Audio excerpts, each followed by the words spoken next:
Prescott. Welcome. Eighth round. Going.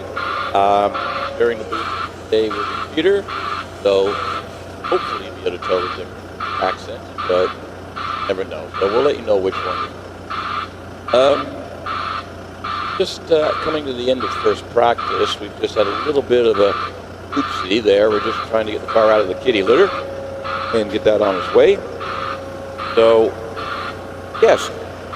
So today's activities, how are we doing it? Well, we're going to start second practice shortly. We've got a couple more cars left to do first practice, and then we're going to go straight into second practice times.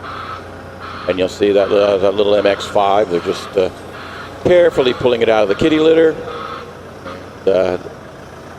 They'll unhook that, and it should be able to drive off. So that kid, we call it kitty litter, the gravel trap, if you will. It's designed to slow cars down safely and basically stop you from hitting anything if you happen to go off. So the driver's still in the car, and this young lady, I believe she will, looks like she's told, just follow the circuit around and off you go. So we'll be back in business in a minute. So today's activities, we've got 2 rounds of the Midland Hill Climb Championship. So we'll have second practice coming up for you shortly, and then a lunch break, and then after that we'll be going into first timed runs, and at the end of the first timed runs we will the fastest 12 will go into a runoff with the top 10 collecting points. Now currently Jonathan Varley is leading the championship in his GWR Predator. In second place is Steve Garner in a Westfield. So different classes of cars, but the way the points work for the overall championship. So that's kind of the run out for the day. We've got the sun shining here, or at least that's what I've been told that is. I haven't seen it in a while, so you know, I had to go look up in the dictionary this morning. I thought someone just left the lights on. But it looks like we're going to have a nice day. Can't do my Jackie Stewart imitation, but it was a great day for a motor car race, I think he used to say. So the Mazda, I believe, is just heading out to the top and clearing, so no problem there, no damage, just had to get it out of the safety trap. So on the line, we have one of the Louches. This is the Louch family A40. A little bit of a problem yesterday. Yesterday we had a club event yesterday here, and some of the competitors were actually here using that as a test. But everything today here is from scratch. It's a one-day event. So the Louches were here yesterday. They ended up with a little bit of an oil leak. Ended up having to make a new gasket from some material to sort said problem out, but it seems to be doing the job just fine. And you'll see that there's on the line, ready to go as soon as we get going. As a sidebar, for any of your viewers that are out there, we're asking you to post questions you have about either technical questions about what classes or the cars themselves, questions about the sport, how hill climbs run, or anything like that, and we're going to try and put that together for lunchtime today. So if you do have any questions, please put them in the chat. Morning, Rabo. Nice for you to join us quickly. So from North Wales, that's Peter's side of the river, that one. Yeah, so if you have any questions at all, throw them in the chat box, and we'll try to do a little bit of answer the viewers' questions on the lunch break. So keep them clean, and of course we'll edit them out anyway. But no, if you've got a great question, if you want to learn something, especially if you don't get, if you're watching us from another country or anything like that, and you'd like to see something in particular, please let us know, and we'll see what we can do for you. Or if you just don't know quite how this works, I'll try to explain how the system works and everything. So feel free to ask questions, and we'll get them all together and see if we can answer as many as we can over lunchtime. Right, Steve Louch in the Austin A40 Farina is off the line. And this is just the end of the first practice.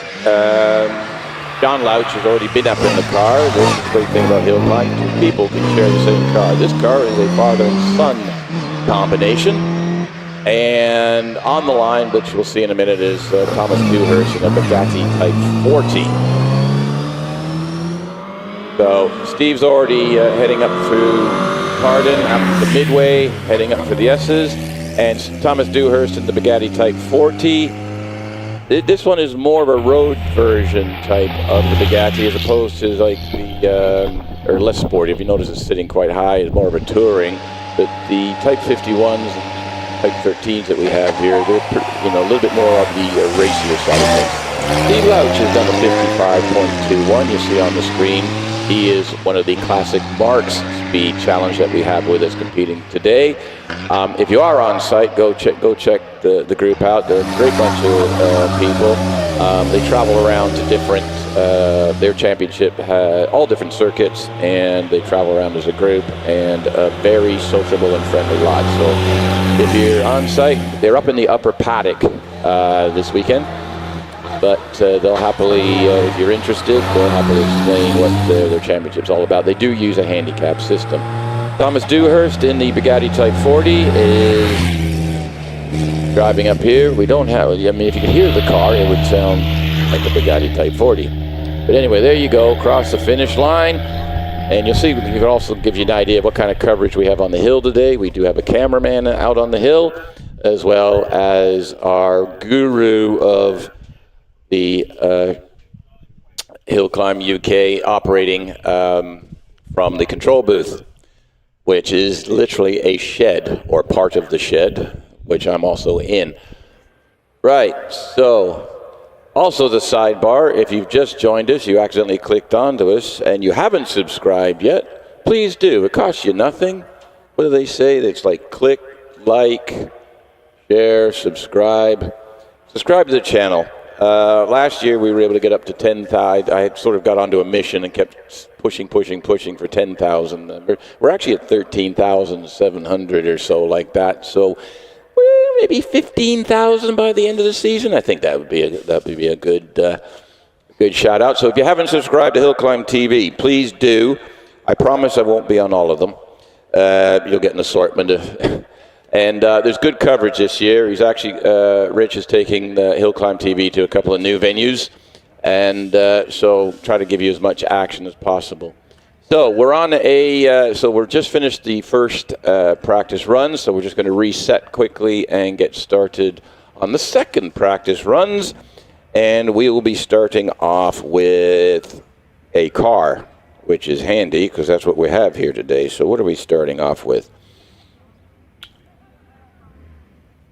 Right, we are going to start off. We have our main Midland Hill Climb Championship running today, but we also have the Classic Marques Championship here with us, which you've just seen the last couple of cars of. And we also have the Bugatti Owners Club and All-Comers handicaps for saloon car, sports cars, and race cars. So they're going to be up first, and then we'll get into our Midland Hill Climb Championship runners, and they are in their specific car classes. So welcome. Oh, he's put a target up on the screen of 14,000. I was being a bit greedy. I wanted to go for 15. But so if you haven't subscribed, please do it. The coverage is second to none. So and Rich is constantly trying to come up with new ideas. So, but also shout out if you've got any questions for us. Like more technical or something like that that we can do a bit of a explanation with at lunchtime, please send those questions in.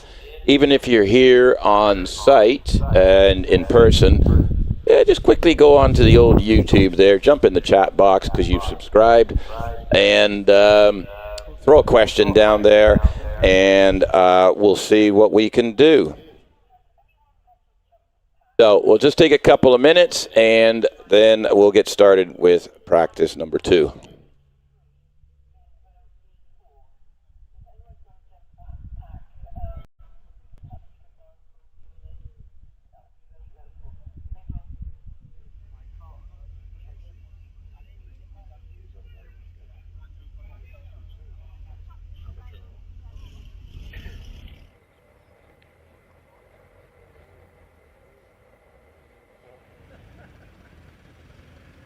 Okay. So we're going to reverse things. Peter Dewhurst went up last for his first practice run in the Bugatti. And as is tradition, he's now going a second time run right out, or second practice run, sorry, right after that. So here we go. Off he goes. Oh, sorry. I just noticed this is actually Peter Dewhurst. This is a double-driven Bugatti today. So 2 drivers in the car. And my first faux pas of the morning. This is Peter Dewhurst heading up the hill now. In that beautiful Bugatti Type 40. No, there are no seatbelts in that car. They didn't put seatbelts in until later on. This one here, the controls are on the inside of the car. The earlier cars, you actually see some of the controls are on the outside levers, the outside of the car. So.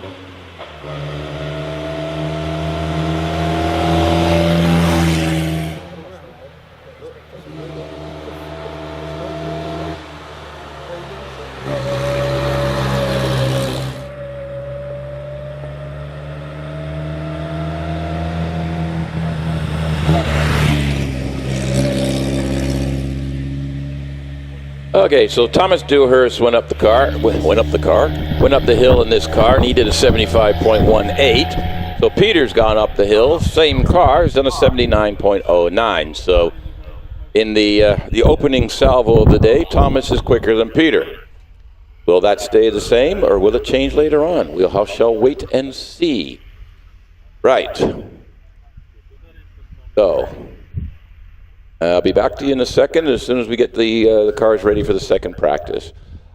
Morning, Paul from Lancaster. Thank you for joining us this morning. If you got a question, please ask it. Sunny South Wales. Is that actually a thing? Morning, Kev. Glad you're joining us. Looks like it's going to be a glorious day. Well, welcome, JWC, from first time from Somerset. Welcome on behalf of the Bugatti Owners Club and Prescott Hill Climb. Thank you for coming here today, and also keeping track of us online. If you got any questions since first time, please throw them in there, and we'll try to cover that at the break. Mr. Crawford from Northern Ireland, thank you for joining us this morning, sir. It's a pleasure.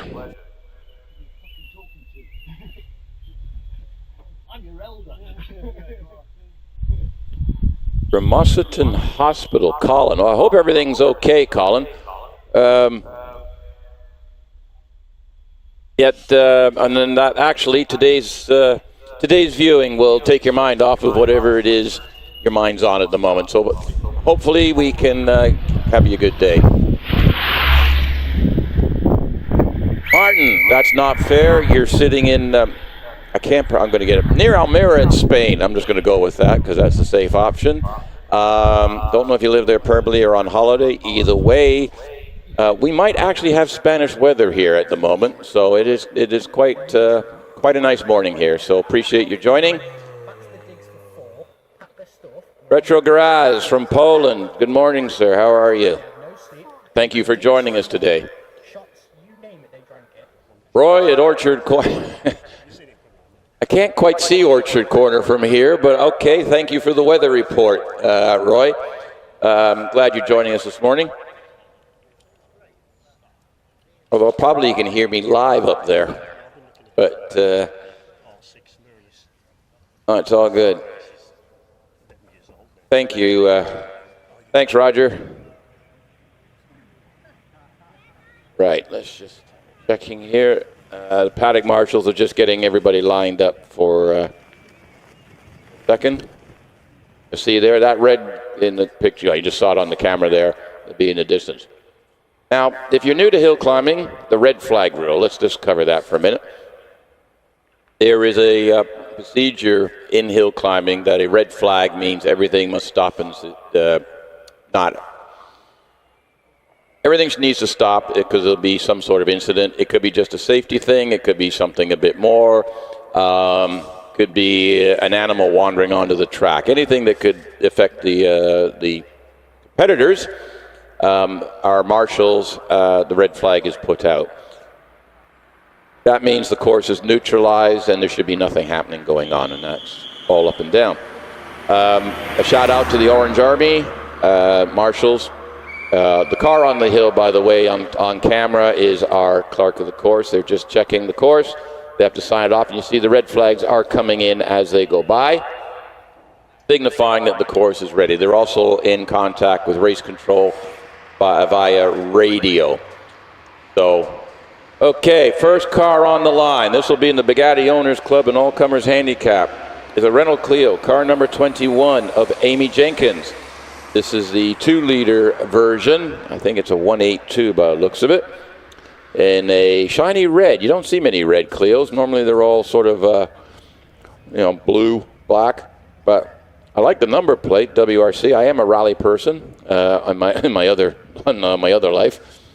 Today I'm hill climbing, so WRC. So Amy, this is will be the beginning of second practice. As soon as race control says, yep, we're good to go. Track is clear. And we rely on the marshals to make, the competitors will trust the marshals 100%. If the marshals say that track is good to go, then it's good to go. Now, what they're doing is actually lining up with timing beam. And if you want to know more about that, throw a question in the chat box, and we'll actually look at that lunchtime. And I can explain how the whole starting system works at British Hill Climb. But here we go, Amy off the line. This is second practice for the Bugatti Owners Club and All-Comers Handicap. So these are actually handicaps. So they're actually competing against themselves ultimately for points. So if they have set a time previously, for example, and they have a personal best time, if they beat that personal best time, then they actually score more points. And then, so it doesn't matter what class of car you're in, you're going against yourself, and then how well you do against yourself is that how you score high points in the championship. So Amy's already through the S's, exiting there. Let's see, Amy did a 57.41 the first time, so let's see if she can improve on that. Mike Tower in the BMW 2002 is on the hill, just heading through a Torres now, that beautiful yellow and black car. Going back to Amy, she's done a 55.51, and that's just under 2 seconds quicker than her first time run, so a good improvement there. Mike in that BMW is just heading through Pardon now, and on the line I have the rapid Matt Clark in the Austin Mini. Matt, regular competitor on the hills and everything, and this is a very quick car with a very quick driver. So Matt is usually good for a good show here. So Mike is already through the S's with the BMW. Matt's about to go off the line now. Here he goes. 2.89 on the 64 foot, so that's a good time to start with. Just checking Mike Tower. He's not sure what's happened to the timing there on that. It didn't stop the clock. So, he has stopped the clock, 79.25. So it must have been a bit of an out of visual sight boo-boo. Matt Clark has actually stopped, so I'm going to go, there's a red flag out there somewhere. So what that means is there's a red flag flown, and we'll just confirm that. You'll see on the screen the marshals coming over. So yes, we have a red flag out. That signifies a competitor to stop. We actually run 3 competitors on the hill at the same time. So when one competitor is just about to the finish line, the second competitor should be somewhere between the Torres and Pardon, and the third competitor will be just leaving the line. So if a red flag is called and it's not your fault, and in this case it's not Matt's fault, he will not lose the run. What they will do is send him back to the paddock, and he will get a rerun because he didn't cause the red flag, so he will get a rerun on that. You see there, marshals waiting for the radio call, and they're actually just going to give Matt a push since it's downhill. So I think he's just going to let her roll her down the hill. So now we have a gravity racer the size of a Mini. So, I can see some of the spectators out. I'm sure someone took their shirt off. That might be optimistic a bit early, but Here we go. So this gives you an idea. This car is not running yet. Look how quick it's going. So you can see the hill part of the hill climb because he's heading down the hill, and he's actually not. The car's off. He's coasting all the way down. So you can see there is a bit of gradient to the hill. Right, on the line we have David Garnett in the Fiat Abarth 595 Yamaha Factory Racing. Specification, that is actually what it is a special edition car. He explained it to me not so long ago. And I just said, can I get the whole name out before he actually gets up the hill, depending on how busy we get. So we're just, whatever it was at the top has just been cleaned up. I think we're all ready to go. And, just wait for this marshal to come back down because he had to go and open the gate to let the Mini back. So once he's cleared the track, here we go. Shout out. Everyone in orange you see here are volunteers, marshals. Every motorsport event in the world needs marshals, cannot run without marshals. Therefore, we are ever indebted and grateful to the marshals for coming out. They enjoy motorsport, but they're closer to the action than spectating. So if you are sitting and spectating going, geez, I wonder how I can get a bit closer, catch up with the members of the Orange Army, and they will happily tell you how to get involved. We are always looking for new members to the marshalling community. So, right, we're all cleared on the red flag. So, David Garnett has been racing a Renault Clio for about the last 9 years, sharing it with Ian Richards. But this year they've moved around a little bit, and David has this car to play with, and normally aspirated 1.4. We'll see how he does. First practice, he did a 57.75, so he's going to... Track's a little bit warmer, maybe a little bit grippy. These cars are running on road tires, so road legal tires, so no fancy racing slicks here. And then off the line goes Neil Brogdon in a Peugeot 205. Pretty little car, the old 205, a tradition, had motorsport heritage going all the way back to the beginning. There you go, you see it on the screen now. David Garnett's already through the S's, heading out to semicircle across the top, all in 1 time a minute. And Neil Brogdon is just heading up into Pardon, and this is a more of a modified version. There's no interior in it, so we'll run out. Oh, David Garnett's done a 56.10, and that's 1.65 seconds faster than his first practice run. So he's feeling good for timed runs that'll commence later today. So Neil's already out of the S's, heading up through semicircle. Rob Guttridge in the Renault Twingo 133, that little blue Renault, a regular competitor here in that car. The Peugeot 205 did a 52.51, and that's 2 seconds quicker than the first practice run. So an improvement there as well. So you see Rob just heading up into Pardon now. Gets it rotated around. That is a very steep bit of hill, that. So a low-powered car it takes a bit of effort to get it up there. Off the line is Andrew Till in Fiesta ST Line, or ST 150, sorry. Oh no, ST Line, that one. Get them mixed up sometimes. There he is, Andrew. I think this is the 1.6 liter version. Andrew, a regular competitor in several different championships, and very quick in this car. And then on the line will be Andrew Cottrell waiting to go in a Subaru. Right, Rob Guttridge in the Twingo did a 66.66, and that's 2.1 seconds quicker than this morning. First practice, Andrew Cottrell has just tore out of here like he stole it. There goes the Subaru, 67 miles an hour under the bridge. Into a Torres he goes, around the other side. Got that old Subaru growl going on. Andrew Till in the Fiesta did a 55.39, and that's 2.5 plus seconds quicker than his first practice run. And then we've got, so Andrew Cottrell's just gone through the S's, down through midway the S's, and this is Michael Thompson in the Honda S2000. Now Michael's got, he's a class record holder with this car in some other, depending on the championship in the day. And this engine, he kind of blew it up. So he's built this engine himself. And this is I think the first or second time he's had it out. He practiced yesterday, and he's done a smaller one before. And he said the car was squirrely, but you could feel the extra grunt in the new motor. So he's quite happy with it. And off the line, so Michael goes around there. I'm just checking. Tom Gollan did a 70.16. That's in his first run, right. Zoe Sherman is actually Michael Thompson's wife. And she's in the Lotus Exige.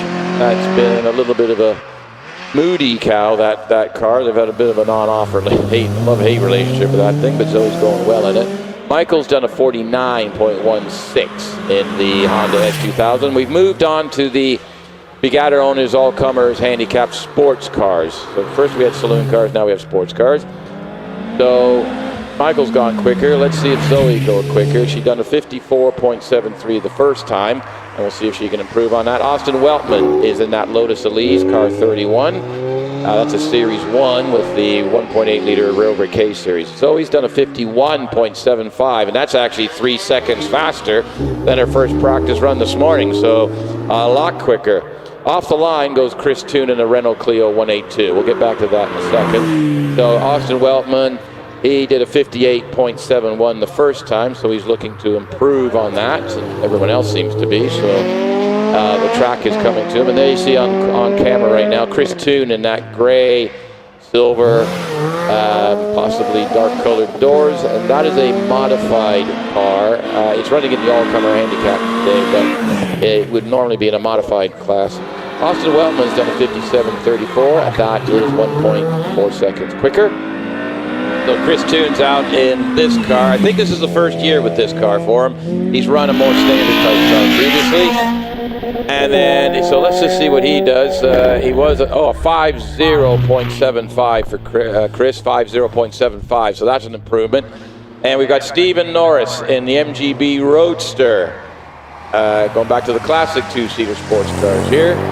And he's already heading through a Torres and out the other side. And Stephen did a 70.03 the first time, so he's looking to get into the sixes. Anything with a 6 on the front of it, I think he'll be happy with it this morning. And on the boy, you got a bit of everything here today. Then on the line, you'll see it shortly. I've got Tom Gollan in a Morgan 3-wheeler Aero, and this is an original one. It's not one of the new modern ones. This is the original car. This one. And if you're here in person, you'll tell it sounds completely different than anything else. So Stephen Norris has just headed up across the finish line. Let's see what he does here. And you'll see Tom Gollan in that Morgan 3-wheeler Aero. Steering in the front, the rear wheel is the drive wheel. So just going back to Stephen Norris in that MGB, 66.67. That's 3.5 seconds quicker. So good improvement for him. And Tom is looking also to get into the 60s with the Morgan 3-wheeler. Very unique car in his day, but it's surprisingly a very good handling car. Chris McQueen is on a GBS 0. He's coming through Orchard and heading towards the Torres right now. I believe that's got a 1600 cc engine. So Tom Gollan is still working his way up the hill. Chris McQueen is just heading up into Pardon. And then Martin Watts is on the line, ready to go in the Sylvia Rice. So Tom Gollan is 68.63. So that's a second and a half plus quicker. So that's a good throw. Chris McQueen is just coming through the S's now and heading up towards semicircle. And Martin Watts has just absolutely screamed out of here. I keep doing this it's called the Silver Riot. And I keep thinking that must be a riot to drive because you hear it. It is silly quick, and it's also driven to the track. It is road legal. So Chris McQueen's done a 57.99, and that's 4.5 seconds faster than morning practice. So I think everybody woke up. The sun's come out, and everybody's up for it today. So we got the Silver Riot, which is on your screens now, just heading through the S's, and Jeremy Jones in a Swift Formula Ford SC93F. So that's obviously a race car, and he's just left off the line. So we'll just see what Martin does in the Riot, a 46.44. Not a slow time. You see Jeremy Jones, car 39, in that Formula Ford, just coming through a Torres and heading up for Pardon. And then we're going to have Nigel. We lost. Nope. Okay, sorry, just flipping around here. So we'll have David Wilson in a Lotus Elise. I'm just looking for a TR7 on the front line. I said, that's not it. So Jeremy's already coming out of the S's in his Formula Ford, single-seat race car. And then we've got David Wilson. Now, this is a double-driven car, the David Wilson car. It's a great thing about hill climbing. Two people can actually drive the same car. So, I've got a couple of late entries here, so that's not a problem. Yeah, no, here we go. Get myself sorted out here. Right. So, David Wilson is heading up, and he is, we're now into our Midland Hill Climb Championship runners. And we are in Class A1. These are series production cars up to 2-liter, 2-wheel drive. So they are road cars. You are allowed some limited modifications to suspension, brakes, a little bit of engine and exhaust type thing, but everything has to be as it came from the factory. So David, what did he do? A 51.12 on his first practice run, a 49.18 on his second. That's 2 seconds quicker. And then we have Bruce Atkin in the Citroen Saxo VTS. That's the 1.6-liter twin cam engine. And Bruce had done a 57.64 on the first run, so looking to improve on that. Just coming through the S's now, and then launching off the line and into a Tories already is Richard Pates in the MG ZR 160. There he is. Nice shade of blue, that model. That's got the 1.8-liter variable valve timing engine, so it's 160-ish horsepower. Bruce Atkin in the Saxo did a 56.22, so that's an improvement of almost a second and a half. Richard Pates is already coming through midway, heading towards the S's. And there's Jonathan Langmead, longtime competitor in his Lotus Elise 135R, heading up towards Pardon. Let's see what Richard does. Not through semicircle yet, so we've got a little ways to go there. Jonathan Langmead's already through Pardon, heading out towards the S's. And Robbie Birrell is literally sliding across under the bridge, heading into Orchard, out of Orchard into a Tories already. This is a double shared car. By looks of it, you'll see the extra number on there, so the 2 drivers in that car. So Jonathan Langmead has just done a 49.24, 0.8 of a second quicker than his first practice run. And Richard Pates, hang on, moving around on me here. Right, so we're up into now. We're looking at the Porsche, and then you'll see Rodney Isles has just left the line in the Alfa Romeo. We'll get back to that in a minute. So these are road cars over 2-liter. So the Cayman has gone across the line with a 47.75, so he's gone almost a second quicker. Rodney Isles, who's champion in this car previously, only did a 50.76 on his first practice run, so he's going to be looking to warm that up a little bit more. And then on the line, I've got car 41. This is Peter Siddle. So he's not in his normal car. I think he's jumped in to borrow the car. So he's sharing a car. So Rodney's heading up in that beautiful Alfa Romeo 4C and takes it around the upper corner now. So he's looking to get into the 40s, 4 in the front of that. And that's Peter Siddle, longtime Clio runner. Yes, Rodney's done a 49.43 in that Alfa Romeo, so I'm 1.3 faster. And then you see Peter Siddle, but I believe he's borrowed somebody else's car because his car is not ready. Bit of a lockup under braking going into Pardon, but no problem. Peter, a long-time competitor, very quick competitor. Just to run more of a road-going car. I think he's gone to a modified car, but not quite ready, so he's jumped into this car. And then I've got Simon Tarling in a Porsche 996 GT3. So let's see what's going on. I'm just having a look at Peter Siddle. So we're bouncing back and forth between 2 classes here. So Peter Siddle's now gone to 51.08, and that's 2 seconds quicker than his previous run. And so we're back up to the over 2 liters. That's the Porsche. And then I've got a Cayman GT4 Richard Snow on the line. And let's see what we've got here. I've got some information on these Porsches, so let me just look here. So Richard Snow, so Simon Tarling has done a 51.13. That's 7 seconds quicker than his first practice run. And then Richard Snow, this is actually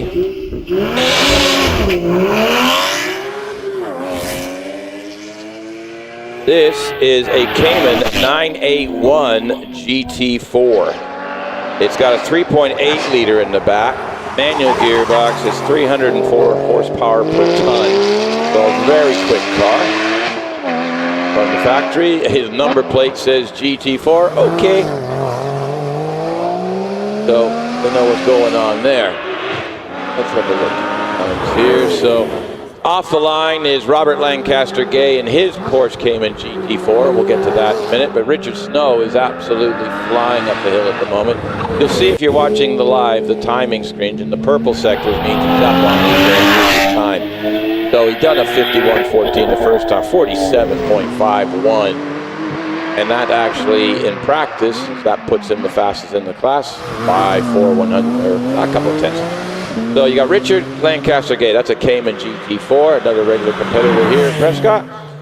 And in the Midland Hill Climb Championship, getting through the S's already.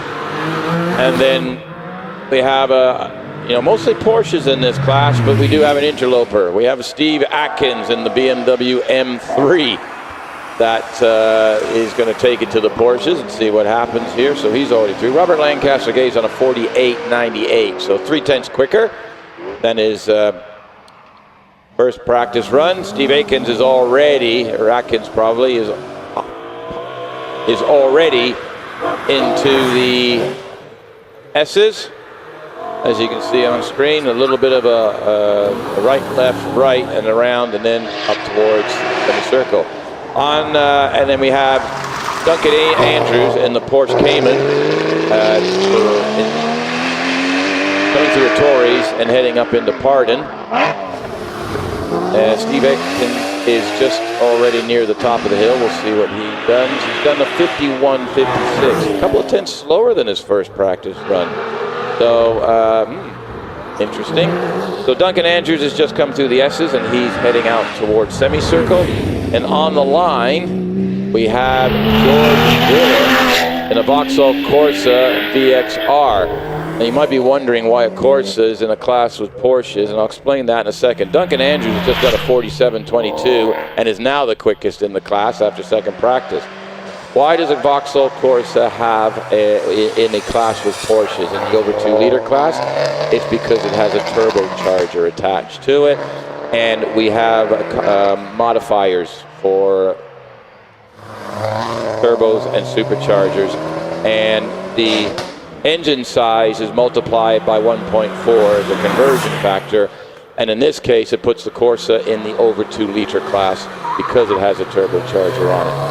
So Corsa's coming around, and we'll see how he does. So did a 56.34. Now George is a former, he did a junior, there was a little bit of a junior championship a couple of years ago in Corsas, and he's moved up to this. So 54.05 for George, and that's 2.2 seconds quicker, so happy with that.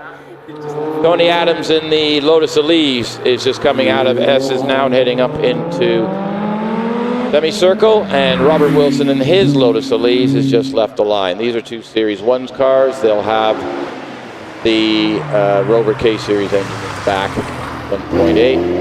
Now this is a shared car, this one with Tony Adams.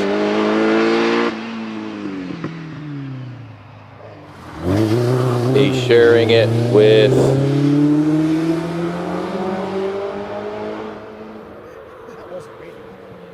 get back to you on that. And we got Robert Wilson in the Lotus Elise. Now we had a Robert Wilson, I got to check this because we had a Robert Wilson who was very quick in a Peugeot 205 last year in the road going class. So this may be the same Robert. A very skilled driver, and he is setting purple sectors all the way up the hill with that, and he has 48.83, puts him fastest in practice for the class.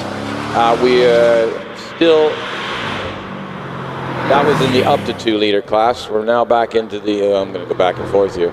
Mark Lawrence in the Porsche Cayman is in the over 2 liter class, and he is heading towards semicircle. And Jack Butler in the Renault Clio 182 I think, as you see, we've seen that car, so it's a double-driven car with Peter Siddle. So Jack Butler's jumped into it, so we're back in the Porsche in the over 2-liter class. It's done a 49.42. That's a 2.3-second improvement.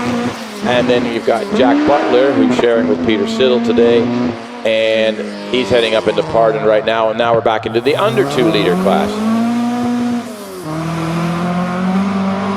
I might need a lie down after this if you do this to me.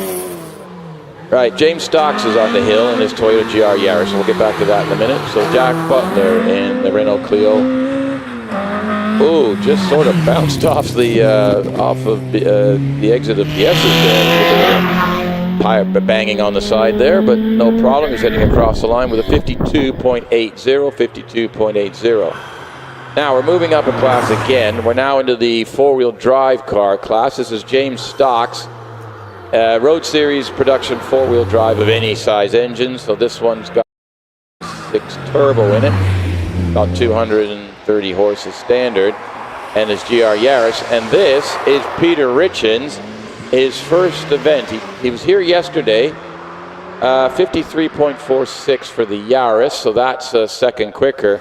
But Peter has swapped a Yaris that served him well for this Golf R. It's 4-wheel drive, turbocharged, 2-liter, and he actually got down to a 51 yesterday. He'd entered yesterday's club event as a test, and I said, can you get into the 50s? I was being bold this morning. I said, can you get into the 49s? And he looked at me sideways. He doesn't yet have his right tires, the tires he wants on it. They're going on later this week. So he's on just some random road tires. So 52.98 to open the account this morning. A little bit slower, but he did do a 51 yesterday with that car, so there's more in it. And there you've got Alan Mansfield. And can you race anything in hill climbing? How about a BMW M3 estate car, station wagon for some of you in other countries? And yes, you can. The only thing we're not allowed to race in the UK in hill climbing stuff is commercial vehicles. That's your pickup trucks and your vans. But other than that, whatever you've got, bring it. It turns out, Alan tells me, no, Alan normally drives a Yaris, but for some reason he's got this thing. And I said, well, are you afraid to drive? He says, it's my son's car. I borrowed it. So, yeah, any fathers out there with budding sons with race cars, like the keys. On screen now, we've got Simon Price in the Westfield. 54.18 for Alan in the big old M5, and it's 3 seconds faster than his first run, so he's getting there. Simon Price, wherever he goes, very quick in this Westfield. I've known Simon for a while from different venues and things, and nice to see him here today. Normally shares the car with Paul Evans, I believe my memory serves. Anyway, Simon's already heading across the line with a 51.21, so that's 3.5 seconds quicker. That puts him up in the third. Malcolm Hickey in a Caterham 7 is just heading into Pardon right now. That's that beautiful green-colored Caterham. And on the line, I have Richard Price in a Caterham 7. Now, Richard Price is very, very quick in this car.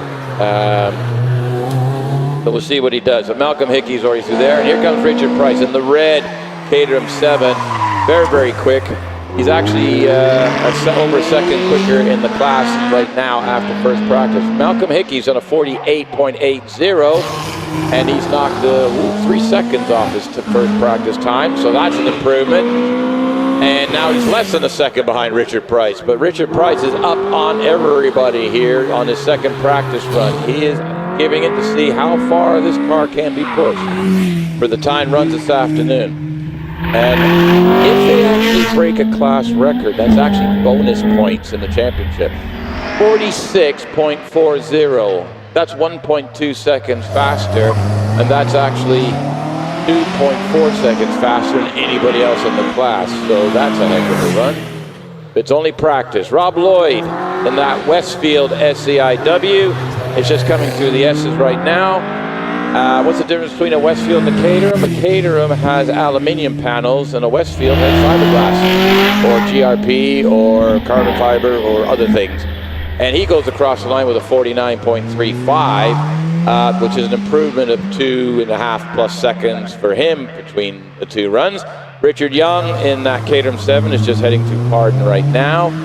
And then on the line is Steve Garner in a Westfield SEI. So we'll just wait for him to launch. Richard is already just a little bit of understeering into the S's, but got control of it again, and he's coming out right now. And then you see Steve Garner on the line. He's going to launch it. Ooh, it's got traction control, popping and banging. He's off. Richard Young's done a 52.14, and that's 2.6 seconds quicker than his practice run. So here comes Steve, 71 miles an hour under the bridge, heading through Orchard here. Absolutely flying with this thing. Gets it around the corner. Now, Steve only did a 49.01 on the first practice run, and Richard Price has just laid down a 46.4. So Steve, well, he needs 3 seconds. It's only practice, but he does still need the 3 seconds. So let's see what happens here. And then next up will be Jerry Neary in a Westfield SEI. So let's see what Steve Garner can do with this thing. As Jerry leaves the line, we'll follow Steve all the way to the end of this run. Can he get it any lower? Here we go. Yes, he can. 47.93. 47.93. So he knocked a 1.1-ish seconds off of his first practice time. Still got a bit more to do to catch Richard Price, but the day's young. We'll see what happens. Jerry Neary, car 68, is in the Westfield. It's just heading up into Pardon, up the hill. Basically a 180-degree corner with heavy banking going the wrong way and out in towards Midway and towards the S's. And then off the line I have Stuart Hook in a Westfield SEIW. We'll get to him in a minute. Nice and neat for Jerry coming through. He's looking to improve on a 52.39. He's looking to improve on a 52.39. We've got Stuart Hook in the 69. Well, my screen says a Westfield. That's not a Westfield. That is a Mazda MX-5, a latest model. So, a change of cars, I believe. So,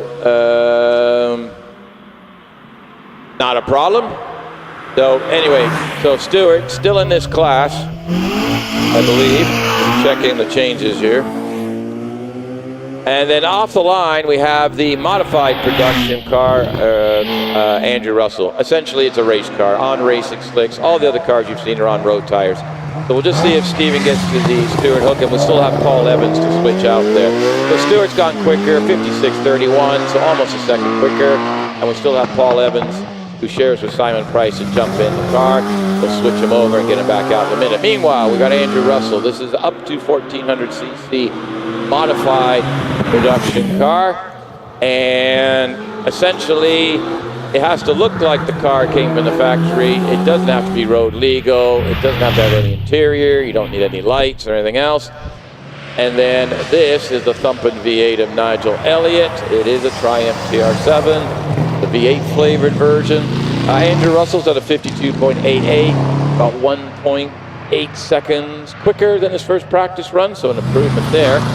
And we've got Nigel Elliott keeping nice and tidy. That thing coming out of Pardon, the back end would want to kick out and get the foot down on the throttle too much. So we'll have to see how he do. So he's heading in. This is modified series production cars, over 2-liter, 2-wheel drive. Well, they've got 2-wheel drive, but it's over 2-liter, and I know there's a 4-wheel drive car in it, so that's where we're going. Right, here we go. So Nigel heads across the line with a 51.08. That's a 2-second improvement. And then next up, we've got Stephen Moore in the Mitsubishi Evo 6. This is his full modified version. This is all out race. I actually sat in this car this morning. There is no creature comforts in this car as opposed to a road-going version, which it does have as well. But for today, he brought the road-going out yesterday. Today, he brought the full fat model. So he's looking at low 40s in this car. Or mid 40s, sorry. He's at 47.93 on his first run. So we'll have to see. Yesterday on the other car, he was in the 43s. So this thing needs to be at least there or not better.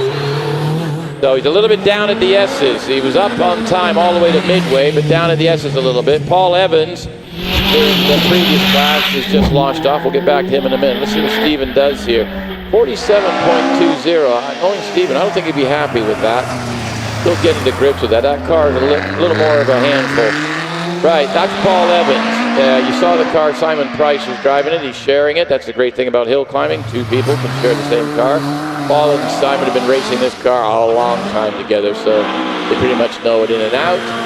Simon, I'd say on the teammate competition, I think Simon's a bit ahead on results over Paul, but that doesn't stop the enthusiasm. So Paul's coming up here. This is back to Class B road cars, specialist production cars, which is on page 23 of your program. And then we have Phil Fisher in the Westfield SE. He's heading up the hill. And his car, that is a Westfield, but it's over 2 liters.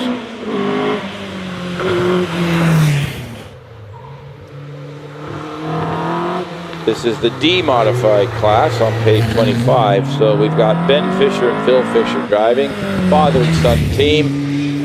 And here, so Ben's son, Phil's dad. Phil had a great ride through the infield yesterday, found out the limit of the car, a 49.75. So that's, what do we got, 1.4 seconds quicker, so an improvement there. And you remember when I said that you could pretty much run anything in hill climb except commercial vehicles? How about a rallycross car, and not just any rallycross car, a very quick rallycross car, not necessarily set up for the tarmac here. This is Steve Munday in the I think this is a 2-liter turbo Cosworth powered Fiesta. It is 4-wheel drive. It is designed for a bit of on-road and off-road, hence the ride height. And sequential gearbox and all the toys, and let's see what he can do with it. Little bit of hesitation. Well, I heard about 4 or 5 pops, so he's already up to 5th gear. So he's going to launch this thing through. Got lots of grunt in a straight line, but cornering, if you're trying to keep it neat and tidy. So it's got a little bit of body roll in it. So it's not set up firmly for this, but you see that's actually, the radiator is actually in the back of the car. So, because in rallycross, you don't want gravel and everything putting a hole in your radiator. So on the supercars, which is what this is, it's a rallycross supercar, or an older one, you don't want stones going in your radiator, which is why the radiators are in the back. So this is Sports Libra saloon car models, originally built with minimum 4 seats, either 2 or 4. All right, yeah, this is the saloon category. And then we have Steve Munday, who's trying to do it old school. Sorry, George, that's Steve Munday. He's done a 5.0.98, so that's a 3-second improvement. But George Harding, in a 2-wheel drive Ford Escort 2000s, an RS 2000, is actually quicker. It'll be interesting to see. He did a 5.0.54 in his first run. Steve Munday in the rallycross car just did a 5.0.98. So completely opposite vehicles of the spectrum, but yet they're almost, time-wise, they're almost at the same time. But he's picked the pace up a bit. You can see he's locking the wheel up, he's sliding it around, drifting it. Beautiful drift through semicircle, and lays down a 49.59. Replay coming up. Watch this. You'll see him heading into Pardon, and it's literally coming out there. Nothing much there, but if you get him to semicircle, watch the drift. You'll just see the end of it if he comes through, but we'll get back to that shortly. But he literally drifted that car all the way through semicircle. Next up, we just had a red flag for a minute. The marshals are just checking. I see what it was. I missed it. I was watching the car on the line. We've got this beautiful Sunbeam imp sitting here. So we'll just get that sorted out in a second here. Oh, replay. Take a look, folks. A pheasant. There's a pheasant was on the apex of Mark in the Escort. There's a pheasant on the inside of the corner. That's what it was. I missed it the first time.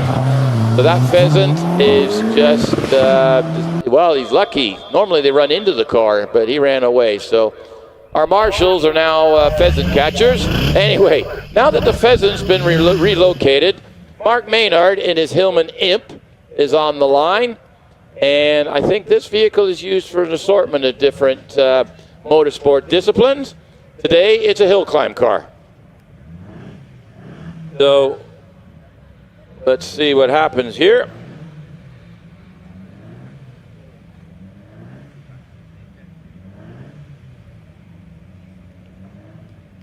Right, and he's running in Class C. So Mark Maynard's a late entry. We're just working it out, and he's in Class C.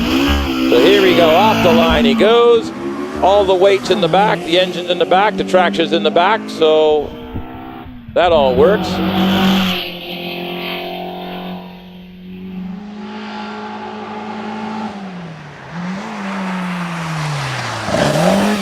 Okay, so if you've got your program, we're on page 25. Remember, we're just moving up to the F Sport Libre cars, up to 2 liter, and we've got quite the collection of cars coming up for you here. Starting off with a Malik Mark 20. Yes, they actually made more than 20 different marks of that. I think it's 28.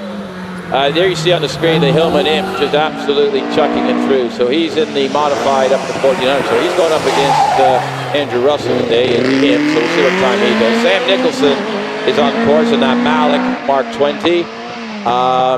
Malik's some of the best sports cars ever made. The Imp did a 55.94. That's an improvement of almost 2 seconds. So Sam Nicholson, now we're into Class F, Sport Libre. He did a 45.17 the first time, and he is up on the time, so we'll see what happens. David Bickley in a Radical SR1 is just launched off the line. We'll get back to that in a minute. Sam Nicholson has just laid down a 44.11. That's a second quicker. See if anybody else can get it. If anybody might get it, Alan McDonald might have half a shot at this. Very quick, sir, but we'll get back to David Bickley in a minute.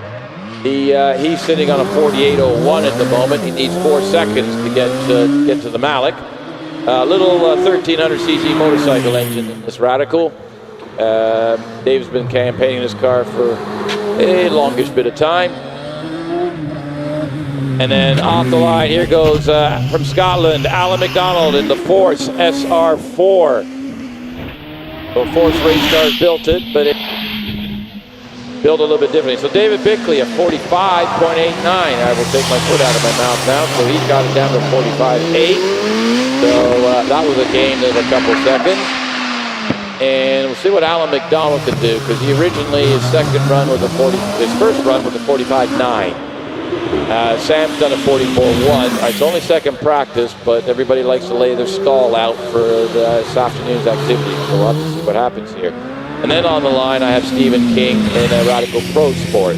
So let's see what Alan does. He's heading around semicircle now. He's coming up across the finish line, and 44.67. 44.67. Going to be very interesting this afternoon on the time runs. I think we're going to have an elbows out good battle going on there. Stephen King is in the Radical Pro Sport. If you notice, this one's a slightly narrower version, different Radical model than the SR1 we just saw. Again, this one has a 1300cc engine in the back of it. And then on the line, we saw Phil Fisher. We're now going to see Ben Fisher, double-driven car. We'll get back to that one in a minute. So Stephen King's already coming through the Pro Sport, with the Pro Sport, sorry. Not the author, by the way. Off the line goes Ben Fisher.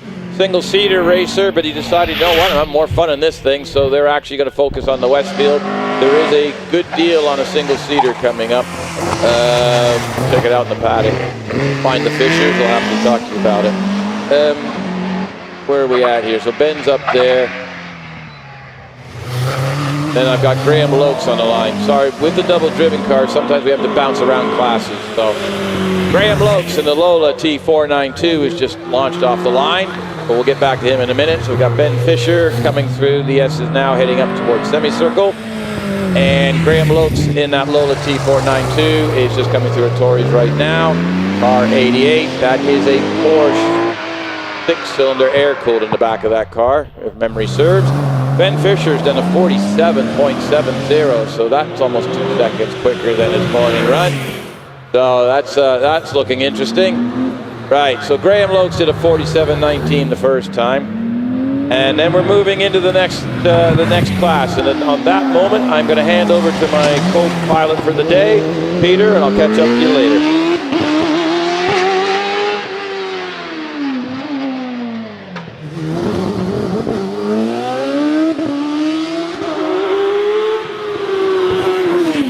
Well, thanks very much to Owen for that, and we have the first of our single-seater racing cars. We'll take a second. run. That's Steve Morgan in the Empire. Just rounding semicircle and does a 41.60. He's found over 2 seconds from his first run. While Stuart Bickley is on the hill in his first TA, rounding Torres at the moment. On up towards Pardon. Weaver sitting on the start line in the Empire Evo 2. Towards the S's goes Stuart Bickley. This looks quick so far. Purple sector times all the way up the hill as Tom Weaver gets away. Around semicircle for Stuart Bickley. And it is a 39.03, so about 2/3 of a second quicker than Tom Weaver. And again, quicker by well over a second on his first run, as around par with Tom Weaver in the Empire Evo 2, and he is now set in purple sector times as well. He did we're waiting to see what time he can achieve.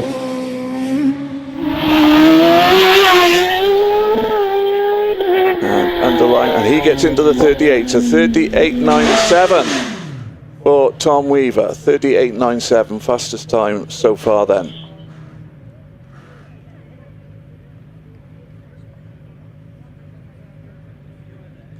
So, Gavin McLaren, I think there's some sort of issue with the car. I'm not quite sure what. He did start the time in here.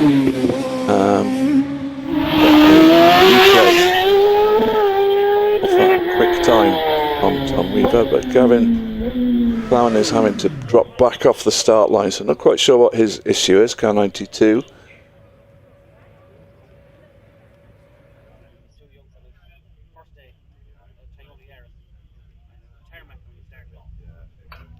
Just moving Gavin away from the start line so that the next car can come up. The next car, I think, is our only entrant in Class J1 of the Midland Championship, and that is Les Buck in the Pringett Mistral Formula Ford car. This class for Formula Ford cars manufactured before 1994, and it is indeed Les who comes to the line now. That very neat looking Formula Ford car.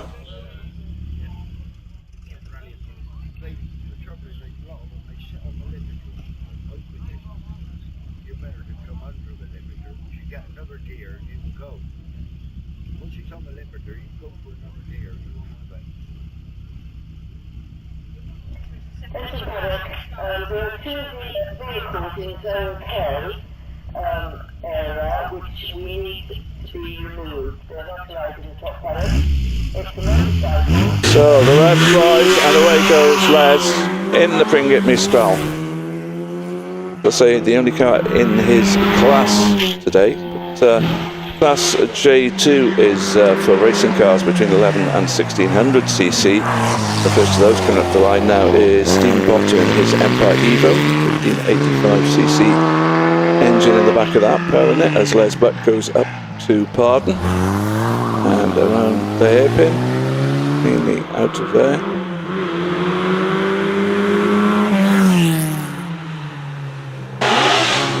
Away goes Stephen Potter, but Les Buck setting some good times as well in that Pringett Mistral as he goes around semicircle and on up towards the finish line. And he's recorded time of 50.97. Stephen Potter is into Pardon. Continues away from there as John Stockley sits on the start line in the Force PC, car 97. Through the S's goes Steve Potter. Away goes John Stockley. And Steve setting some quick times as well as John heads into Torres. And a 41.12 for Stephen Potter, just 200s quicker than his first practice time, 41.14. John Stockley did a 42.33 on his first run. On the line now is Zachary Zamed in the Empire Wraith. Zachary claimed fastest time of the day yesterday at the club meeting. Can he build on that success now as he goes up towards the Torres. John Stockley finds well over a second on his first practice run, does a 41.02. Just exactly a tenth of a second quicker than Simon Potter.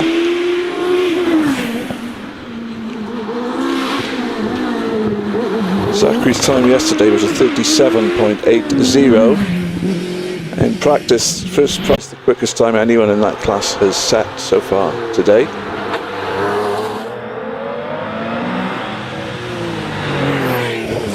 Sitting on the line is Robin Nicholson in the Mallet 920, which we've already seen in the hands of Samuel Nicholson. Setting a very good time earlier on. Paul Howells finds very nearly a second improvement on his first practice with a 46.13. So over a second quicker than anyone else in his class, I think, at the moment. Robin Nicholson was quickest in the Class F in the car that's now coming out of Torres on up to Tarling. He did a 44.11. That was Samuel Nicholson did that. What can Robin Nicholson do in the car?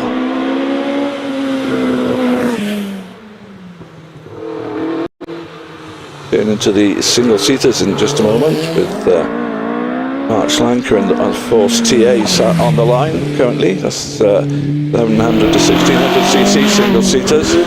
As Mark goes away, we get a time of 46.04 from Robin Nicholson then. As up towards the Torres goes Mark in the Force TA. Another two-driver car sitting on the line at the moment. That's Tom Morgan in the Empire Evo 3. But Steve Morgan has already taken up the hill in these second practice runs. Mark, meanwhile, coming through the S's.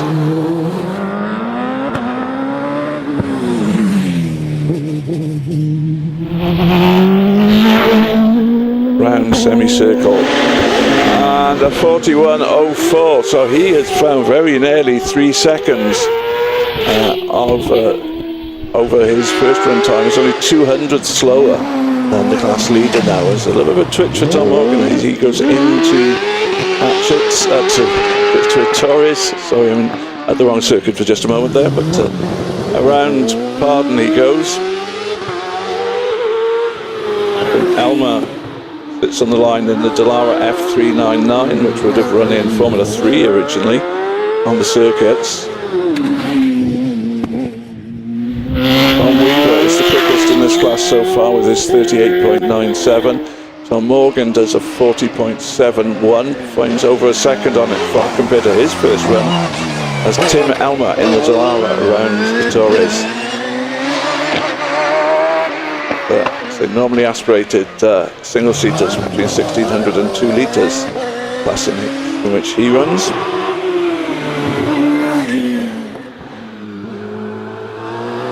Comes into the S's.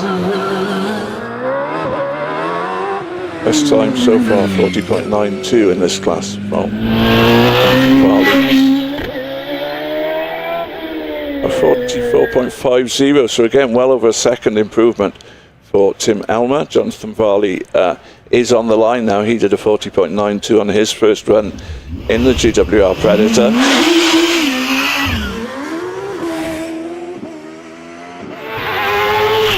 Now with a 2-litre engine, really looking rapid. Goes up towards the Torres. And the hairpin barrels it away from there. Up towards Pardon, and this is looking like a quick run. It's still only practice, of course, but nevertheless, it's setting up well for the time runs this afternoon. Continues on at pushing on really hard in the GWR.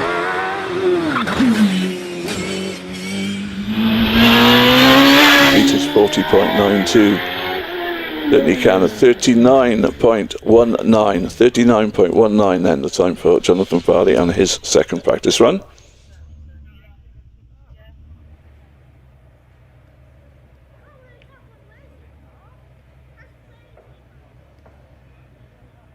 Waiting for the next car to come up onto the start line. And about to come up now, and it is car 806. So we've moved now into the 1600 to 2 litre forced induction. Oh, either supercharged or turbocharged. I think this is a turbocharged machine. It's James Chalmers in the Rolt F302 20cc machine.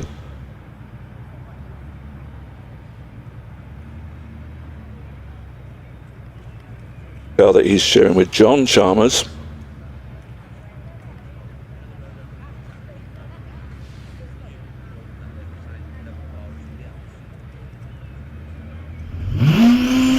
He's just about ready by the looks of it to take his second practice run. Not sure if he's having a gear selection problem, and away he goes now though, Jamie Chalmers, then away from the start line.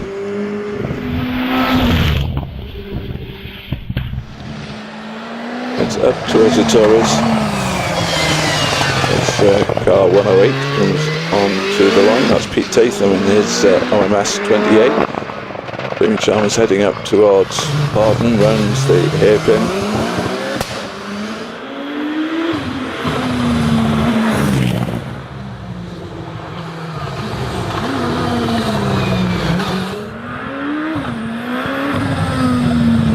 He did a 46.15 on his first run. He's going round the circle now up towards the line and has improved significantly with a 43.95. So that's only about a tenth slower than John Chalmers was on his first practice run. Pete Tatham heads away in the OMS 28. He did a 39.88 his first time out practice. He is going around Torres. Really pressing on there, look good through there, into he goes, powers it away from there. Not setting the fastest times yet, but going well. Into the S's. The OMS 28 sitting on the line, that's Ian Tucker. Around semicircle, then goes Pete, and a 38.69. So about 1.2 seconds on net rate, nearly 1.2 second improvement on his first run, and less than a second off Zachary Zamet's time now. Ian Tucker then is already around Torres, on up to Pardon, and he is going quickly at the moment. Certainly looks set to improve on his first run time of 44.25 as Sandra Tomlin heads away from the start line in the Pilbeam MP97 and heads up towards the Torres, and it's a 43.28 for Ian Tucker, so he's found almost exactly a second on his first run time. Sandra Tomlin takes the Pilbeam around into the S's. Sandra did a 45.92 on her first run.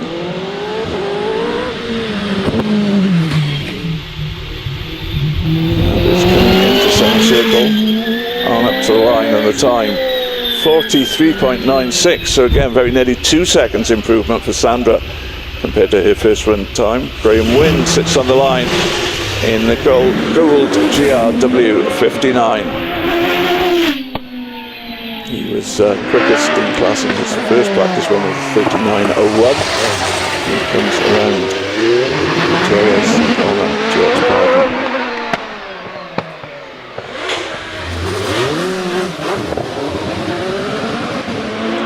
Pardon on up to the S's goes Graham, and a couple of purple sectors for him.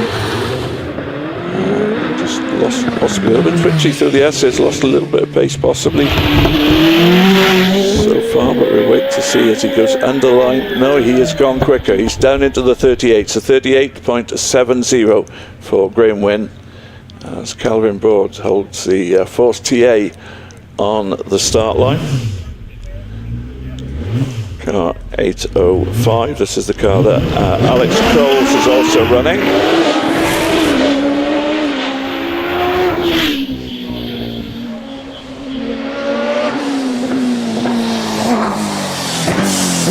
Did a 42.18 on his first run. He's through a little bit twitchy, but he's through Pardon on up through Vittori's ending to Pardon.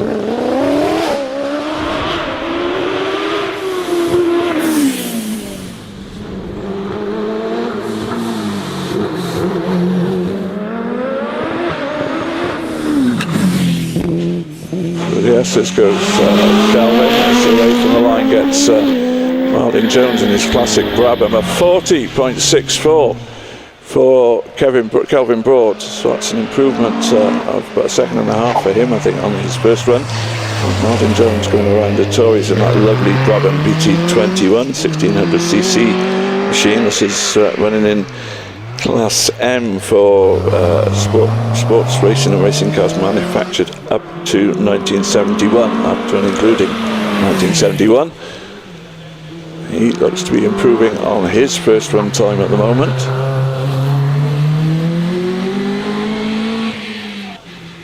And there's a 40.35, well, that's a dramatic improvement. That's an 8-second improvement, so obviously things didn't go that well on the first practice run. As Joe Mackerel takes the Tiger SF83 off the line. This car, which he shares with Robin Johnson in the sports racing and racing cars up to 1990 inclusive category. Moving into Class P, which is the last of the classes in the Midland Hill Climb Championship. And this is Ross McDonald in the Porsche 911, who will be coming off the line next. But we watch Joe Mackerel, who's setting a good time at the moment. 47.35, the time to improve on. That was just 700ths between him and Robin Johnson in the same car. He's around semicircle up to the line and does a 45.52, so he has an improvement of very nearly 2 seconds on his time. Meanwhile, Ross McDonald is on the hill in the 3.3 litre Carrera RS replica, which is going round Torres.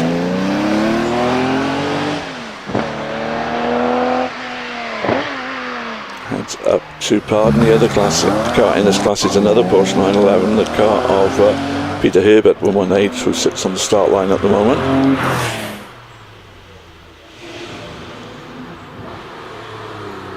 Ross McDonald looking to improve on his 51.22 on his first run. There was only less than 2/10 between him and Peter Herbert on their respective first practice runs. As Peter Herbert goes up 2 odds, the Tories. Ross McDonald's time just a little bit slower than his first practice run. He's at 51.39 on this run compared to 51.22 on his first run. Meanwhile, Peter Herbert then into Pardon. His quick through Tories has dropped a little bit of time up to Pardon. And better his 51.37. Through the S's, and again he's finding time at this part of the hill.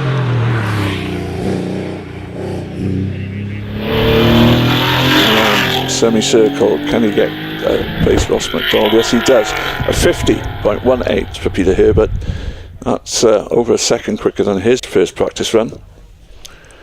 Just a little bit of a lull as we wait for more cars to come to the line, because we're moving on now from the Midland Hill Climb Championship to the Classic Marques Speed Challenge. They were with us as well yesterday, and some really nice cars scheduled to come out for this category.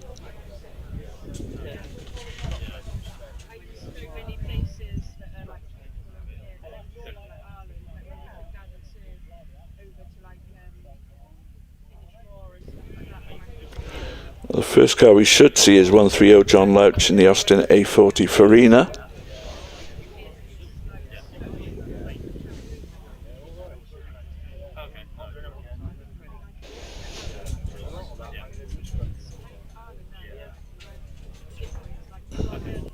Just give my age away a little bit when I say that these cars always seemed very popular amongst my school teachers back in the days when I was in grammar school.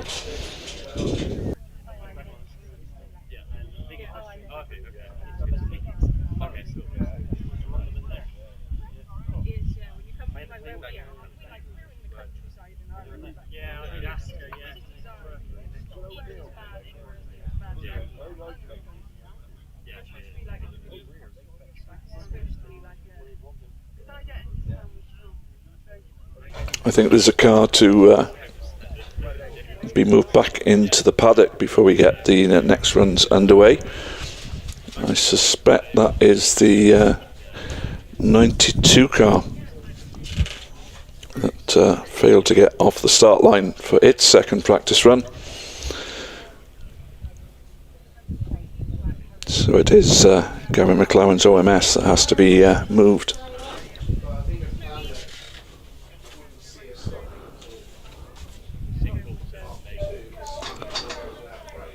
Quite a variety of cars taking part in the Classic Marques Speed Challenge, which we'll be seeing in just a moment. Sports and saloon cars.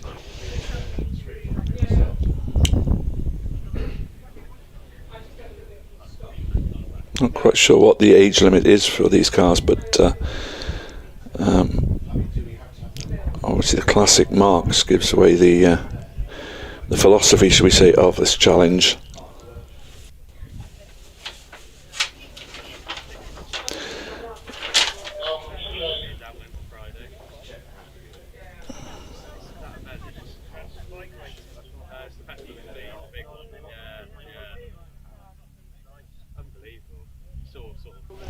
It was Rob Pack who took the class win yesterday in the TVR Tuscan. In second place came Rob Toon.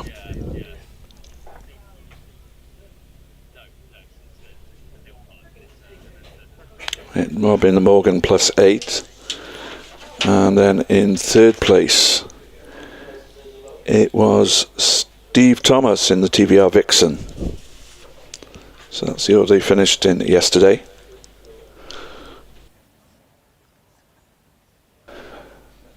So the stricken car has been cleared back to the paddock. Hopefully they can get that sorted in readiness for the timed runs after lunch. And we'll have some classic cars out on the hill very shortly.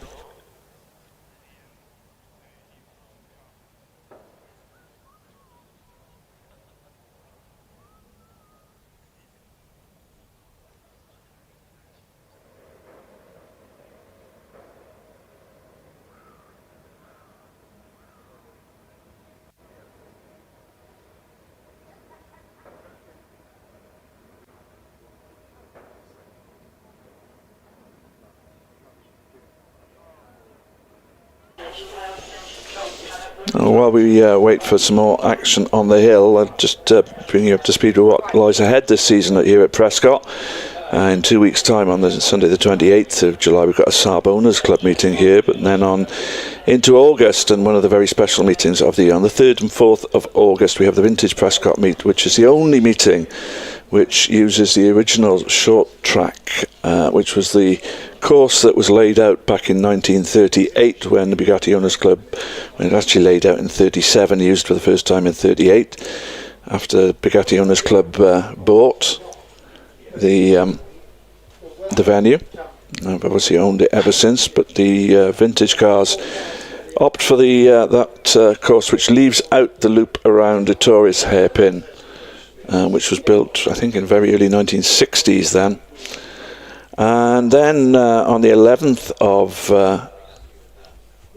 August, Sunday 11th of August, we have a meeting not organised by Prescott, by Bugatti Owners Club, but it's the Steelford Supercar Hill Climb.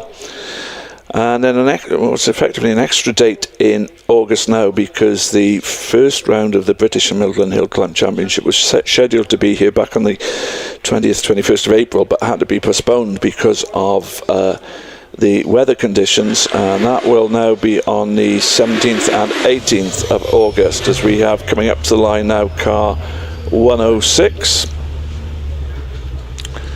And this is the Rolt Formula 3 car that is shared between John and James Chalmers. This is John Chalmers in the car now, sitting on the line. Moving into September for the events going on, we've got then our second British and Midland Hill Climb Championship round. So because of the rescheduling, they come in quick succession now. So the second round of that championship to be held here at Prescott is on the 7th and 8th of September, as John Chalmers gets away goes under the bridge and on up towards the Torres. Then the vintage cars come back on the 28th, Saturday the 28th of September, and this time they use the full long course, including the section John Chalmers has just completed around the Torres. John goes on around Pardon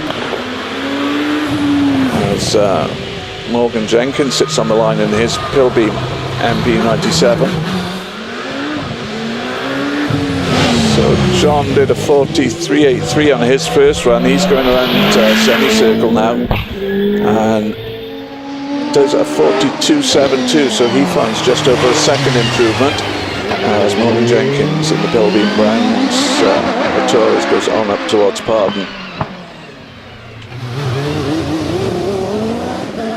He heads on up the hill, just very quickly finishing off things. We've got the season finale. Most of the championships, Bugatti Owners Club owned championships, will come to a conclusion on the 5th and 6th of October. And then a unique event on the 2nd of November. I think this is the third time it's run, as Morgan Jenkins does a 38.99.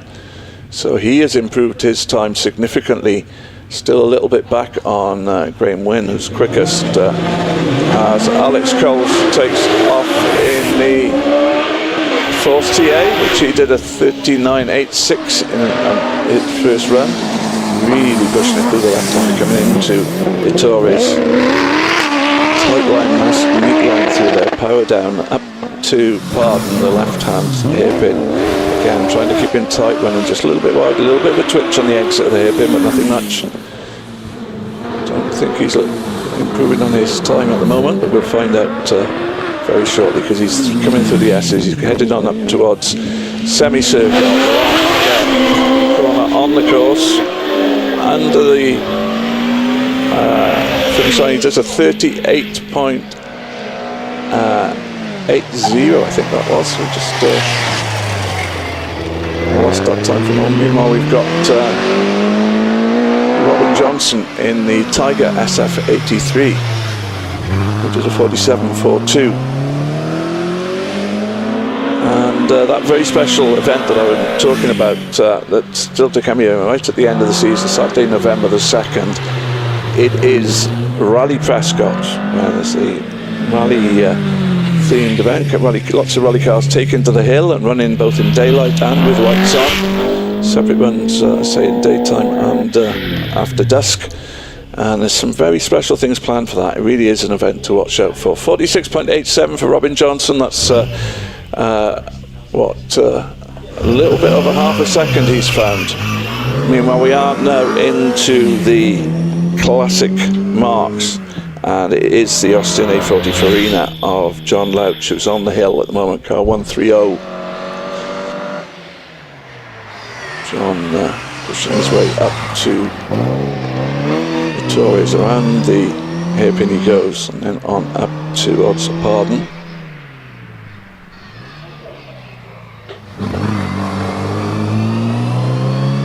Through that second hairpin and on up towards the S's goes the A40.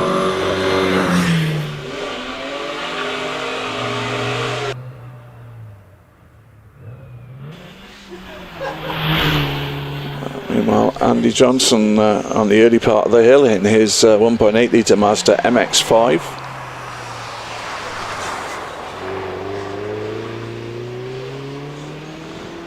John Louch with a big improvement. Obviously had some sort of issue on his first run, because he's 5.5 seconds quicker on his second run. Does a 55.92. As out of Pardon comes the MX-5 of Andy Johnson. Sitting on the line, Mark Hankins in the CBR Vixen. Meanwhile, the Mazda then going through the S's. TVR Vixen of Mark Hankins with the 2.5 litre V6 engine under the bonnet. And Torres. Andy Johnson also finding time, 2 seconds, over 2 seconds in fact, does a 58.40 in the Mazda. As Mark Hankins comes through, that's the S's.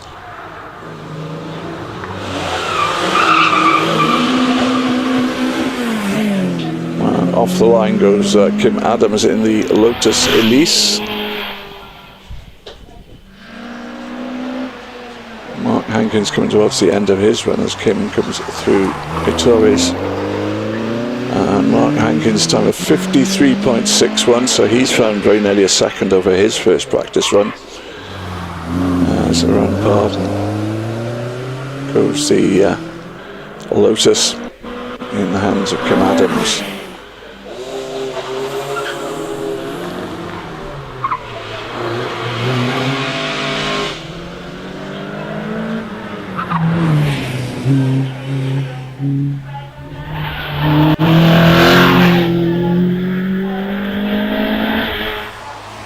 Under the finish line goes Kim Adams.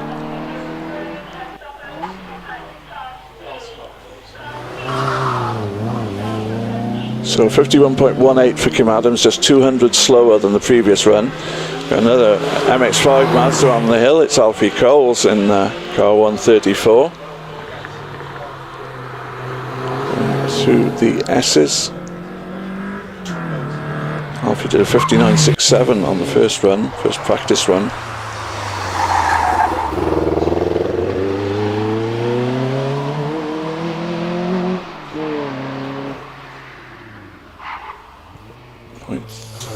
Alfie 0.3 of no, in fact he's that's let me down, not for the first time. He's about 1.7 seconds quicker than his first run.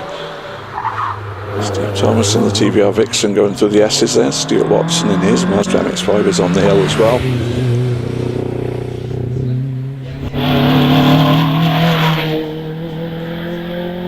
Up to the line, 53.42, half a second improvement for Steve Thomas. 6th quickest in the Classic Marques practice runs at the moment. Stuart Watson comes out of Pardon in the Mazda MX-5. We've got another Mazda MX-5 on the hill as well, which is Nigel Walton, a little bit further down the hill.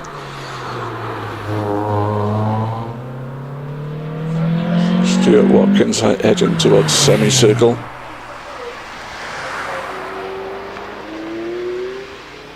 As Nigel Walton, car 137, rounds Ettores. Stuart Watson does a 56.50. He's improved, as most people seem to be doing with second practice runs. About 9/10 of a second his improvement.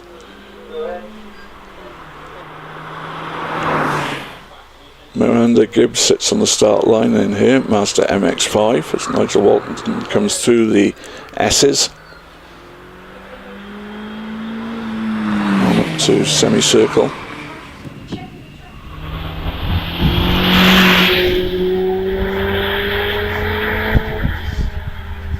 So again, another driver to improve. Nigel Walton does a 57.57, and that's improvement over a second and a half. I think we're just going to have a short delay whilst some track cleaning work is done by our marshals, our Army in Orange, who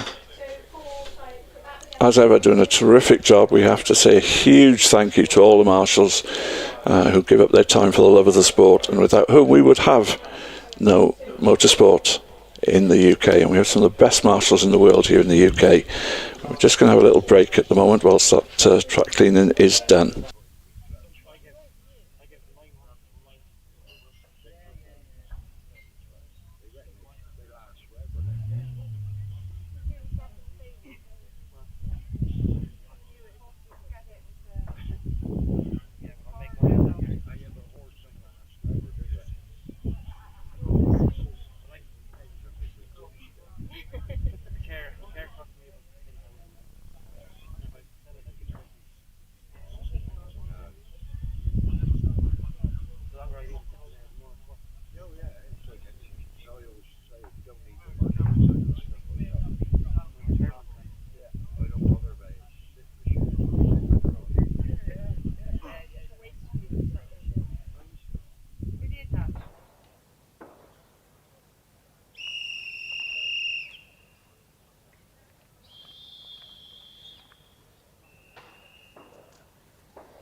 So I think we're about ready to get underway. Miranda Gibbs sitting patiently on the start line in that Mazda MX-5, but should get the all clear any moment now to start her second run. Miranda did a 67.98 on her first run. Up to the line is coming the Morgan of Rob Toon, who was second quickest overall, or second quickest in class, sorry, yesterday in this 3.9 litre V8 Morgan, as Miranda rounds Torres and then powers it on up to odds. Pardon the hairpin, which she's approaching and is exiting now.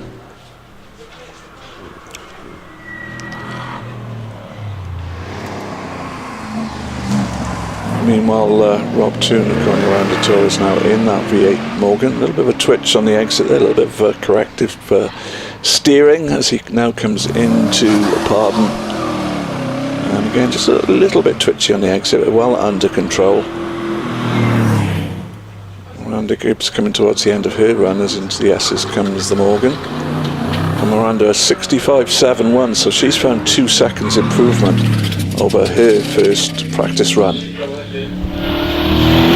Coming up towards the finish. Yeah, there's some bodywork hanging off the back of that car, I think, or is it possibly part of the exhaust? I don't know, but he does a 49.66, which is an improvement for him, certainly of about very nearly a full second, isn't it?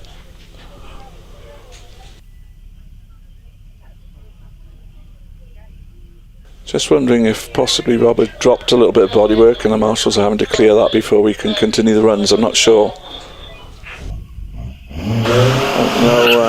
Alan Voice gets away in the Triumph GT6.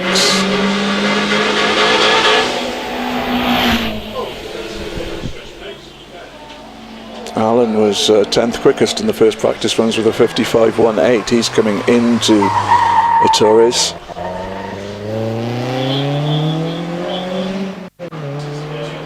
Exits the hairpin, heads on up to Pardon into that left-hander and away from there.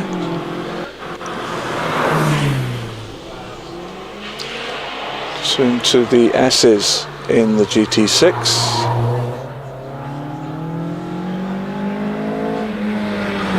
On up towards the semicircle as we see Rob Pack in the TBR Tuscan, who won this class yesterday in that car. He's out with Torres on up towards Pardon. He was quickest in the first practice runs with a 49.07. He's not quite matched that so far on this run.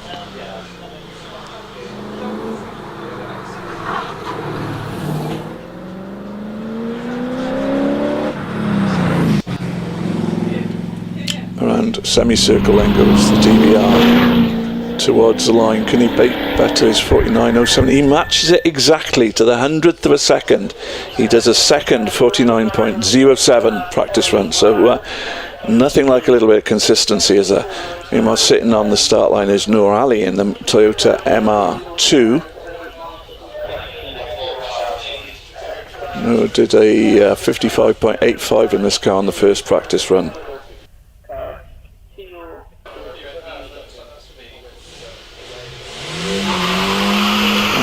Then goes the Toyota, mid-engine Toyota sports car.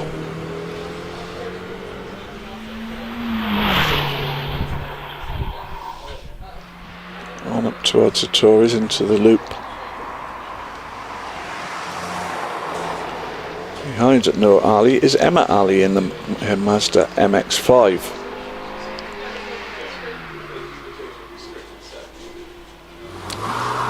Around Pardon goes Noor in the Toyota.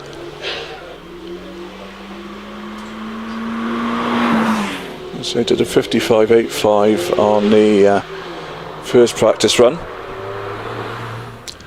Through the S's on up towards semicircle then. As we see Emma Ali in the Mazda rounding Torres. No, Ali does a 55.82. So he's actually found 0.03 of a second improvement over his first practice run. Emma Ali, meanwhile, is out of hatchets on up towards the S's.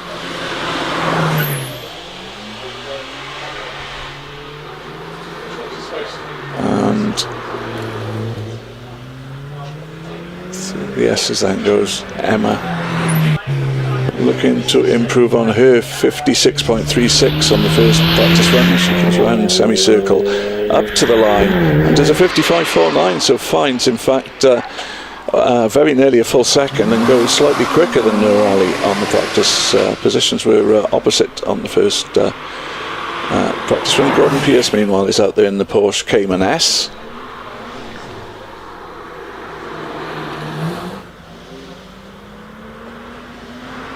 Gordon did a 53.77 on his first run. He's into semicircle. On up to the line he goes. And does a 52.09, so a big improvement for Gordon. As a personal favourite of mine on the hill at the moment, because it's a car that I, not this particular one, but I started life, or my driving life with a Hillman Imp. This is a Sunbeam Imp Sport, in fact. Driven by John Payne, coming around to Torres. 145. John did a 58.34 on his first run as he comes out of Pardon now, and on up the hill he goes.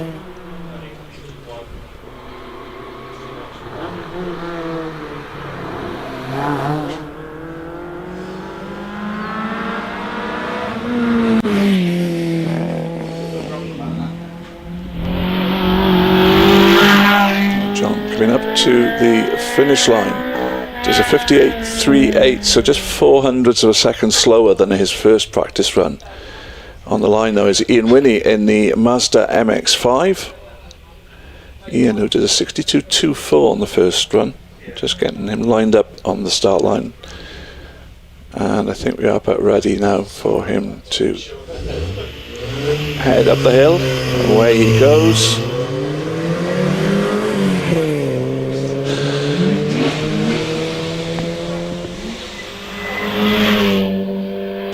Under the bridge on up towards the Tories goes Ian Winnie in that Mazda MX-5.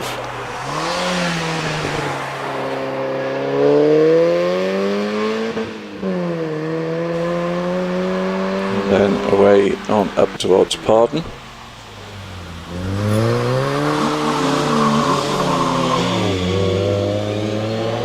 There's a little bit of smoke out the exhaust as he powers it out of the hairpin there. The car on the hill at the moment is Peter Brown in the Reliant Scimitar. But, Ian Winnie coming through the S's. And that beautiful sort of turquoise colour Scimitar round the Torres.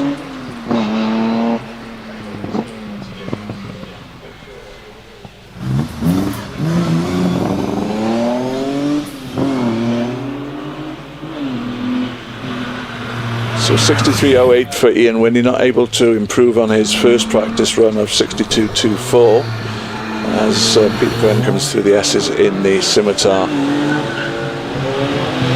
Michael Crutchley has started his second practice run in the Alfa Romeo Giulia. So around semicircle up to the line comes the Reliant Scimitar, and Peter Brown does a 56.43, so almost exactly 2 seconds improvement on his first run, first practice run.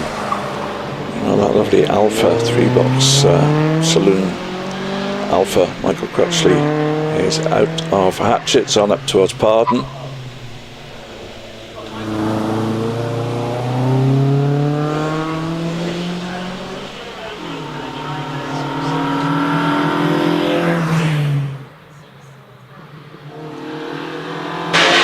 Through the S's comes the Alfa Romeo. As Rob Orford starts his run in the MGB Roadster.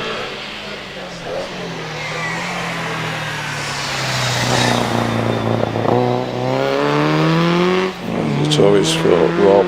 Michael Crutchley does a 62.30. He's found 2 seconds improvement on his first practice run. Well, Orford comes out of Pardon. Rob looking to improve on a 55.89 on his first practice run.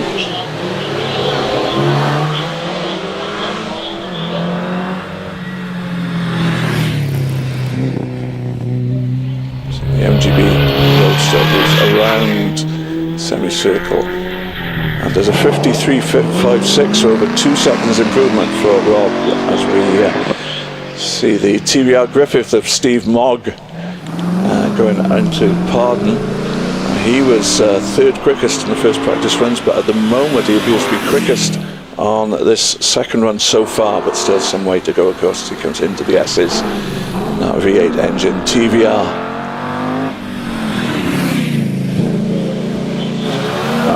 There's tyre smoke possibly, I'm not sure actually. No, there's quite a bit of smoke coming from the car now as he goes underline.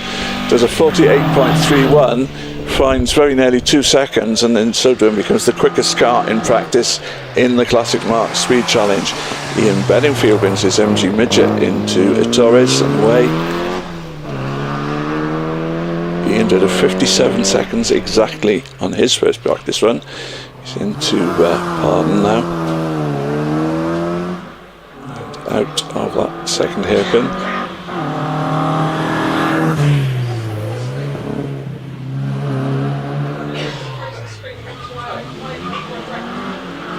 Coming through the S's now, the little midget sports car.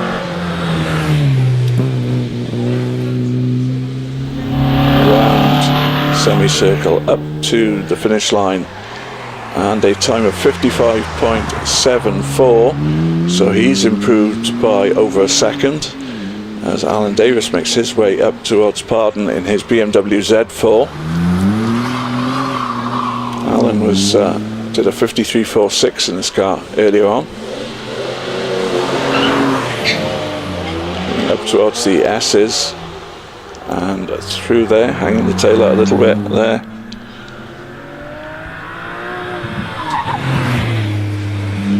On up to semicircle, then goes the BMW Z4, and the time for Alan Davis a 52.59, so he's improved by nearly a second. As we see the beautiful E-Type Jaguar of Paul Slade on the hill now, car 153, the red E-Type coming out of Pardon. Paul did a 56.74 on his first practice run.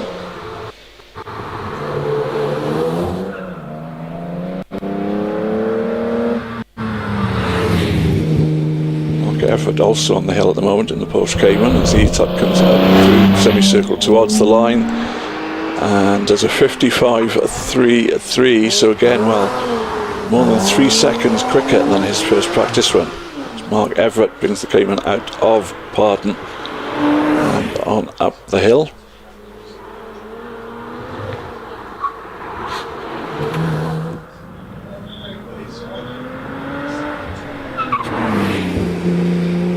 Was currently like 6th quickest amongst the practice runs with a 52.38. Coming on to the end of the second practice run, does a 52.54, so just marginally slower than his first run. John Brunner is on the hill in his Mazda MX-5, car 155, just going through Torres.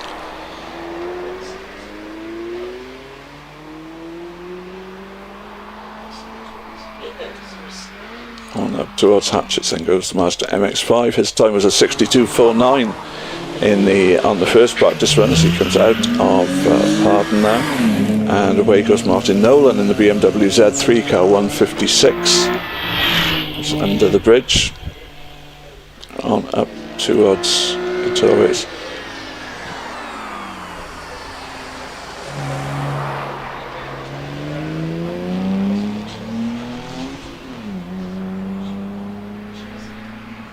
Runner coming towards the end of his run in his Mazda MX-5 as the BM of Martin Nolan rounds Pardon.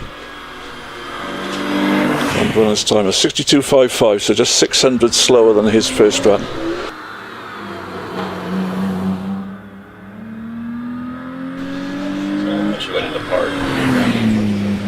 Car Gordon on the hill at the moment, our first ever hill climb event, as Martin Nolan comes under the finish banner in the Z3, does a 58.61,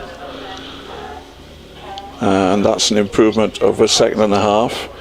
Cara in the Master had a little bit of an off-course excursion on her first run, so learning about hill climbing. Obviously she rounds Ettore, sends up towards Pardon.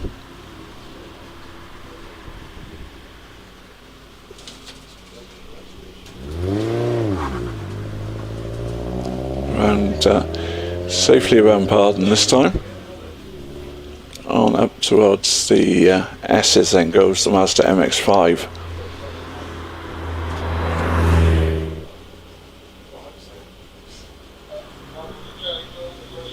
Through the S's, then the sports car heads. Cara, of course, hasn't recorded a time yet today because of that fail on her first practice run, so she will get a time in by the looks of it for this run. She's coming up towards semicircle as Steve Lepsch takes the Austin A40 Farina off the line, and Cara does a 94.29.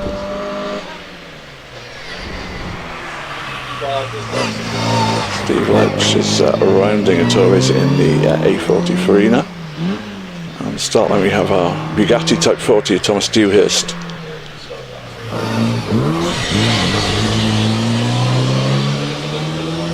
As the A40 goes out of Pardon on up the hill. Now it looks like we're going to have a change to the schedule because we are running ahead of time, so we're going to have some of the timed runs taking place before lunch rather than after lunch, as the BMW, how dare I say that, the Bugatti comes up to Ettore's and around there, very appropriately named corner, of course, for a Bugatti. On up towards Hatchet, and that was a 55.54, I think, for previous car. But this, I think, is the last of our practice runs, and once again, to take you through the early timed runs, I will hand you back to Owen.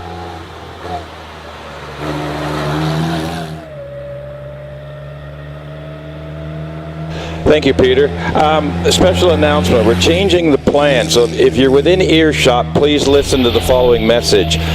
We are not taking a lunch break yet. We're going straight into first timed runs, which means some of the competitors, that's you guys out there, thought we were having a lunch break. We're running the timed run, so we need you back to your cars now, please. Apologize for the inconvenience, especially the car 20, the car in the first group, Bugatti Owners Club and All Comers Handicap and Saloons and Sports. Guys, can you get back to your cars, please, so that we are going to run timed runs before lunch all the way down to the single-seaters, Class P. So Classic Marques, you guys have you've got a bit of a break.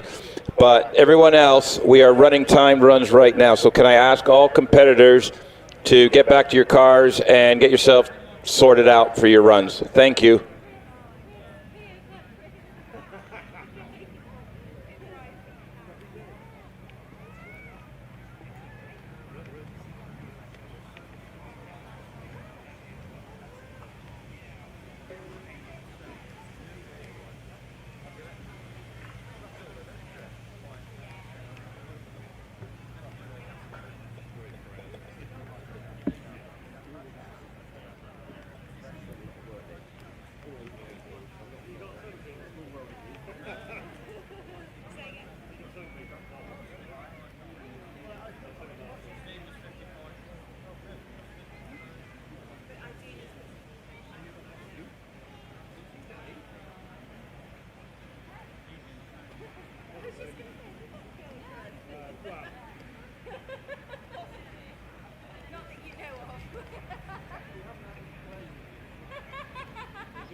Okay, welcome back. So, you may have heard me make an announcement. So they're just having full hill coverage shortly. We're just having a camera realignment. If you heard the message online, I just realized I was talking to the paddock, but may have been talking online as well. Normally we'd have a lunch break at this point, and then we would start up timed runs. But due to the way things are going and everything, they want to get the first timed runs in before the lunch break, and that'll allow us also to set up for the first runoff this afternoon. So. The dual drive, Bugatti Type 40. This is Peter Dewhurst. We've already had the drivers just coming up. And then we're lining up, getting ready for full time runs. So bear with us. Again, a little shout out if you're sort of just waiting for things to happen. We're just got a temporary camera readjustment going on here, so bear with us. But throw any questions in the comment box. We've got a couple, and I've just been out researching to see where I can how I can get the answers across good this morning. But if you got any other questions regarding hill climbing, the sport, or technical, the cars, or how the start line works, or anything like that, throw that question in the comment box and the chat box there, and we will see what we can do, and we can show you a little bit about what happens behind the scenes. So we do have a feature. I'm just working on it now. We've had one question of the cost involved, and how much does it get involved and stuff like that. So. And I've just gone out and done some research and asked a couple of competitors if I can use their cars for a bit of showing you what's going on. So we will do that. So yeah, please, if you've got any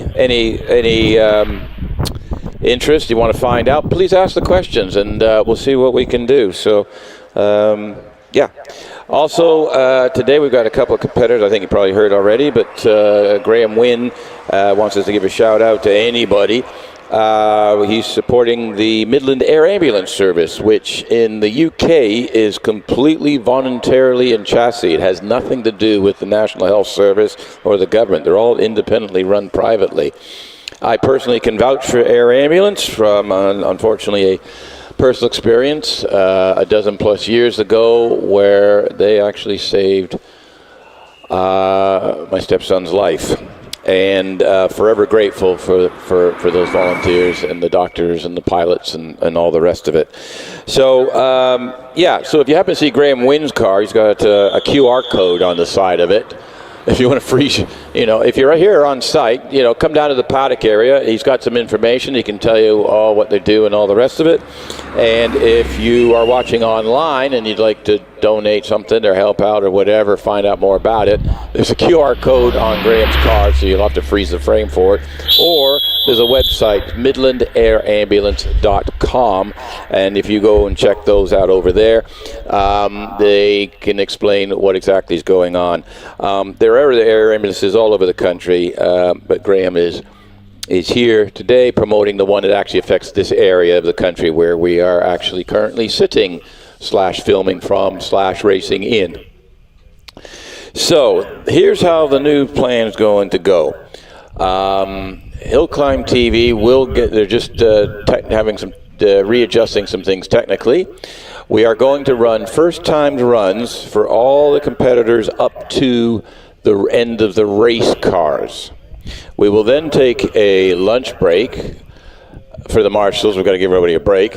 And then we'll be back with the Classic Marques first timed run and the first timed runoff. The first top 12 runoff of the day for the Midland Hill Climb Championship. And then that would be followed by all the second timed runs and then the second runoff. So we've got lots of action going on here. We've got cars of every shape, size. Don't forget to have a wander around the paddock and check the cars out. You got everything from a completely standard car to one of the most advanced race cars used in hill climbing, all in the same paddock, all racing at the same time and on the same day and on the same track. So, and they all paid the same entry fee. So there you go. but I'll do a bit more of that come lunchtime. Just looking at the cameras, it's apparently somehow we've got some broken tree branches on the track. So if a car brushed that would have been, yeah, that wouldn't have been fun. So they've got that sorted out, and that's hence we do the track inspections on top of our marshals. They can't see everything, so we do track inspections in between the runs just to double check things. Normally there's no issue. So yeah. So we're going to start off with, we're going to go back to the Bugatti Owners Club handicap. Now what this is so we've got Amy Jenkins on the line. That's that little red Renault Clio that you saw. And that goes all the way up, and then we got Ethan Brayshaw. Actually, Brayshaws aren't running today. So if you have a program, car 20 and car 720 are scratched. From what I understand, they're not running. So we've got car 21 to car 27 in saloons. So saloon being something that has a back seat you can stick people in. A sports car is something with no back seat. And a race car is something with one seat. So that's how we kind of work it out. So we've got 3 classes in the Bugatti Owners Club and all comers handicap. So the red flag's going in. The track is cleared. Everything's good.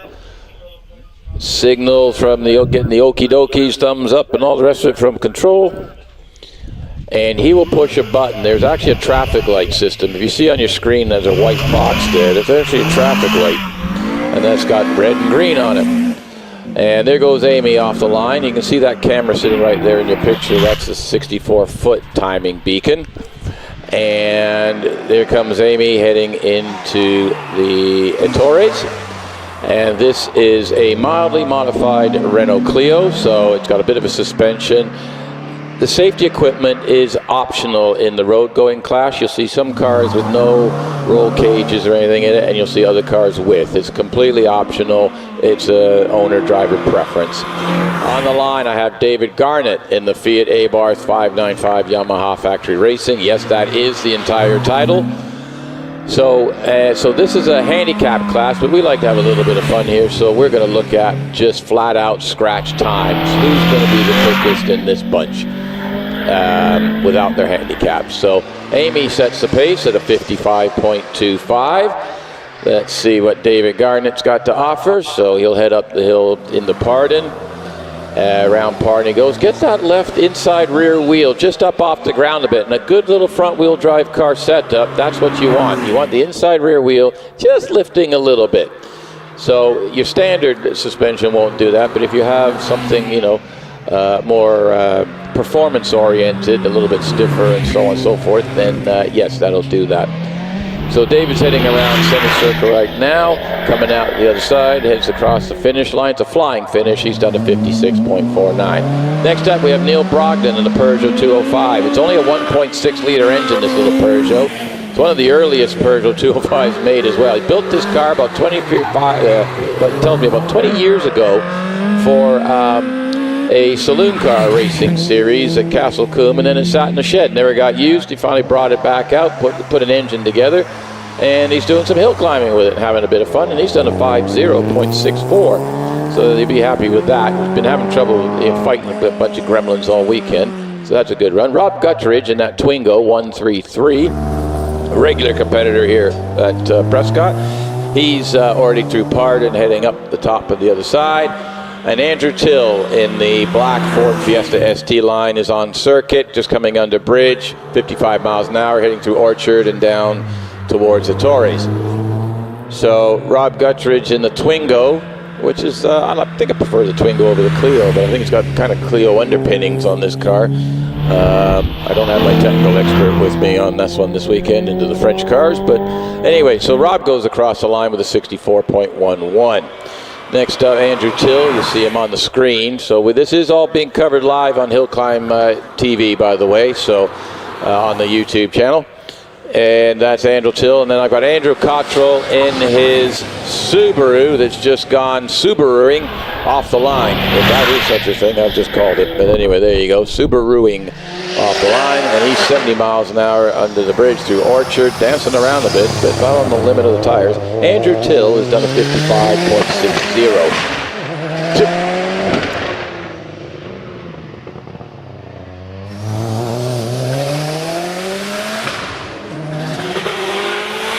Right, just had someone sneak up on me, and yeah, you don't sneak up on me, I make all sorts of weird noises. Right, Andrew. So, who did I miss there? Andrew Till, 55.60, yep, he's all right. So the Subaru, Andrew Cottrell's heading across top of that. Michael Thompson, who is a class record holder at several other venues in the normal class. Andrew's done a 47.93 in a Subaru, that's his 2-liter turbo. And this is Michael Thompson in his 2-liter Honda S2000, which blew up the engine last year. He's built this engine himself. It's the first time he's tackled something like this. And it absolutely, so he's got more grunt in it, but the car was a bit twitching. See, he just drifted it a bit coming out of the semicircle, but he's just laid out a 49.07. And now here comes his wife, Zoe Sherman, in a Lotus Exige. Yes, they are a couple. In the Lotus Exige, and she's already heading up through Midway and into the S's. We've moved on to the Bugatti Owners Club All-Comers Handicap Sport. So these are basically 2-seater sports cars, and that gives us Austin Weltman in his Lotus Elise S1. That's car 31 coming into view into a Torres now. Zoe's done a 50.69. That's a good time. I think that's our quickest time of the day, counting the practices. So a good time, and only a second and a bit behind Michael. So that's going to be a battle for who does the dishes later. Austin Weltman in his Series 1 Lotus is already out of the corner. Chris Toon is on the line, and it used to be just a silver Clio last year. The reason for the gray panels, those are fiberglass lightweight panels on it, and he hasn't painted them yet. So hence the checkerboardy type layout there. But very quick, Chris is. The Toon family in general. Brother Johnny is out for the season. His engine has failed on his Fisher Fury, so he won't be running that. Austin Weltman's done a 57.16 to open his account. And Chris is already honking his way down through Midway and into the S's. And Stephen Norris in the MGB Roadster, has just left the line. So we'll see what Chris does. Now he's aiming for, even though these are handicaps, he's hunting for, it's like I was fastest in the class type thing on scratch. So there's a bit, you always want to be racing, and not far off, a 49.94. So he's broken into the below the 50 barrier. There's Stephen Norris in his MGB Roadster, just heading up into Pardon right now. And then for a completely different item on the What Can You Race on a Hill Climb, Tom Golland has just launched off the line in his Morgan 3-wheeler Aero. And yep, that's 3 wheels. The front 2-wheel steer, the back wheel, all the power goes through it. It is rear-wheel drive. And I have seen people drift these things. This is an original, by the way. This is not one of the newer modded versions. That is an original 3-wheeler Aero. So Stephen Norris is heading across towards the top of the finish. He's done a 66.20. Tom's got the Morgan 3-wheeler around the corner and up the hill. And then Martin Watts in the Silva Riot is literally, it's got that little motorcycle engine screaming out of here as fast as he can. And that thing is silly quick. It is a Silva Riot. That is the number plate. He drives it on the road. And very quick little car, and he is the fastest so far. Tom Golland in the 3-wheeler, 67.82. 67.82 to open his account for the afternoon. Martin's already through Midway and heading past the S's here. Jeremy Jones in a Swift Formula Ford SC93F, so that's a pre-1994 Formula Ford, which there is a class in the British Championship for. So he's running in the handicap today in that car, so he's already up into Pardon. And then we have David Wilson in the Lotus Elise. And now that, I believe, we're moving on to, yes. So the Formula Ford is the last of our handicap runners. Martin Watts did a 45.13 in the Silva, so that was a bit of a record. Ignore the, if you're looking at the timing screen, ignore the title for that. It says owner's handicap 347. It's actually the handicap for race cars. Right, David Wilson, we're moving into the Midland Hill Climb Championship classes, and this is road cars, series production cars up to 2-liter 2-wheel drive. And that's David Wilson. They were in a Peugeot 205, which was very quick, and they moved up to the Lotus Elise Series 1. It's got a 1.8-liter Rover K Series engine in the back. And Bruce Aitken in the Citroen Saxo VTS. And depending on how plans going, that will be a subject of a lunchtime walkabout. Right, David Wilson has opened the account in the class with a 49.12. These are not handicap classes. These class now is straight up fastest first.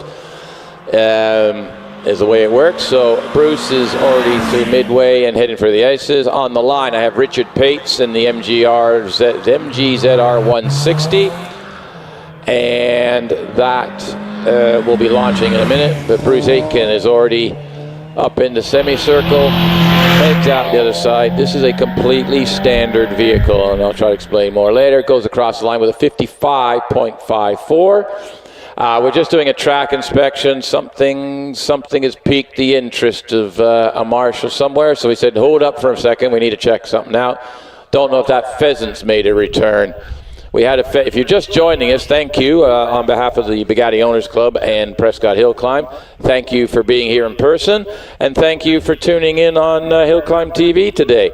We're trying to get to 14,000 subscribers. We're at 13,700. So if you haven't subscribed to HillClimb UK or HillClimb.TV, or HillClimb UK was its Facebook page, then it doesn't cost you anything, and it'll be helping people out, and I won't keep droning on about please subscribe. So if you love what you're seeing and you've not, please like, share, subscribe to the HillClimb.TV channel, and it makes the world a whole better place to be. So we're just on hold for a second here while we're checking something. And here we go, off the line, Richard Pates goes. So we're still in the road car series production up to 2-liter. And they are generally road cars. You are allowed some modifications. You can add safety equipment if you wish. I know this particular car is relatively standard, although the driver has put a racing type seat in just for it feels he needs a bit more support. You are allowed to, there's no penalty for that. Up the hill, gets it turned into Pardon, comes out the other side, and on the line I have Jonathan Langmead in a Lotus Elise 135R, very quick driver, so we'll see what he can do here. David Wilson's holding the class lead at a 49.12 at the moment. Jonathan just hanging the car out on the edge there, coming through Orchard, gets it around into Vittori's. Back out the other side. Regular competitor, been competing with this car for a few years now. Richard Pates in the ZR did a 62.63. And Jonathan Langmead is just coming through midway, and here's the S's here. Locks it up going into the S's a bit. You saw that little bit of tire smoke. That's a brake lockup, because you do have to slow down a little bit for that one. But he gets it through. He's picked it up again. He's on purple sector, so this could be the quickest time in the class. Heading across the line. Can he hold on? Yes, he can. 48.8. So 0.3 quicker than David Wilson. Puts Steven back down into second place. Robbie Birrell. Now this is Porsche Cayman. Now this is an over 2-liter car. We still have some cars left in the under 2 liters, so we're going to bounce back and forth, so bear with us. So this is a double-driven car again. This is Robbie Birrell in the Porsche Cayman. Very quick driver. So this is the over 2-liter class road-going car. And let me just... that's a Cayman 718 GTS. It's got the 2.5-liter turbo engine in that car. And he's around 500 brake horsepower. So he's purple sectors all the way up again. He's the first car in the class to go up. So there you go. But Peter Siddle is just launched off the line in the under 2-liter Renault Clio. So we'll bounce up. So Robbie Birrell in the Porsche has done a 49.20. That's the target for the other competitors in that class. We will drop back to the A1 class. And this is Peter Siddle. Shares this car with Jack Butler. So Peter, big lockup going into part, and that's just the brakes, hitting the brakes hard and the wheel not grabbing. So, so Peter, an experienced driver, normally he's he wasn't a road-going car. I know he was building a new car, a modified car, but hasn't got it done. So he's out here, and the Butlers have let him jump into his car, their car to drive. And we've got Mike Tower in the BMW 2002, out of sync a little bit because of the sudden start again. Peter's done a 51.55. That puts him in third place at the moment. And we see Mike Tower in the BMW 2002 just heading up into part right now. And he's actually in the handicap. So we're just going back a little bit because on the sudden change of plans, some people had the normal routine just wasn't near his car at the time. So the organizers have found him and said, jump in your car, we'll get your first time run in. So here we go now.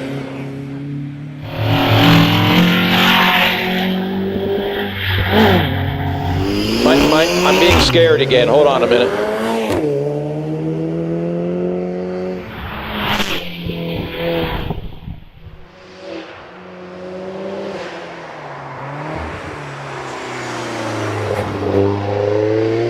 Okay, folks. Yep, so Rodney Isles is on the screen and in his Alfa Romeo 4C. So we're back in the over 2-liter class. Robbie Birrell is currently holding the class lead. I know Rodney will want the class lead. He is an Alfa and amongst a whole lot of Porsches. So he's going to do. I need to do a public address announcement. If you can hear me. If you are the owner of a black pickup truck, Toyota Hilux, with the reg number VN65AZC, or if you parked in Orchard, could you move your truck, please? You're blocking access. Repeat, black pickup truck, Hilux, parked in Orchard. Number plate is VN65AZC. Could you please move it? You're blocking access. Thank you very much. Right, on the screen, Simon Tarling's just gone across the line in his Porsche with a 50.94, puts him into third place. On the line, I have Richard Snow in the Porsche Cayman GT4. It's only got 410 horsepower, so he brought the little car out. So he's going to launch off the line.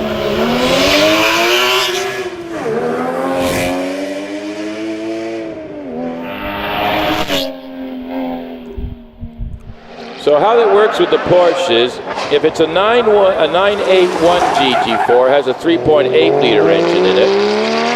It's a 718 GT4. It's the later 4-liter engine. So not quite sure where Porsche got the numbers from, but that's what it is. That's what we're stuck with. Can't make them change it now. So Richard Snow, the class leader is Rodney Ailes in a 48.66. So the Alfa is leading all the Porsches at the moment. Can a Porsche hold up their honor and beat the Alfa Romeo? It's Germany versus Italy at the moment. Yes, they can. Richard Snow just laid down a 47.86, 0.8 of a second quicker than the Alfa.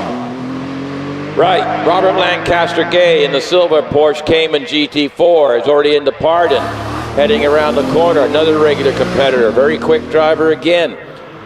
Can he get in and can he take the Alfa down another place, or is the Alfa going to give the Porsches a whole lot of headache today? Off the line goes Steve Atkins in, not a Porsche, but still German, a BMW M3. We'll see if he can do anything with the Porsches. Here goes Robert Lancaster Gay, 49.85, so up to fourth. 47.86 is the lead. There's Steve Atkins in that black BMW M3. If you see the indicator lights flashing, or in this case the tail lights flashing on some of our road-based cars, that's the ABS system the technology, when you put your foot on the brake really, really hard and the anti-lock brake system kicks on, it flashes the indicators, or in this case, you saw the brake light, for safety, for telling other people behind him that he's braking heavily. So new technology. Anyway, Steve Atkins has done a 51.12, so not giving the Porsches any trouble yet. Duncan Andrews on the line in his Porsche Cayman. This is a 981 with the 3.8 liter. Only 385 horsepower.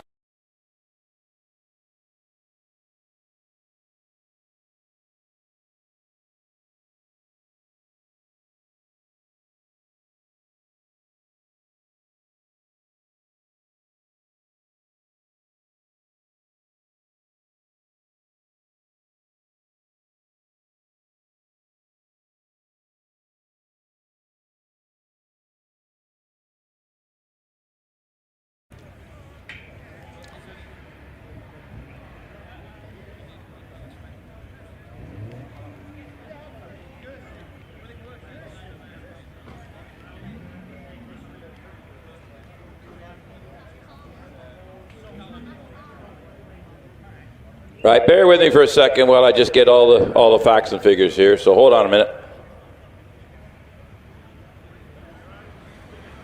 Okay. So I believe there's nothing major happened, but the car is just spun out on the grass in Orchard. So they'll need to just check on everything, and we'll get back to you on that. In the meantime, while we're waiting, yeah, there's a gentleman standing next to the VXR. If you want to wave to the camera, if you can hear me. Now he's camera shy. Right. So, while we're waiting, and that goes for people here as well. If there's any spectators here that are listening in, obviously you're on the PA. If you want to go on to HillClimb.TV on YouTube, if you got any questions to ask, you want to find out about things, behind the scenes information, or how to get more involved, or anything like that, then we can please put it in the chat, and we're going to try and do some sort of feature at lunchtime just to cover things. We do have a couple of questions already, but I'd like some more if you've got around. So there you go. We're back on live. So Duncan's out of the car. The car's sitting there. I believe he rubbed the Armco a little bit based on that divot that he's left in the guardrail. The car itself, I think it's only cosmetic on the front, but we've got to check all that out and make sure that Armco is not damaged, that it could cause a problem somewhere else. So it wouldn't surprise me. So we'll see what's going on here. And you can see the driver's out of the car. He's fine. And it just, back end just broke loose. He did a bit of a donut, spun around a couple times, and just the nose just rubbed the Armco guardrail a bit. We have a replay on the camera screen, so here we go. We've okay with this now. We know Duncan's fine, all the rest of it. So launches off the line, good solid launch on the rev limiter, gets up under the bridge, just drops the right side wheels on the grass under the bridge. And it just, because you're on a load there, because you're turning left, all the loads on the right wheels, they were both on the grass on the bridge, and it's just, well, it did that. It donutted the car, spun a couple times, and just scuffed the Armco. So they'll do a quick inspection up there, make sure that Armco is, it's got a dent in it, but to make sure that it's still it still meets the safety requirements, nobody else could get hurt if that happens. So you'll see on camera there, they're inspecting it right now, and the rescue guys as well. And by the way, you're looking at all volunteers here that keep motorsport live. We can't do motorsports without the volunteers. It just doesn't happen. So even the Formula One, okay, let's go to Formula One racing. All the marshals last weekend at Silverstone, volunteers. Matter of fact, some of the marshals that were here were at Silverstone last weekend marshalling. So there's, you can get into rallying, you get into circuit racing. Most of the marshals here are hill climb enthusiasts. They like hill climbing. So there's Duncan trying to go, what do you want me to do here? Wait for instructions, essentially get in your car and drive it back to the paddock. So yes, the orange arm is what we call them in this country. In some of the other countries, the marshals are in white. But whatever country you are in the world, and I know we have people watching from other countries, and thank you very much, the marshals are volunteers. And it's very easy to get involved in marshalling. If you want to be more involved than just sitting and watching it at home, then you can, in this country, you can contact Motorsport UK, or if you're at an event, you can, well, literally ask the marshals at the event, and they will give you names, contacts, information, or, yeah, like I said, Motorsport UK has information on joining. And you are, for the training is provided. There's all different positions, so you will get trained up. So you could have zero experience whatsoever, and you will get trained and not put in uncomfortable or unsafe positions. Everybody works the way up. Right, so Duncan's Porsche does go in reverse on purpose as opposed to unintentionally. And they're just checking, nope, nothing's leaking, nothing's dropping. So other than the Mini being in the way, we'll get that. He'll come back down the hill.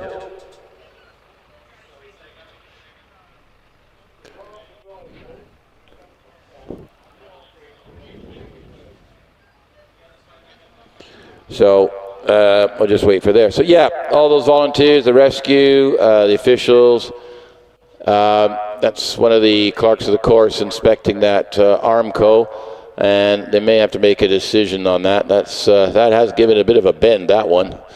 So it just depends. What you're looking at is if a vehicle hit the same spot, would that cause any additional issues, or will it still do its job as it's supposed to? But there you go. The Porsche is heading back down toward paddock. There is a little gate off to the right on your screen, and you can see the marshal there, and that'll come back into the paddock. He'll probably check it over. Odds are that car will be out again for a second time run if he can get it all cleaned up and make sure everything's okay, and put the timing strut back on.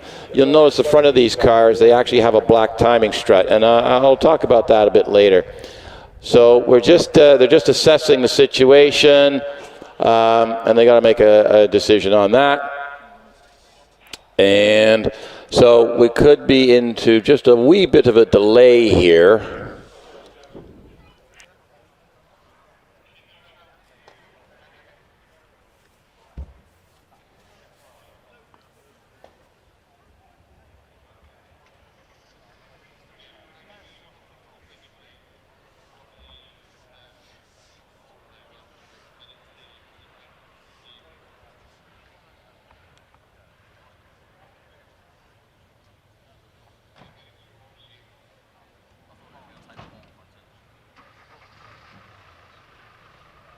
Okay, so while we've got a bit of a lull in the action here for a minute, yeah, if you've got any questions for us, please ask them. Say hi, say comments, tell us you're out there.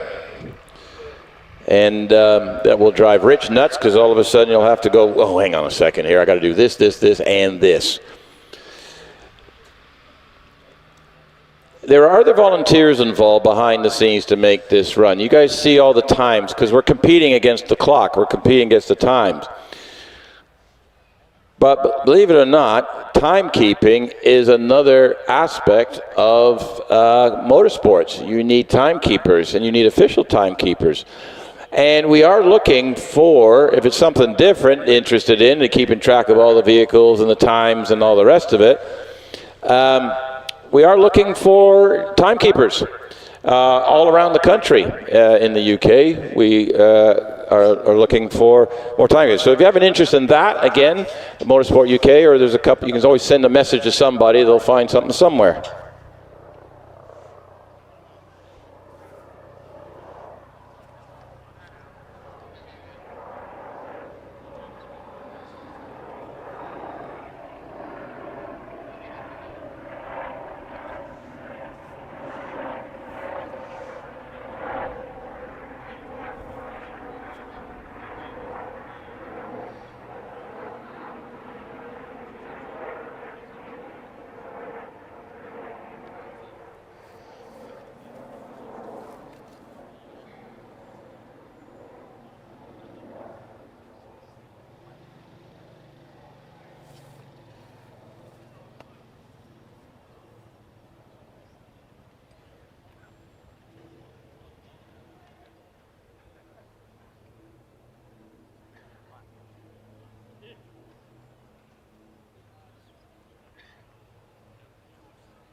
Okay, bear with us, folks. So we're just doing inspection. Safety is number one priority. They're discussing the Armco situation at the moment, and trying to decide, do they need to put that piece back out? So, because the reason the Armco bends, as it's designed to do, is to absorb an impact. So you're not hitting anything solid, so it's to absorb the impact a little bit. So they'll check that out. If you're on site here at Prescott today, I would like to point out the ice cream vans. There's two of them, and they do solid scoop stuff. I guess you call it. Really nice ice cream. They do different flavors on scoops. They've got some ice lollies, etc. as well. So check them out. We have a regalia hut that's got some Prescott clothing and other things and stuff that you find at the race circuit. The clubhouse is serving lunch. So there's a big clubhouse here, the Bugatti Owners Club clubhouse. They are serving lunch. There is a bar in there. And I'm not sure if the outdoor bar is open today, but there is a bar in there, so get yourself a beverage. And we also, down in the paddock, we have a Toasty wagon here today. And I had one yesterday. I will be going to have another one today. So they make a very nice Toasty. And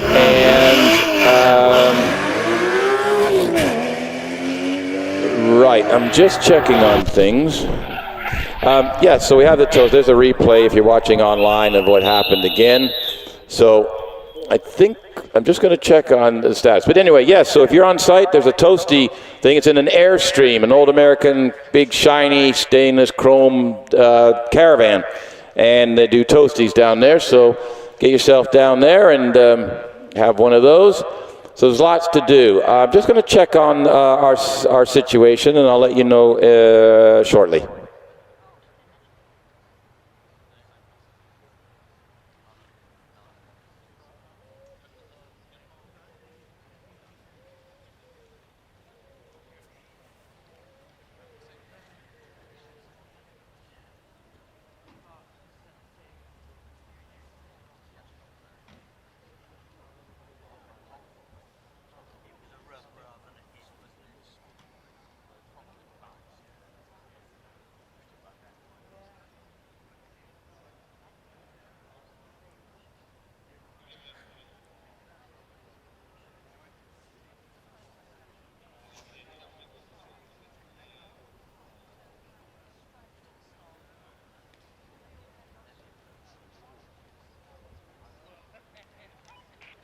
Okay, I'm just trying to get an update on our timing, so I'll be with you shortly.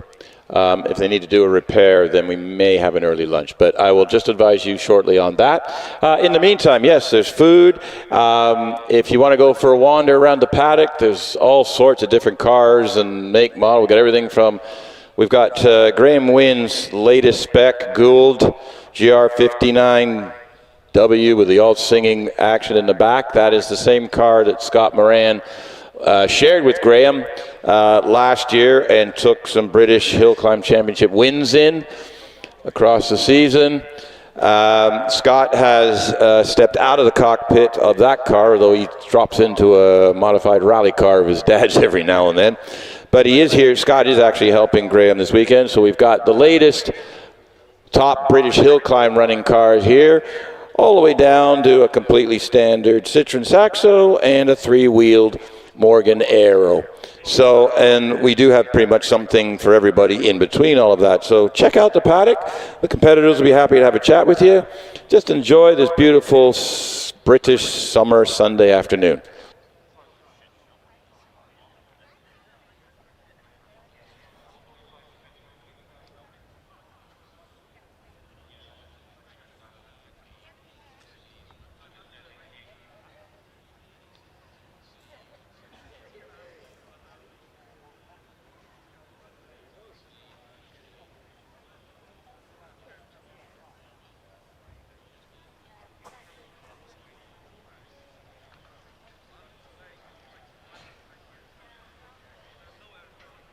Okay, just Just got official confirmation. We're actually going to take a lunch break now while the barrier is repaired. So we're going to utilize the time of the barrier repair to actually stop for lunch.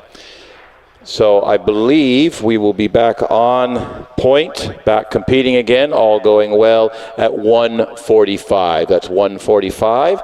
So about an hour. So if you're spectating on site here, you've got about an hour to wander around and check everything out, what's going on. Grab some lunch, grab some beverages, grab an ice cream. You got to have the ice cream. The ice cream is really, really good. No, I'm not on commission. Check competitors out. And if you're watching online, we may be doing we might be doing a bit of a walk-around feature and answering some of your questions shortly. So keep an eye on the online situation if you're watching online. And Peter and I will be back officially on the box for competition, hopefully in about an hour or so.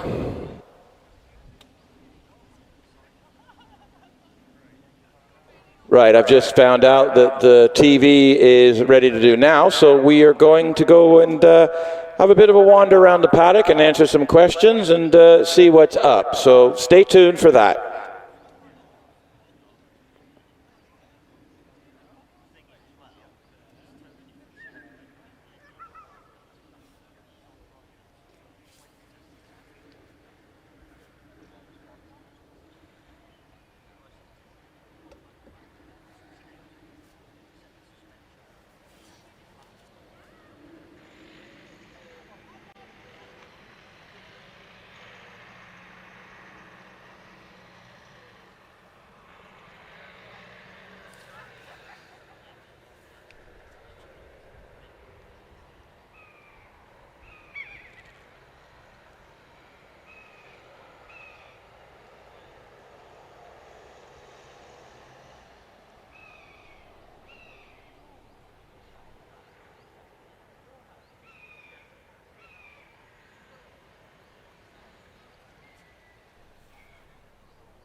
On that run I was a bit more on it and I didn't notice it, so I mean it is a...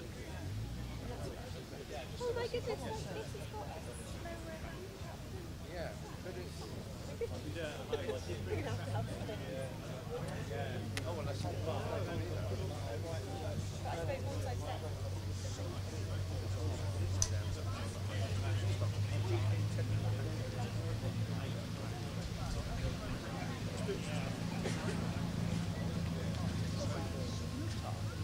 Attention paddock, just to clarify with everyone, we are breaking for lunch now.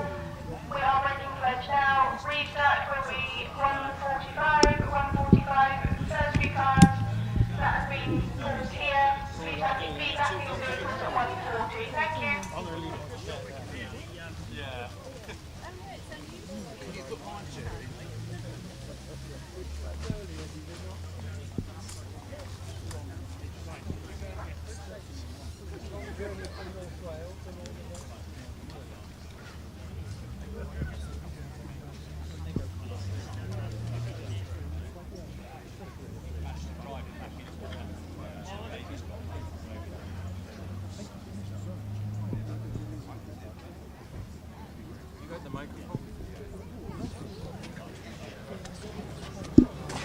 We got some good questions. One's on types of fuel. So might need. I'm just going to before we do anything. Nobody can hear us right now, can they?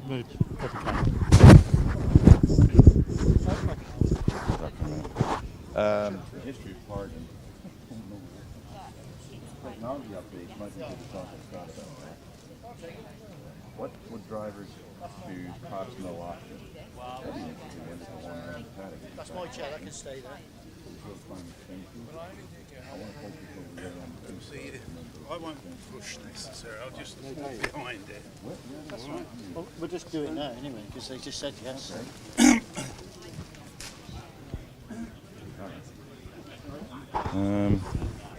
Let's just sort of. Yeah, let's head over sort of this way. See on the camera, it's not really personality.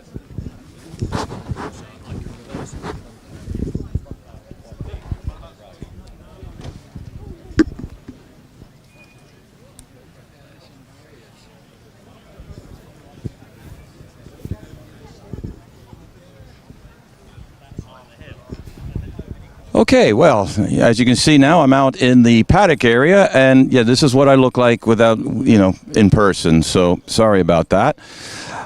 We've got a bunch of questions from our viewers, so thank you very much. And I'm just going to start off with, the first question was, is hill climb expensive? It does cost some money. Entry fees are the same for every competitor, depending on the event. So everybody here, Prescott, paid the same entry fee, and so on and so forth.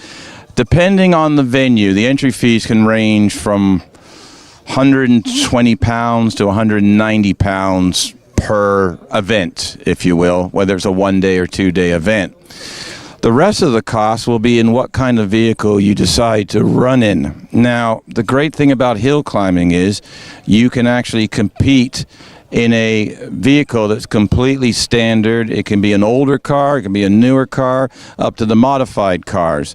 To give you an idea, behind me I have a couple of what I would say were good starting base vehicles. On the left here, the black car is a 21-year-old Citroen Saxo. It's a 1.6 liter.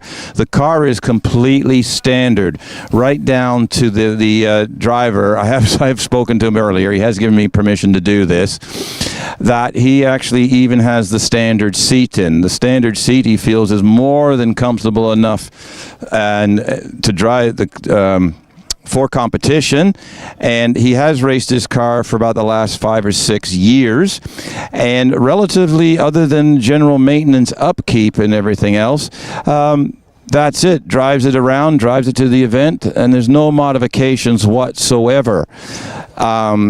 there's two ways you can do with this type of car. You can use find a championship. There are lots of championships where they have a class for completely standard vehicles, or you can join a championship that uses a handicap system, and what that does is you're actually racing against yourself, and the closest you do to your best times, or the best, every time you beat your personal best, you'll score more points, and what you want to do is beat your personal best more than the other person beat their personal best, and it doesn't matter what car you're driving, and you can actually you score points and you can compete in the championships with this. Now there's a couple of mandatory requirements you do need for hill climbing. The first one I want to point out, and you've seen them on the start line starting the cars up, is this item down on the front here, and I'll just point it out to you. This is what they call a timing strut. Not all countries use them, but in the UK we do need them.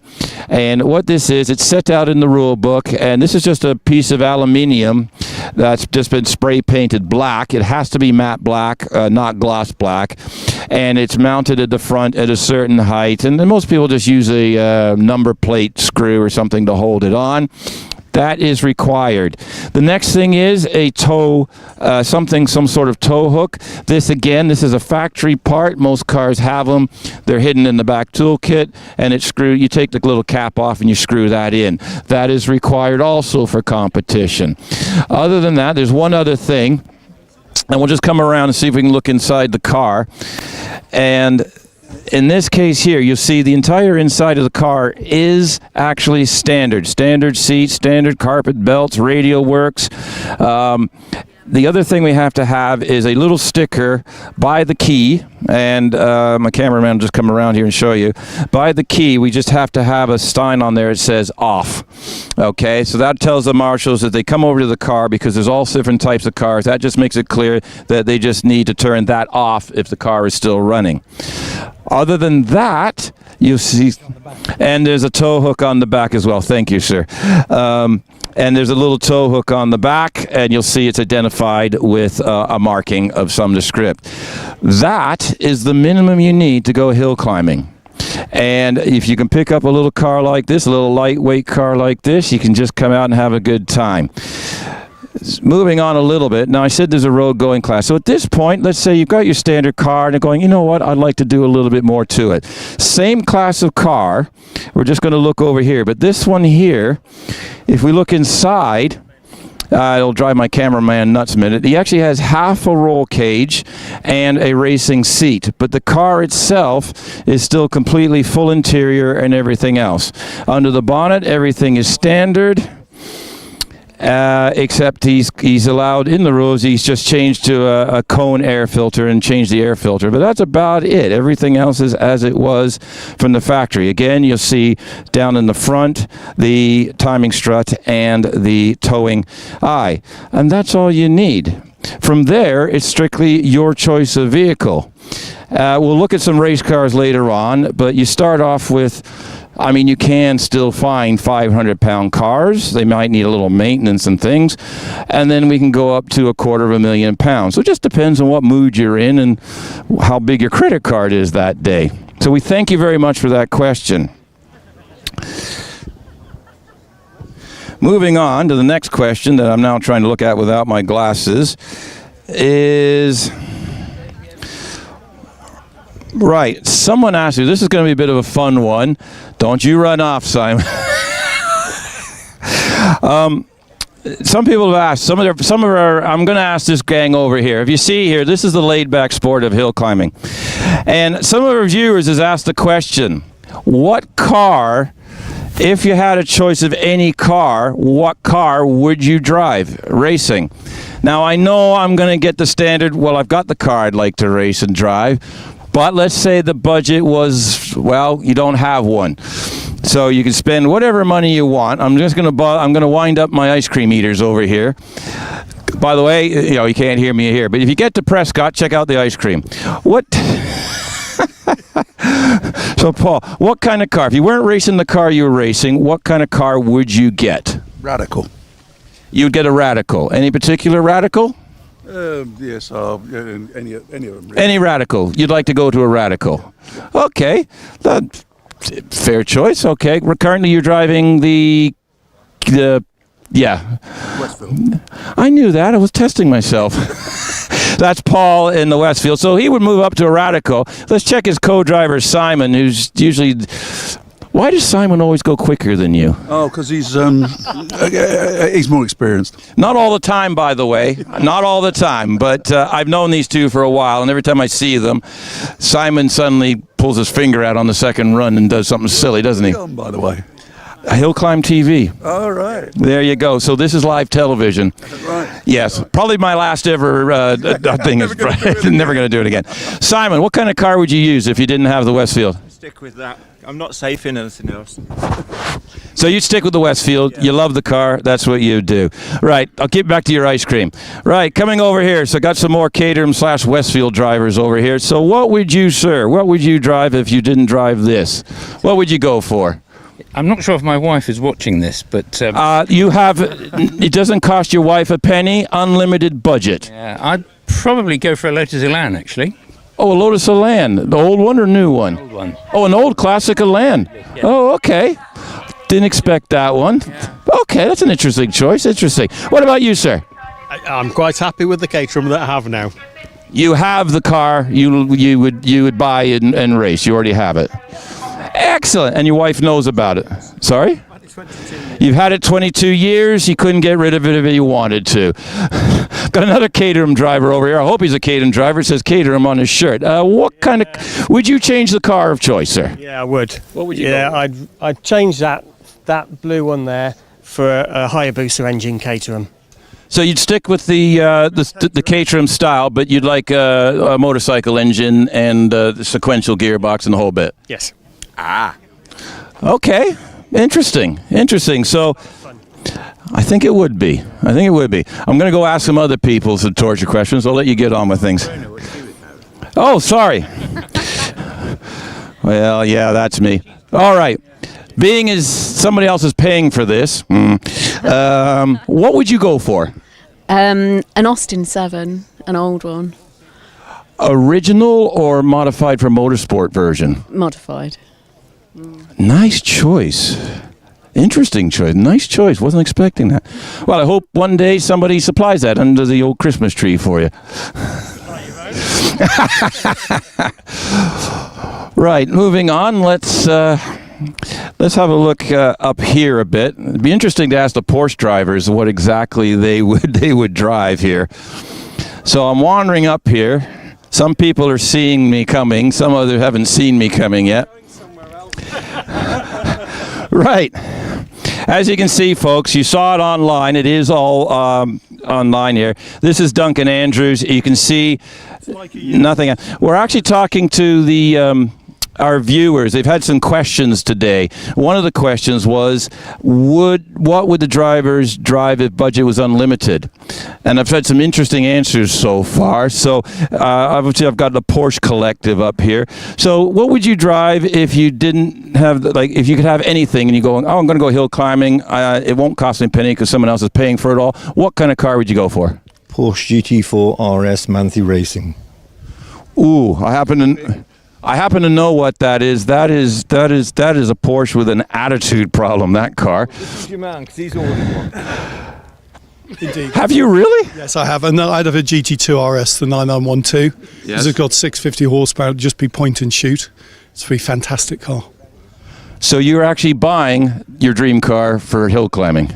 Yes, I'm driving my dream car for hill climbing, but I can't. It's because I can't afford the one I actually want. What is the one you actually want? Yeah, a 991 GT2 RS, 640 horsepower.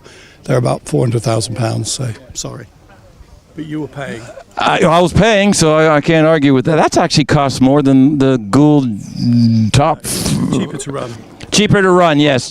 Duncan. I was going to buy. Oh, I got right. Duncan, what are you trading in your slightly used Porsche for? What? I know. I expect to see you back. I expect to see you back out for the second time run. If we can get a timing strut on it and we can get the plate fixed, then we'll come back out. Right. Okay. So if we can get the medic gets my blood pressure back down again. Yes, and they actually fixed the divot you left in the Armco. I gather I may have left a dent. A large one. But good news is you can see the whole thing on television forever. It's embodied at HillClimb HillClimb.TV on YouTube. Forever and ever. It's been replayed several times. If you no money an object, would you stick with Porsche or would you get something else? I'd stick with Porsche. Stick with Porsche. Any particular model? A GT4 RS. A GT4 RS. With the what's the right kit on a Porsche? Well, they're designed for driving around the Nürburgring or Spa, so for hill climbing you need to change the suspension setup to make the turn-in better. But this is what we've done with, we would do with this, and we will do at some point with a new bumper. I was going to say, while you're there. A lightweight bumper, maybe. But you were totally fine and everything like that. Fine. It all happened very, very quickly. Yeah. And I apologise to everybody for delaying the meeting. And thank you. Sorry, and thank you to the marshals, by the way. Without them, we wouldn't be here. So. Absolutely. Without the marshals, we've been here, been thanking them all day. Right. We're going to head down into the trees here a bit because I think I've got a I talked to you on the live coverage about the BMW driver tracing Porsches around. He's run off on me. Simple question, sir. I know. He may not be on camera. He's got food in his mouth, but I'm going to catch him out anyway. So the question from the viewers was, what kind of car would you drive if money was no object? I haven't actually seriously thought about it. It's my first year. So your first year competing, so you've never thought about it. You're just driving whatever. But is there a car you fancy over the BMW? Maybe a sort of a Formula Libre car, maybe something a bit classic, perhaps, Oh, like the Malik or something like that? Yes. Oh, okay. Getting more racy stuff. Yeah, perhaps. But cool, okay. With what I'm doing at the moment. Well, that's the good thing about hill climbing. You can do it in anything, you can have fun with anything. So, thank you very much, sir. Thank you. Right. I kind of know Phil, who's sitting here, and I've asked him the question. Phil, you've got the Westfield, you love the Westfield, but if money was no object, what kind of car would you go for, sir? I reckon I'd probably go for a Pilbeam single-seater to run in K1, sorry. A Pilbeam single-seater. Interesting choice. Historic spec or modern? No, well, either. A pre-85, maybe a MP53, whatever, to run in the classic class, or a 62 or 88 to run in with those boys. Okay. That's my current favourite. Okay, so let's go back into the historic side of things. Oh, okay, cool. Nice to know. Are you going to get Ben this afternoon by any chance? Are you going to beat Ben this afternoon? Excellent. Let's see who we got over here. Well, let's. My next couple of questions, I need to go over to the single-seater side for a minute because to answer the couple of questions, I kind of need these cars available. So, I also see a gang of drivers over here, so they're going to hate this, or they're going to love it. Let's see what we can do. Well, this gentleman's sitting on the ground. Zach, isn't it? Yeah. We haven't met before. I've got Zach Zammit over here with me, who in this Empire, very quick, who was actually quickest yesterday on the hill, on the club day. One of our viewers have asked a question: if money was no object, what kind of car would you love to have and race on hill climb? Probably it would be this car with a V8 Judd. So this chassis, but get rid of the small motorcycle engine and put in some honking V8. But I must say, I'm very happy with this. So yes, you go very quick in the car, and I thought it'd be easier. So just a bit more low-down torque is what you're after, actually, in this car. maybe not. Not just for the experience of a V8, really. Okay. All right. Cool. Okay. Now this leads me while we're here, and I'll get back to the gang of. Hopefully, they don't notice me. I want you to notice on the back tail here. Now we've got another question from our viewers, and this relates to it. You see, there's an orange spot on the side here. That's actually signifying what fuel is in this car. Now, if I'm right to understanding, Zach, this is methanol. So this is a methanol-fueled car. So another one of our viewers asked, do they all run on petrol? The answer is no, they don't.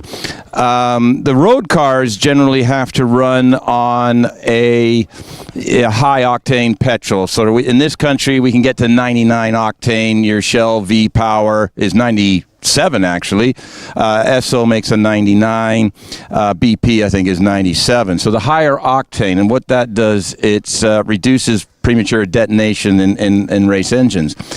But a lot of the single-seaters, and you'll see them, and we'll point them out, they've got orange dots on the side, and this is methanol. Now, methanol is a very high-octane fuel, but it's a very tricky fuel to work with.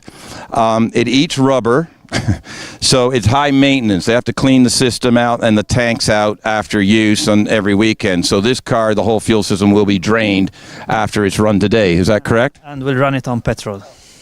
So you take the methanol out and you put petrol in and flush the system through with petrol. And you have different settings on the computer that allow you to do that. Okay.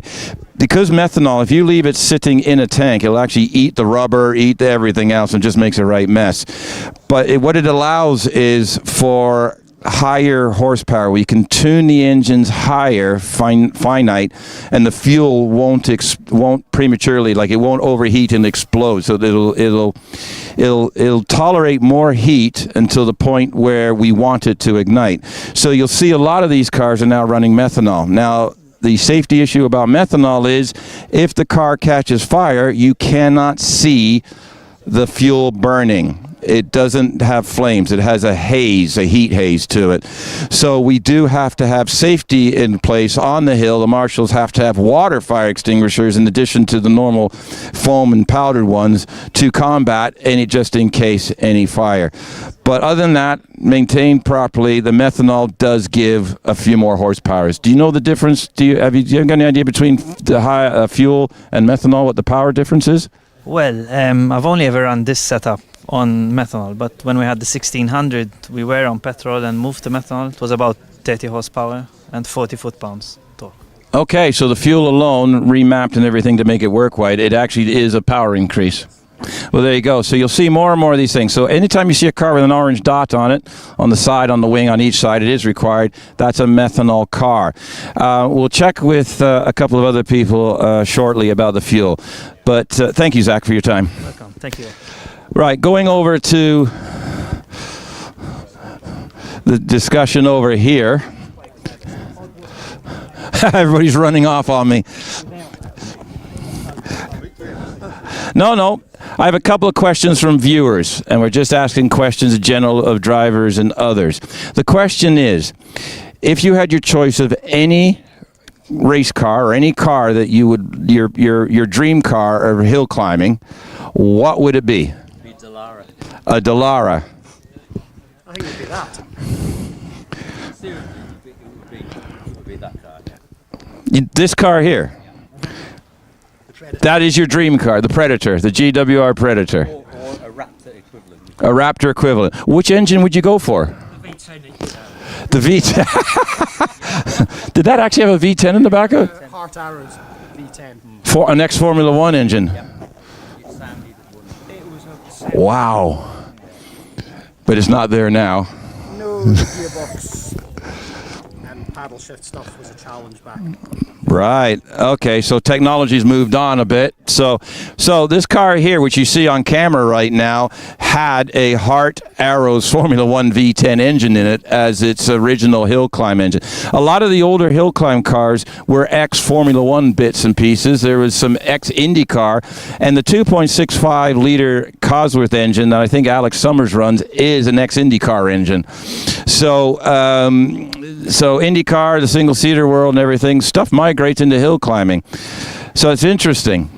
None of us are the drivers. Well, None of your drivers. He's driving. He'll close enough. Well, what would you compete? What would you? I've driven this one. I have the Saxon, which is 1100. So the grandson of this. So you have an 1100 Saxon. Is that the car? What would your dream car then be?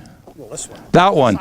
Well, apparently, now the driver owner of this car, who was sitting on this tire, is run off somewhere. Because it'd be interesting seeing if his car is the dream car of others, what his car would be. But we'll have to find that out later because Jonathan's hiding in the motorhome at the moment. We'll get him. We'll get him. Right. Let me just check questions here. So we'll get back to that one. As I find drivers, we'll come across that. So let me have a look. Let's check the questions there. There's a question on technology and what doing. So fuel types. So you can see here, that's methanol. So if you notice, I'm not sticking the microphone in front of most drivers' face. They don't like it. So that's why I'm asking questions on the distance here. But I am going to go necessarily interview them, but I'm going to ask the questions. So I've got some questions from viewers, HillClimb.TV, and I've got a couple of questions. The first one was, we were talking about fuel types. We've had a question. So I've talked a bit about petrol, and I've talked about methanol on some cars. And now obviously you're in a very highly wound single-seater. So what type of fuel are you using? We use race fuel, something called race fuel. Okay, so you're using proper racing fuel with an octane rating of? Around 100. Around 100, but it's... Sorry, there are rules as to what you can use. I'm going to interview you now. So you're saying there's rules for the fuel that you can use? Yes, there is, yes. Okay, so you're using proper racing fuel, even though it's 100 octane. What's the difference between that and normal fuel we get from the petrol pumps? It's just that the tolerances of the mixtures are much closer, so you always get a good repeat of exactly what you've got. And what you find is if your car engine has been set up on a dyno or a rolling road on race fuel, you always try to run the same race fuel in the car afterwards when you use it. Okay, so you're getting more consistent fuel, and it probably doesn't have all the chemicals and additives they stick into the fuel used in the daily vehicles. I wouldn't say that. But you're getting a more consistent because you do tune these cars to the fuel very close. Yeah. Okay, thank you. The second question is, if you had a choice of any car to hill climb, what would it be? Price, no object. She's paying for it. You don't have to pay for a thing. She pays for this.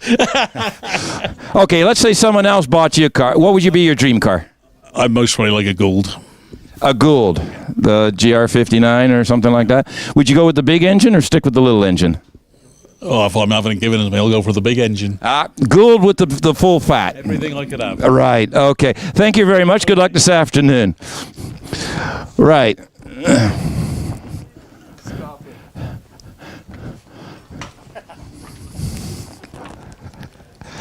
I got to ask Pete. I'm going to come up here and ask Pete because I'm curious.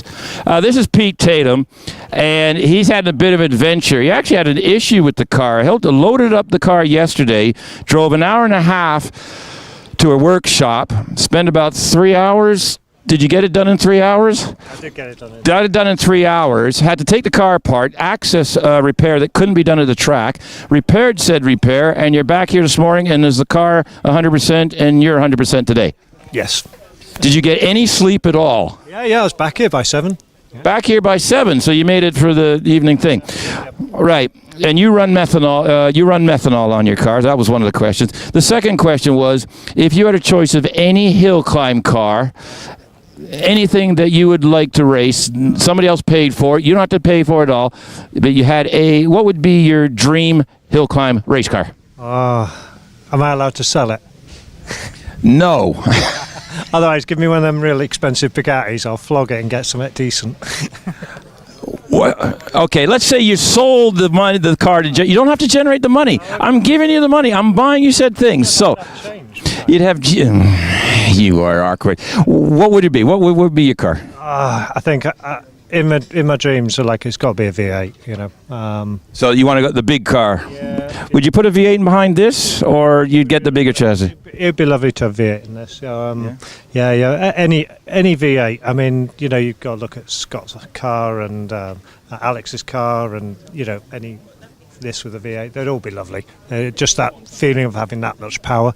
I mean, this has got a lot, but the V8 just is in abundance, isn't it? So I think it's all about speed. Some people love proper cars. I just love race cars. You know, I'm not really interested in classics. My brother now has my dad's old car, Can-Am McLaren. Ooh, yes, that V8. I sold my half to him on the basis that I do get to drive that one day. So I will get my chance in a V8. It'll just be a 1970s sports car.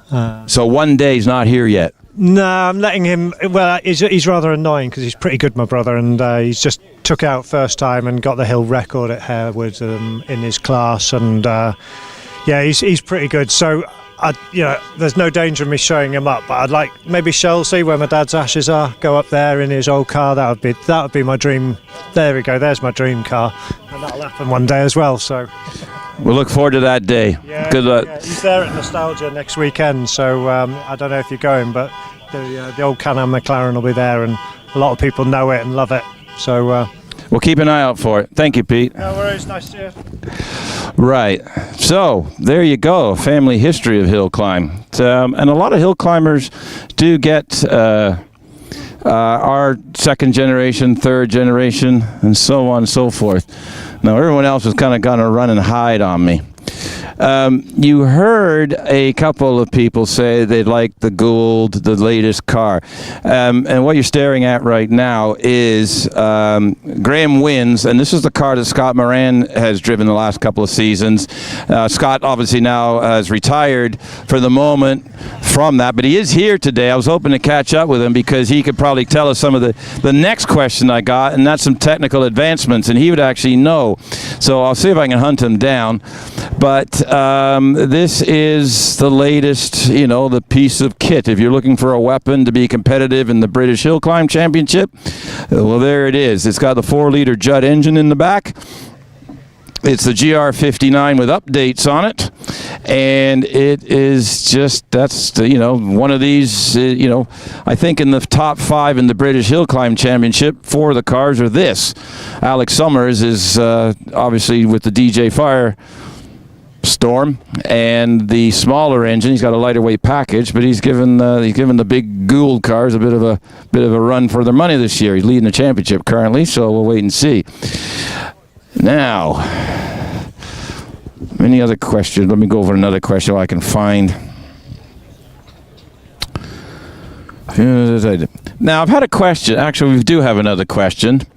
And that question is, I'll just sort of talk to the camera here on this one. And the question is, in the rain or wet weather, can it stop running? Generally, the answer is no. The cars, if you look at the racing cars with the slick tires, I did a feature of this last year towards the end of the year with the difference between the slick tire and the rain tire. The rain tire having grooves in it. So no, we do race in the rain. The only time the event would get stopped because of wet weather would be visibility. So if the marshalling stations, one marshalling station couldn't see the next marshalling station, or it was raining so hard, it was fogging to the point where you couldn't have a clear view on safety grounds, then the event would be suspended until it cleared up. But general rain itself, nope, we race in the rain. In a road car, it's not a big deal because the tires you have on are multi-purpose anyway. So you just have, and you're kind of drier. And here, yep, you're racing in the rain, but you're going to get wet. So it is what it is. So no, we don't cancel races for wet unless there's a visibility issue, and that's a safety issue. So hopefully that answered your question there.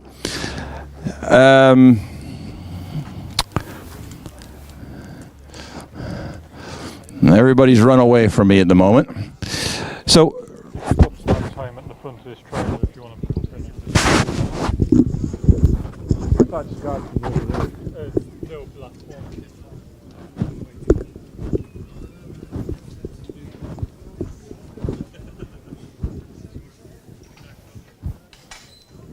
That's Scott. Scott, are you in here somewhere? Everybody's gone for lunch. It's like I'm stepping out for lunch. Yes, exactly. We're all gone for lunch. This is a bit tedious, isn't it? The arm got damaged. Yes, I heard. There is a giant hole in it. Is that? Yeah, they had no choice. Oh, right. but do it now so that you guys don't get delayed later. Yeah.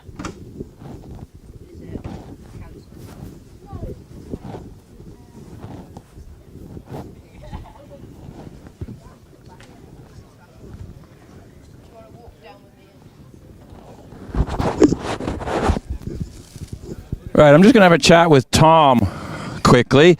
He walked right into that one, didn't see me coming. Tom, how are you doing today? Yeah, really good, thank you. First time here with a new car, so I was first time in 38s on second practice, 38.97, which is about 3/10 quicker than I ever got in the old car. Yeah, handling really well, a lot better, a lot more compliable through the low speed corners. Itoris flows through there really lovely, so yeah, really happy today. Did I see a bit of an untidy heading into semicircle? There seemed to be some dust kicked up in a couple of places. I haven't quite pieced together exactly what happened. Lots of different things happened all at the same time. There was understeer and oversteer. I think I left my braking a bit too late. And where the track's been part resurfaced, there's a bit of a bump as you're braking, which unsettled the back end of the car. And I think I lost the back end sort of mid-corner. Then ended up running wide, then over-corrected, so I ended up on the right-hand side. And yeah, I had quite a lot of, the shift lights were going mental as I was going towards the finish line, so I think I was on the grass. Okay, now I've got a question from a viewer, and you might be able to help me out because you've stepped up. This is an Empire, and last year's car was an Empire Evo. This is an Evo 2. And then I think we've got an Evo 3 just over here. Now, some of our viewers have asked a question. I've been taking questions from viewers this morning. And one of them is about the cars and the technical advancement in the cars. Are the cars, the question essentially was, is there development still going on in the cars? What can be developed on the cars? Like, because you've stepped up to an Evo 2, and I mean, if you look at it, and then the Evo 3, now I'm going to drive Rich nuts a little bit because I need him to come around the front here because I've just spotted something. So what we're looking at here, bear with me for a minute, Tom. So what we're looking at is Empire built a version of this. Was it just called an Evo originally, or was it just the Empire? It was an Empire Evo. That was the name of the car. That was the initial configuration. Then they've come out with this Evo 2. And I know for a fact one of the key areas of development is down here in the tunnels. You notice that this has got a bit of a unique tunnel. Some old race cars would just be square boxes and holes, where this, you can see it's actually angled up and everything, and it's directing air through this. Now, the same company has now taken, this car, they've done more development on it. Now, this is only one part. Let me make a note that you can see here, there's a hump up the front here that wasn't on the original Evo. And what else was there, Tom, changes? Can you remember? Those are, yeah, I'd say those are the main differences, really. For me, the big thing is that uprated front suspension, because you've got so much more flexibility with settings, etc. It's a huge step forward in that respect. Okay, so under this bump is actually a redesigned suspension layout, like how it operates from the Evo to the Evo 2. So the two main areas here were development for here, this area, and this area. Now, if we come over here, and we make Rich come over here, so if we come over here, this is the Evolution 3. So this is the next evolution of the car you've just seen. And now what we're looking at here, if you look at the Evo 2 had the bump coming up and down. Well, the Evolution 3, you can see now it's more aerodynamic and streamlined up here. I take it this still uses the Evo 2 configuration. They've just changed the bodywork a little bit more for aerodynamics. And if we also look down here, in the side pods, where the Evo 2 had a curly-whirly, if I'll call it for the moment there, you see here it's gone more traditional, but it's got a lip up here. It's almost got a reverse diffuser on it, because it comes low here, and it comes up like you would normally see on the back of a car. Well, now we're looking at it from a front, and with a smaller intake there. So this here now is creating more downforce underneath, and you'll see in the rear of this car, I don't know if Rich can get around to it, but you'll see these huge, what they call diffusers on the rear. So this carbon fiber area here and here, and that's taking the air away from underneath the car. So the different designs on the front of the side pods is pushing the air in such a way, is trying to create downforce and get rid of the air so it doesn't lift up the back end at the same time. So it's almost trying to suck the car to the road. And that's how some of the development works. So if you notice here as well, one other notice thing here, Tom, I see here we still have a full high-end engine cover, but for the next evolution, we've tightened the package up and gone with a smaller aero package on the back and just with the scoop, getting air into the engine. So, and the other thing is, if you look here, we have a tail fin, reminiscent, thank you, I'm still learning English, reminiscent of Formula One cars with the whole big shark wing on the back. You'll see this one has a small version, whereas the Evo 2 does not. It still has, it's narrow, but it still has the full cover on the back. So in regards to development, yes, the cars are still being constantly developed. They'll be in technology on electronic side of things in regards to traction control, launch control, engine management side. But the aerodynamics, it doesn't stop. There's constant little tweaks and turns and development with the different manufacturers. So I hope that answered your question. One other question for you, Tom. Another viewer asked me to try with many drivers possible. If you had your choice of any car to race in hill climbing in the world, and you didn't have to pay for it, let's not go into that subject over there, but it was just like, what would the car be? What would be your dream car? It has to be a GR59 with a Judd, doesn't it? That's what everyone wants because that's the winning car at the minute. You'd be surprised. I've only had that answer twice. I've had several special historic cars. I've had some people have their dream car. They wouldn't buy anything else. So it's not necessarily an assumption. Am I supposed to say that I would drive mine out of anyone then? No. You, as a young and up-and-coming racer, want to get to the top. You need one of those weapons over there. I take it that's your ultimate goal. We can all dream, can't we? But yeah, just enjoying what we're doing, and if something else comes along, then it does, but if it doesn't, then we're still having fun. And that's the most important thing. Absolutely. That's the number one thing we've put across at Hill Climb. We have a completely standard Citroen Saxo down there. You are familiar with it, but this one's got zero, it even has a standard seat in it. And that gentleman is out here racing on the same track, on the same day, at the same event, on live television, racing with some British Championship running cars as well. So that's what's great about hill climbing. It's accessible to everybody. Don't you agree?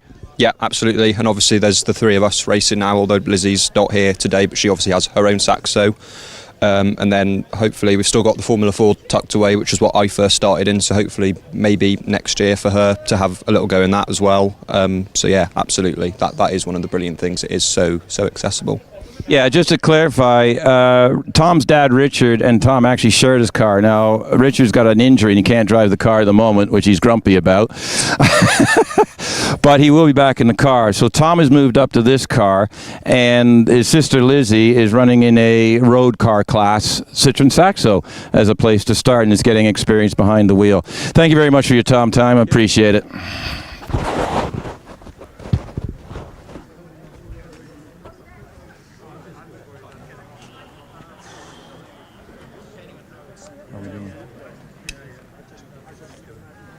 How long have we got now, Ellen?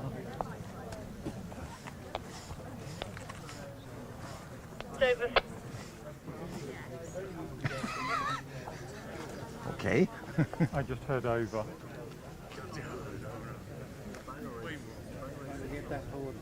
Sorry?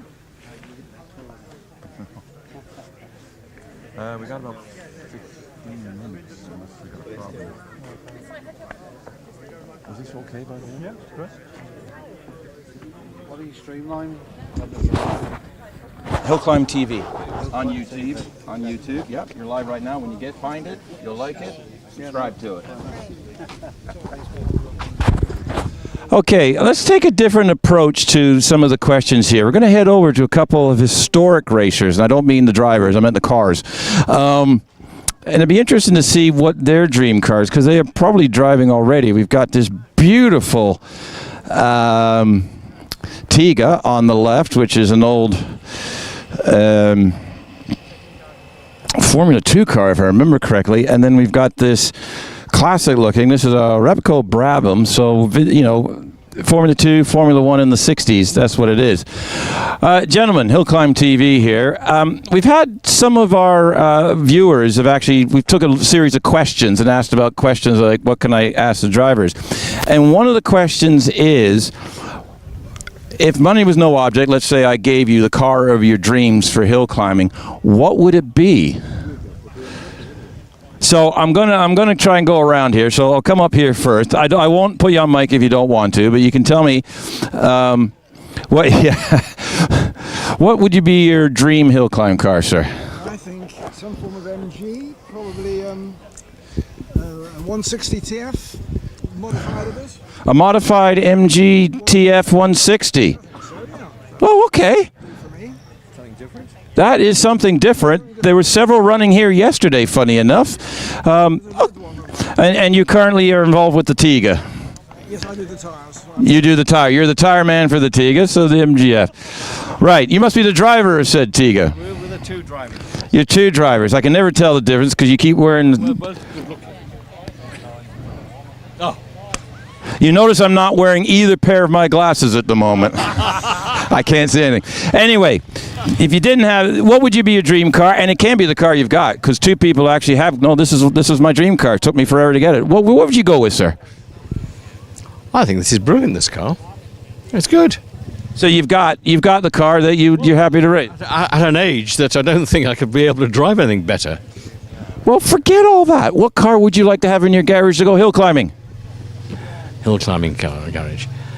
I'll probably have some form of Porsche, actually. Okay. See, he's going to wind him up a big treat. Okay, I'm going to really wind him up. What model of Porsche? Is there a particular... Don't start with all the numbers because I get lost on it. New or old? Old classic Porsche. Classic 911? Older. A 356. Ooh, we're going back to the first gen. Basically a Volkswagen Bug without the roof on it. All right. Okay, interesting choice. You, sir, the heckler in the room here. What kind of... So, he's kicked you out of this car. You kicked him out of his car. I don't even know who owns the car. I think both of you do. But anyway, what would be your dream car, sir? 51. Lotus 51. A Lotus 51. Particular year? Well, that's late 60s one, yeah. Late 60s. Okay. 67, 68, yeah. 67, 68. Okay. Interesting. I wasn't expecting that one. So, which would be... Okay, hang on. Which would be quicker, the Lotus or his bathtub Porsche? Lotus, definitely. So you'd be the quicker. Thank you, gentlemen. I got one more over here. He's sitting here. I think there's a Brabham driver here. So, what would your ideal, like, if you had, no money object, if you were going to go buy a car that you wanted to race on a hill climb, what would you do? I think I'd buy something classic and road going, actually, like a BMW. I think a particular one though, a 507 in the 1950s. A 1950s BMW 507 as a hill climb car. That would be perfect, yeah. I'd actually use it on the road. I'm cheating and I'd keep hill climbing this because I love the Brabham. But we weren't allowed to choose our own cars, so... Yeah, you can. If you've got your... No, we've got people. If that's your dream car, then my hat's off and congratulations for achieving it. Well, thank you. I've kept it long enough, so it must be, I guess. Yeah. You've got what you basically got. That's it. If you had to go buy out anything tomorrow and you saw that for sale, you'd buy that. I reckon so, yeah. I like your taste in cars, sir. Thank you very much. Good luck this afternoon. Thanks, guys.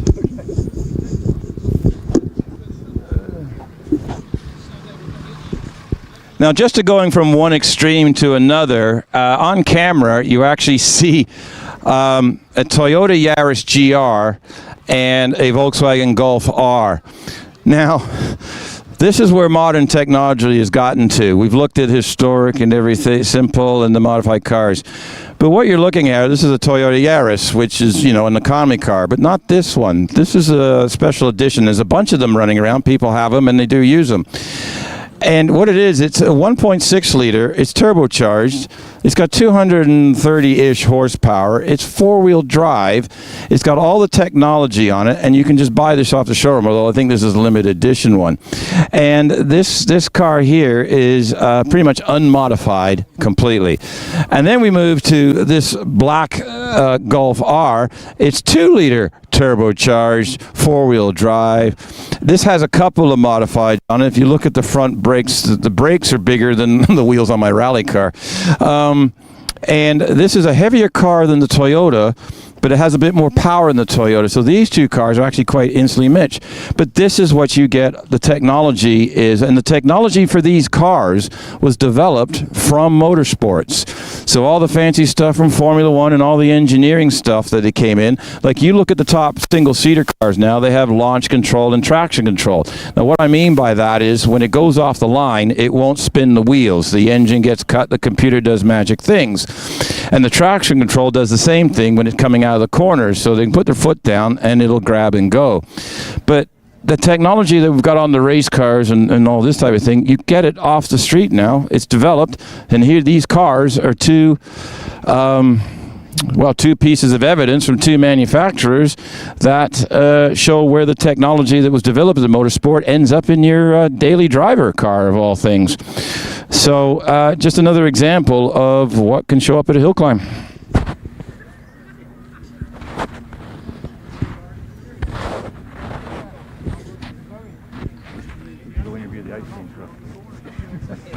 Sorry?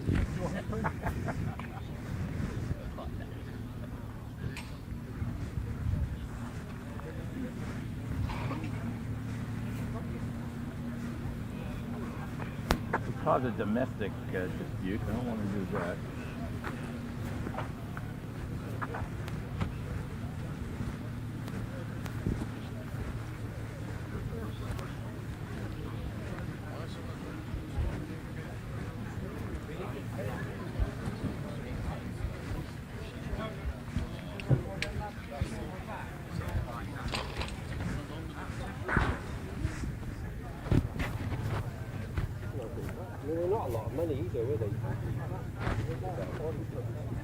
Why are you? No. Why are you race? I thought you were going to race that today. Was the plan always race both cars? But you're in the. No, you're not. You're in the thing.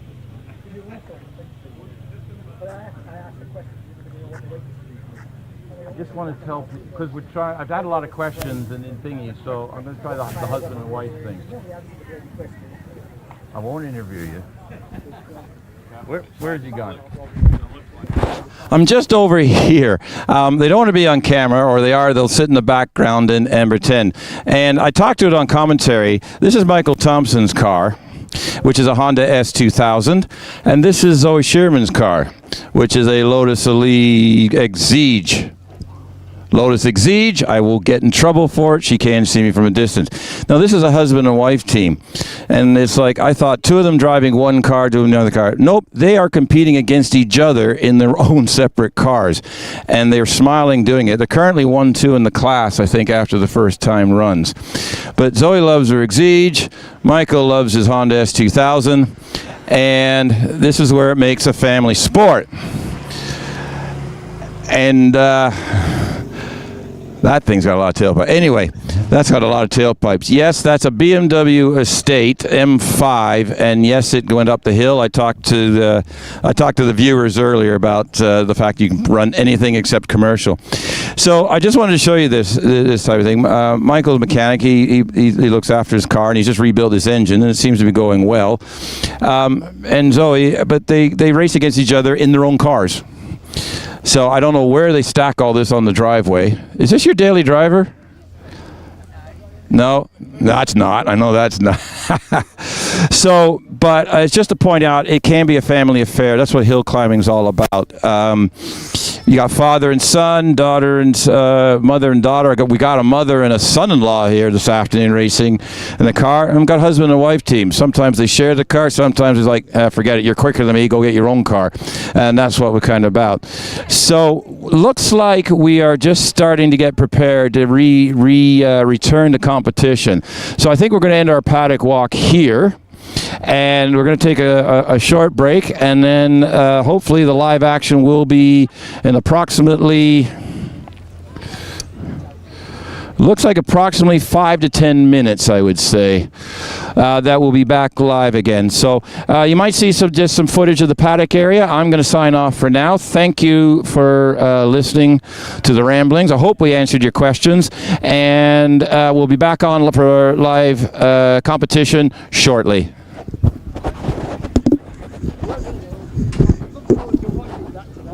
I have no.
I'm going to try and get through this hole. Want me to pass the camera over? Yeah. You think we could actually put a gate in there with you? Well, the gate at the top's now locked, so you have to climb through the fence there as well. Try not to knock anything over.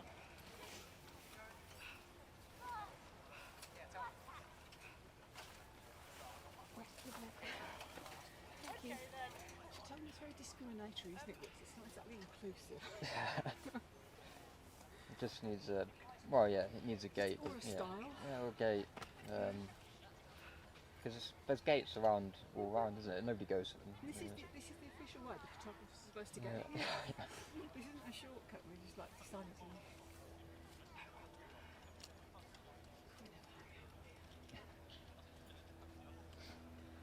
Porsche sounded like it made a big bang, but it's back going again. Yeah, photographer showed me the photo of it. Obviously, it's done a bit of damage. Gaffer taped it together. We were sat in the car and we heard the bang.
was actually considering what it could have been. That actually turned to be a good lunch break.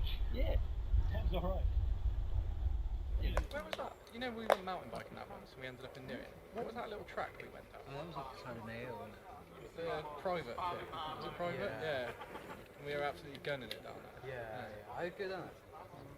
That was fun, that one. I always go, I do have my route, I go like, up with me, come down Walton side, follow the woods along to go back over to the other side, come down a track, and then you can come down part of that track and go down. Yeah. You could come down there. I saw Although I got another one, and it's literally, I thought I punched the fire in it, because I did that for a couple of years. I regret selling that.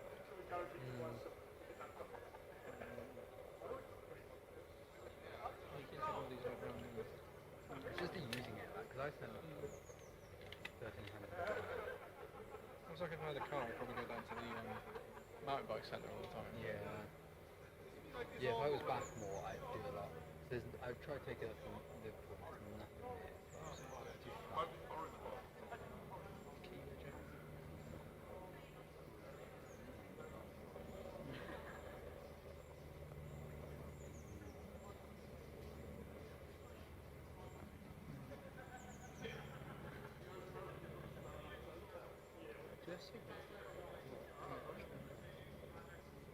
I'll turn the Wi-Fi off because it wasn't working.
Sounds like it, doesn't it?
Thumbs up today.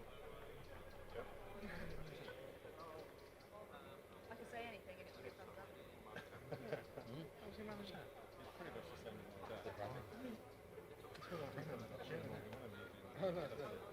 Don't you get that every day? You see they're both alright. That's nice. Yeah, That's really nice. Check it before you go to bed. Shout. Of course, the trouble is, when you forget, then...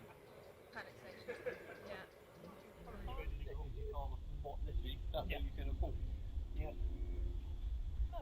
I'll talk to my brother. Not he probably would see it. That's what. Ready to open. Thank you very much. We've done REX 5. Two now. We've done a very good air-based 5. Ready? Yeah. Yeah. I'll blow. You do the klaxon.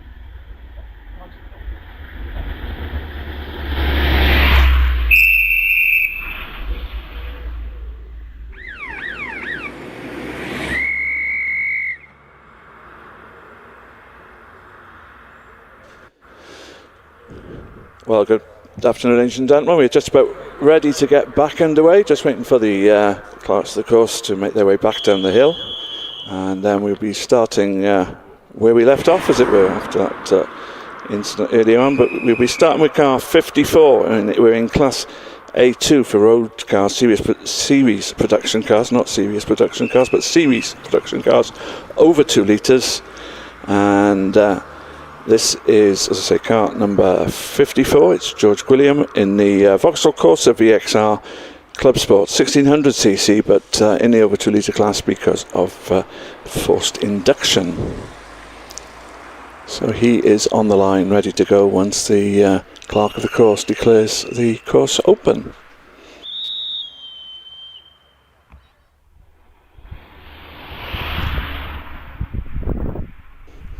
After George, it should be Tony Adams in the 1.8 Lotus Elise. Second car to go up the hill as the clerk of the course clears the course and the red flags come in. We are ready to resume action following the delayed lunch break as a result of some damage to Armco, which I have to say hats off to the team here at Prescott, the staff at Prescott, and all the volunteer marshals who've done a fantastic job getting the repairs done and getting the hill usable once again as George Gwilliam heads away then up the hill in that Vauxhall Corsa VXR Club Sport. The Lotus Elise comes up to the line, Tony Adams, but going up towards Ettores now is the front wheel drive Corsa. Around that right hand hairpin he goes, powers it away then on up towards Pardon. To the left hand hairpin and out and on up the hill. Heads on up through towards the S's.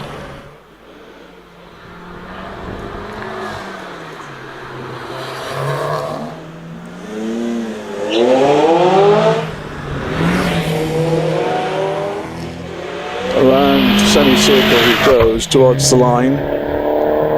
And he sets a time of 53.59.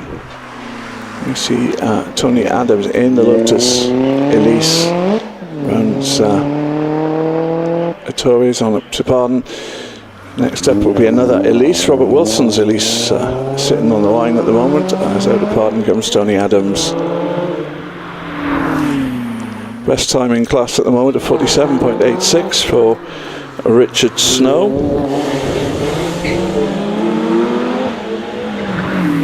Richard in the Porsche Cayman GT4, of course, as Robert Wilson's Elise goes under the bridge and on towards Ettores.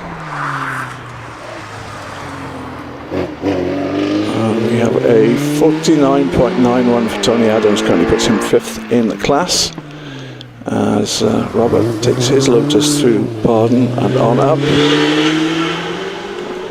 Another Porsche Cayman sitting on the line, that's the car of Mark Lawrence, but this looks like a good time for Robert Wilson at the moment as he comes through the S's. This is a promising time for the Lotus Elise, coming on up towards semicircle now. Round that long right-hander up to the finish line, and he goes quickest with a 48.76, 400ths of a second quicker than Jonathan Longmead at the moment, as Mark Lawrence makes his way around Pardon in the Porsche Cayman.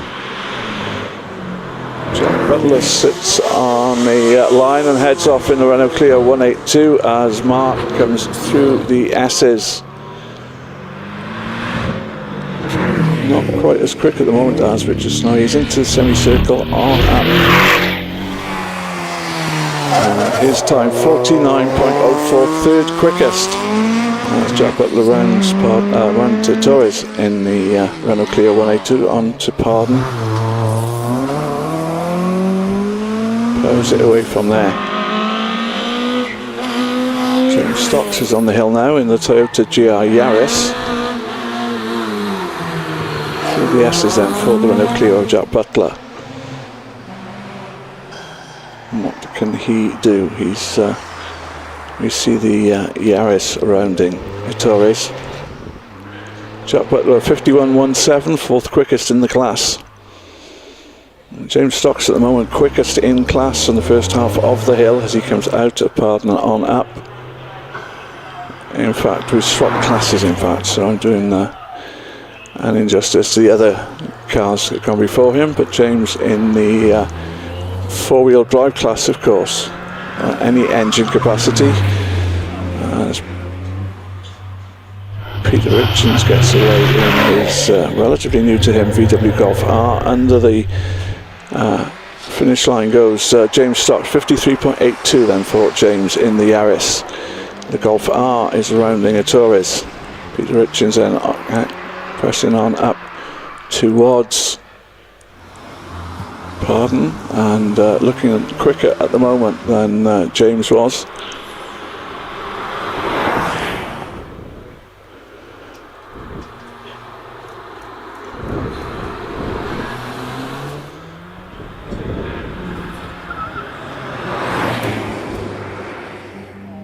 Round semicircle angles, Peter on towards the line. Can he beat the 53.82? Yes, he can. 51.21 for Peter.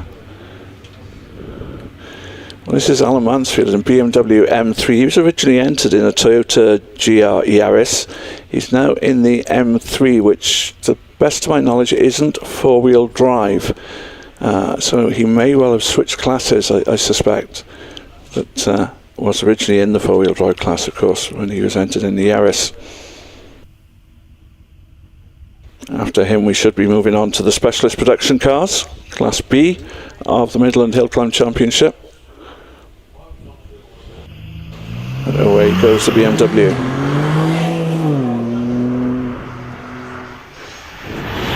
He heads under the bridge.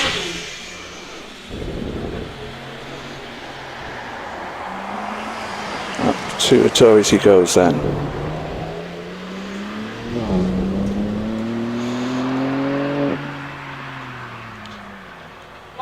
Into Pardon.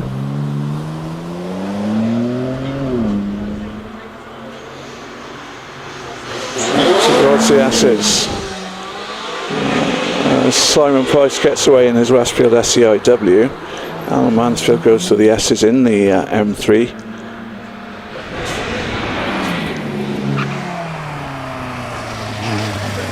Simon is rounding a Torres in that little Lotus 7 inspired sports car. Alan Mansfield's time of 53.55. Malcolm Hickey is on the hill in his Caterham 7. Similar concept obviously to the Westfield ahead of him. As Simon Price heads on up the hill. Lovely green Caterham of Malcolm Hickey rounds the Torres and goes on up to Pardon.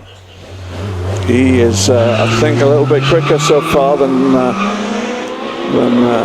Simon ahead of him. Simon did a 51.98. Rob Lloyd is also on the hill in his Westfield SCIW.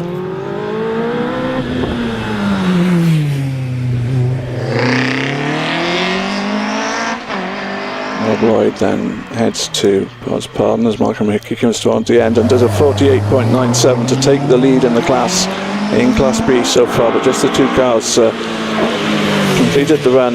Yeah, what can Rob Lloyd do? Richard Young at car 66 is on the hill as well, and Steve Gardner, that's a Caterham 7, Steve Gardner in the Westfield SCI number 67 is on the start line as we see Richard Young rounding Torres. And Rob Lloyd goes second quickest to 49.24, so about a quarter of a second slower than Malcolm Hickey, who leads the class currently in this first run. Away goes Steve Gardner. Richard Young comes through the S's. Jerry Neary sits on the start line in his Westfield SCI. What's Richard Young's time going to be?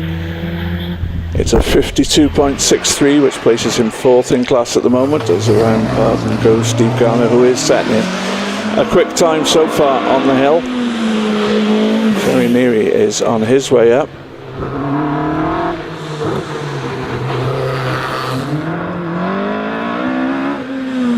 Steve Gardner then coming up towards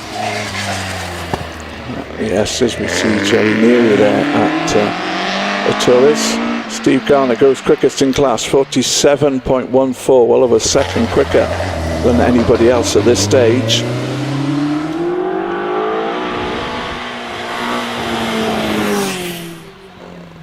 Stuart Hook goes off the line in the Mazda MX-5.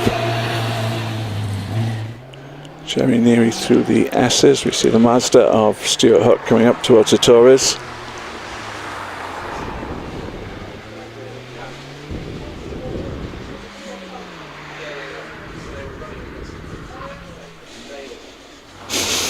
Around Pardon goes the Mazda.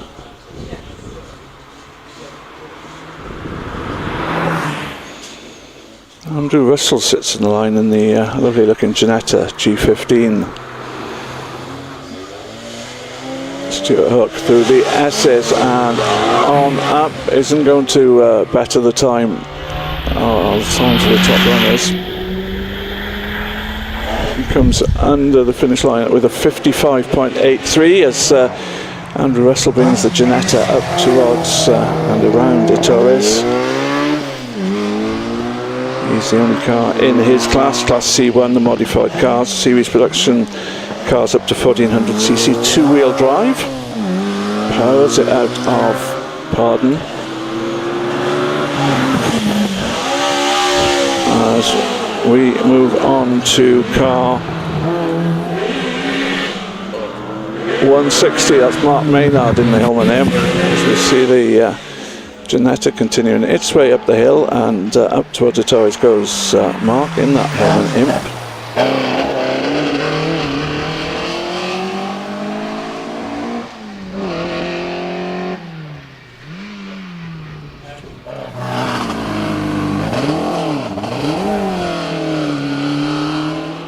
Andrew Russell's time of 51.86. Richard Price starts up the hill in the Caterham 7.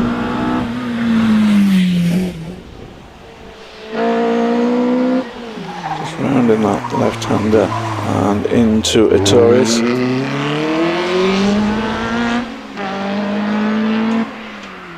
Mark Maynard's time then in the Imp of 57.87. Richard Price running in Class B.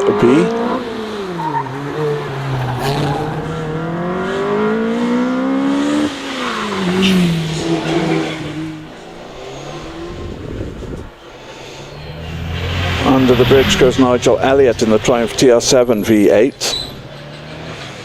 Richard Price goes quickest in class with a 46.72, so about 4/10ths quicker than his nearest rival.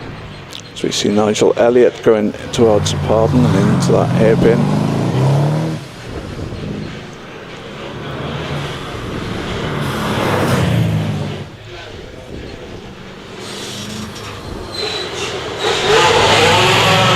Paul Howells heads away in the Porsche 911 RSR as the TR7 V8 goes around semicircle, and Paul comes through the left-hander with the other Porsche got caught out before lunch, of course, around Torres. Nigel Elliott's time of 50.43.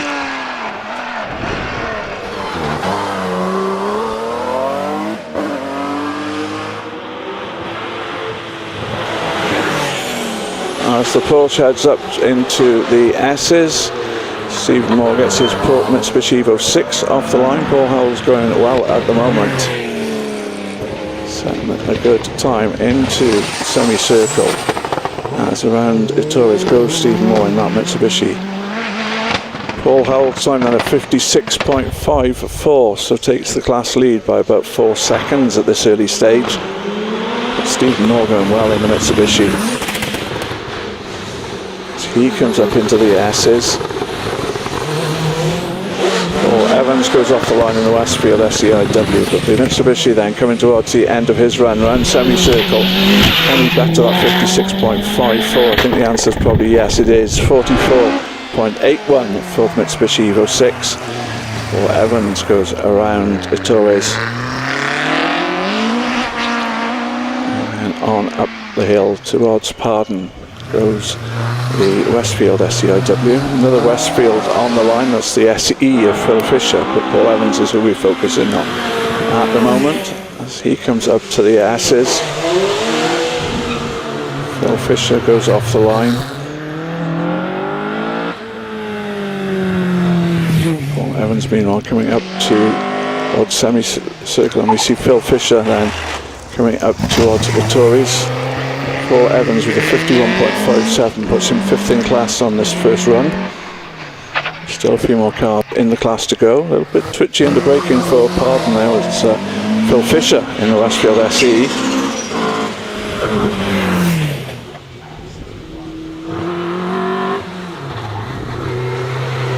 Through the S's end goes to the yellow Westfield. Around a semicircle, this looks like it could be a pretty good time. It's not going to be the quickest time. In fact, it's a 48.45, which puts him into 3rd place at the moment. We see Ben Fisher in that car a little bit later on.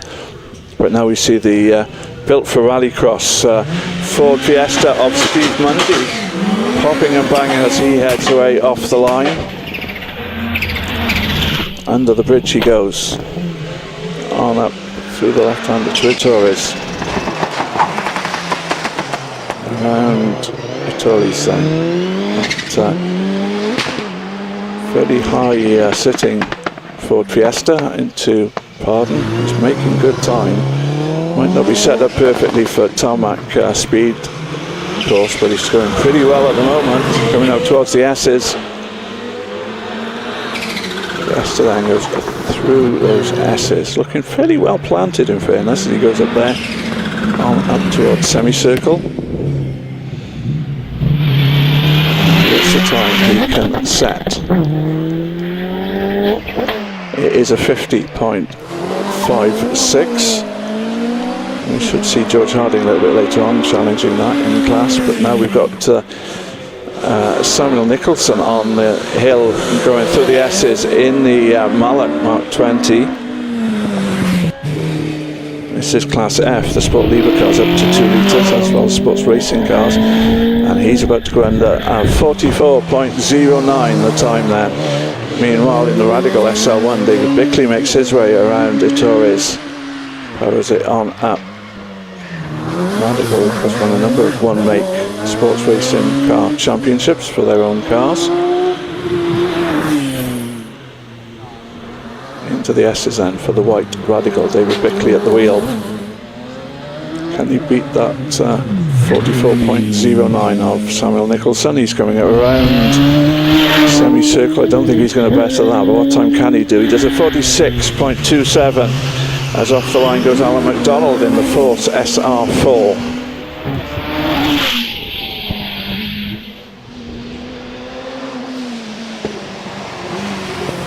Next up it is Stephen King, car 85 in his Radical Pro Sport, as Alan McDonald comes up to Pardon. Powers away from there and just set a quick time on that last intermediate. So he's challenging the 44.09 of Samuel Nicholson in the Mallet as he comes through to the S's. Stephen King in the Radical Pro Sport meanwhile rounding Torres. On up to Pardon.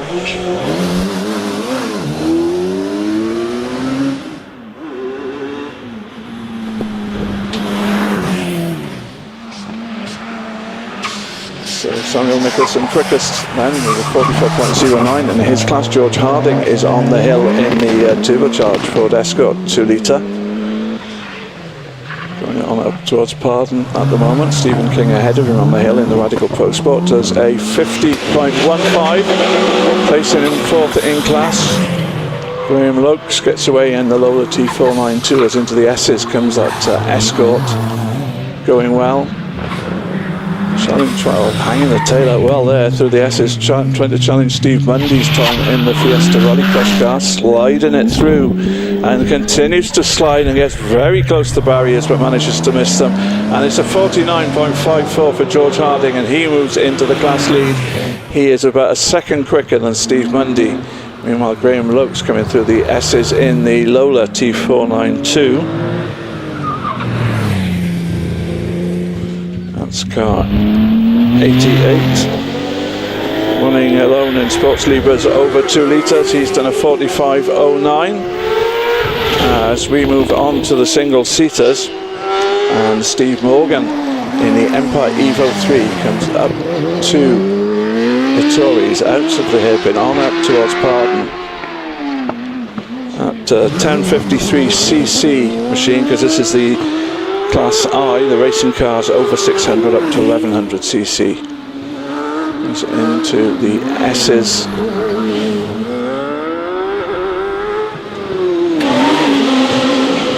Stuart Bickley just coming off the line now in the Force TA, but Steve Morgan just coming to the end of his run, does a 41.33 in the Empire Evo 3. Oh, very, very twitchy there, Stuart Bickley in the Force TA. He goes around Torres on up. But is really pushing hard now as he comes out of Pardon, on up then goes the single-seater Force TA into the S's then. Stuart's car with a 1070cc engine as it was run semicircle, pretty similar to Steve Morgan ahead of him. Comes towards the line and he goes quickest now with a 39.09, 2 seconds quicker than Steve Morgan. As Tom Weaver sits on the line in his Empire Evo 2, gets away in this 998cc motorcycle engine, single-seater.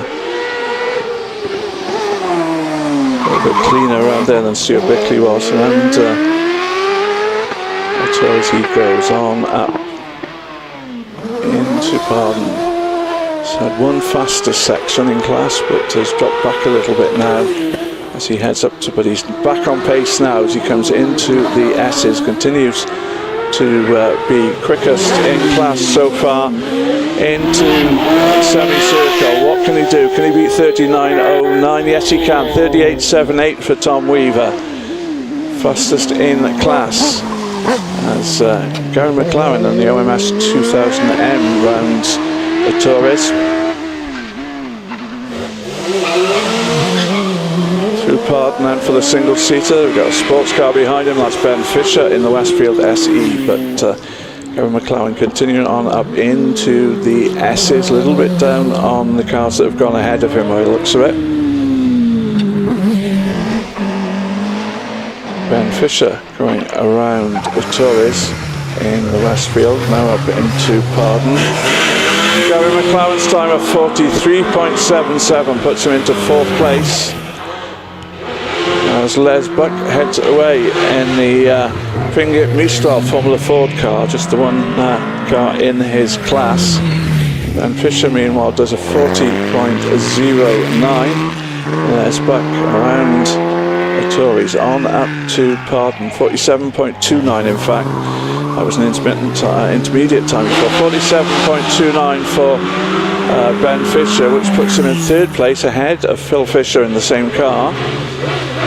As Les Buck goes through the S's, Stephen Potter's on hill in the Empire Evo. He's going into Torres now. And Les Buck on the final section now, and his time will be 49.96 seconds. Good time for a pre-1994 Formula Ford car there. As Steve Potter goes through the S's.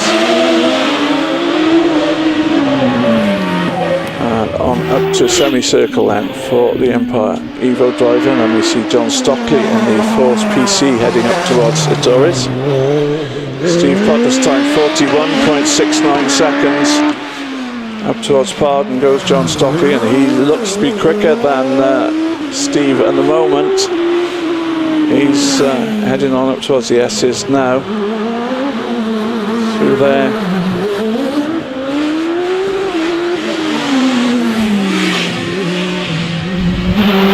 Around semicircle. Can he beat the 41.69? Yes, 40.36 for John Stockley in the 4th PC. Zachary Zammit is rounding the Tories in the Empire race. Zachary, who claimed fastest time of the day yesterday, and at the moment it's certainly within his class as he slides it around the exit to Pardon.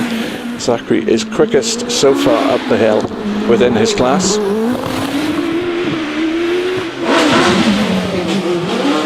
On he goes into semicircle. Oh, really hanging the tail out there. And the finish banner he goes 37.10. So he is quickest in class as Mark Schlanker rounds Ettores in the 4th TA. Robin Nicholson is on the line in the Mallet Mark 20 as Mark Schlanker exits Pardon, goes on up the high parts. We get a replay on our, if you're watching on TV, replay there through for John Stockley. Mark Schlanker coming at the end of his run. 40.54 puts him second in class, less than 2/10 down on John Stockley. Robin Nicholson now coming into Pardon in the Mallet Mark 20.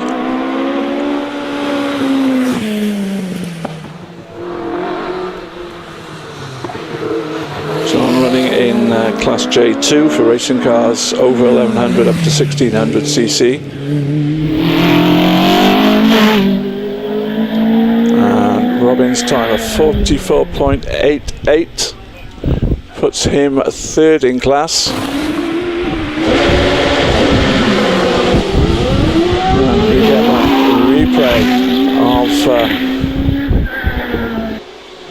that was a replay, of course, of Zach Zammit. Tom Morgan rounding Ettores in the Empire Evo 3.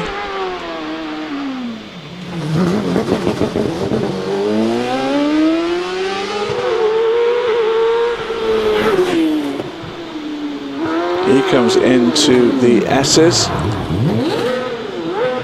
Not challenging the top runners in this class. Is he slowing? I'm not sure. He appeared to me to be slowing a little bit up to there, but maybe not. He's coming around semi-circle and to the line, and it is a 42.71, which puts him into 4th place. And we see Tim Elmer in the Dallara F399. This car was originally built to compete in Formula 3 back in 1999. Tim running in Class K1 for racing cars, normally aspirated racing cars between 1600 and 2 litres. He will be the first car in this class to record a time. He goes around the semicircle up to the line, and the time 44.45. Behind him is Jonathan Varley just going around Ettores in the GWR Predator. He goes on up towards Pardon then, and he is at the moment quicker than Tim Elmer. So he goes into the S's, still remains quicker on the intermediate times. Up towards semicircle, and that long right hand he goes, just a little bit of a twitch on the exit, and a 38.17, impressive time there for Jonathan Varley. Calvin Broad has started and is heading up towards Ettores in the 4th TA.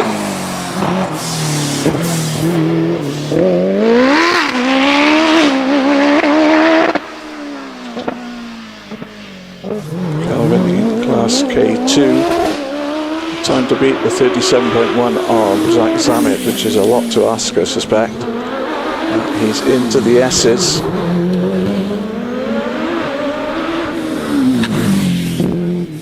On up and around the semicircle. It's not going to beat the 37.1, but does a 40.55. And on the line now it is a car 806, and that's James Chalmers in the Rolt F302, but not with the original 2-litre Formula 3 engine powering it, which would have had a restricted air intake on it when it was competing in Formula 3, but a 1420cc engine powering it now as he goes away. And up towards Torres and Walt. Ron Tarling, of course, the man behind Walt. He worked for a long time with Jack Brabham. Pardon, and there's the corner that James is on at the moment.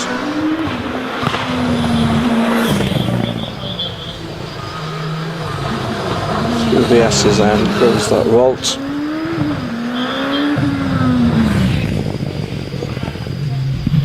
Around semicircle. And his time, which is going to put him in third place, will be a 43.66 as Pete Tatham prepares to leave the line in his OMS 28 with a 1300cc engine. These are the forced induction engine cars now that we're watching, which is perhaps apparent from the way they get off the line, but up he goes to Torres. The right-hand hairpin and away on up to Pardon, and goes Pete Tatham. Out to Pardon, hairpin on up through. Midway coming towards the S's.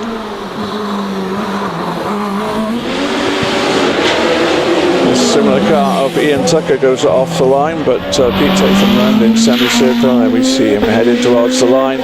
And a 39.43 puts him second quickest in class behind Zach Zammit, but some 2.3 seconds back from the leaders. Ian Tucker dropping a wheel on the grass on the inside there of Torres, but looking quick. So far, quickest in class to this point as he comes out of Pardon. The white OMS 28 going through the S's, just hanging the tail out a little bit on the first part, the left-hander of the S's. As Sandra Tomlin heads off in the Pilbeam MP97, car number 812. What can Ian Tucker do? He's done a 42.38, the first car in his class K3, which is normally aspirated motorcycle engines between 1600 and 2 litre with integrated gearbox. Sandra Tomlin head into the S's.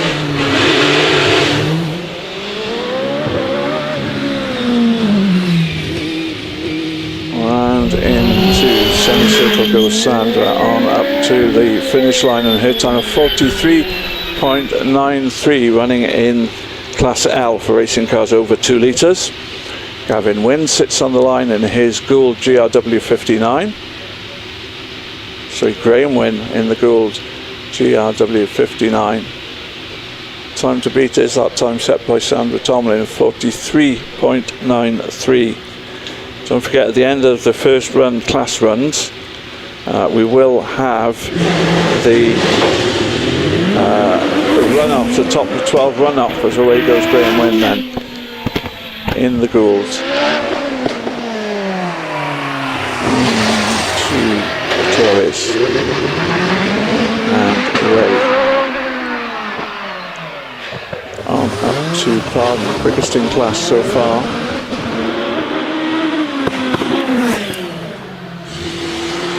To the S's goes the Gould.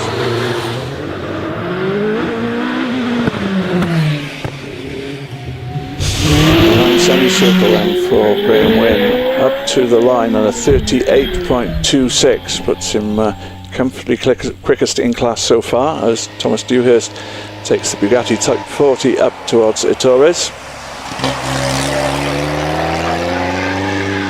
And the hairpin he goes. Wouldn't be a Prescott hill climb without a Bugatti, at least one Bugatti, of course. He turns into Pardon, and on up he goes.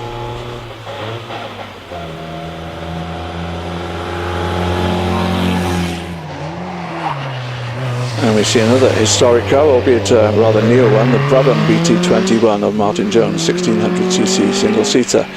As Thomas Dewhurst comes towards the end of his run up the hill and does a 62.59, a very respectable time for that car. Martin Jones, meanwhile, is on his way up to the S's.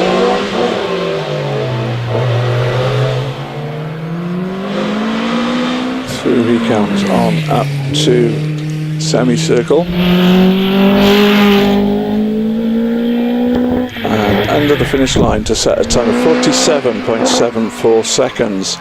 Joe Mackerel is on the hill in the Tiger SF83.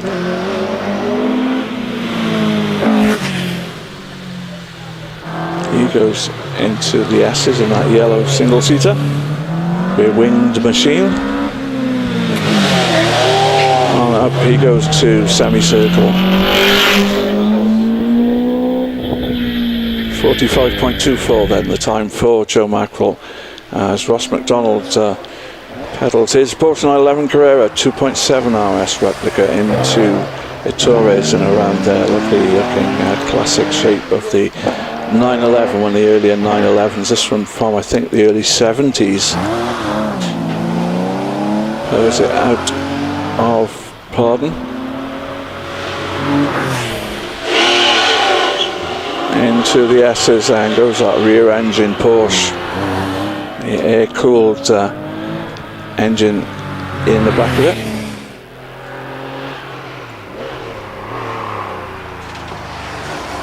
Meanwhile, another slightly newer Porsche 911. This is the one that Peter Herbert goes around the Torres. As Ross McDonald records a 51.33. That's the time for Peter to beat as he comes out of pardon. On up into the S's then.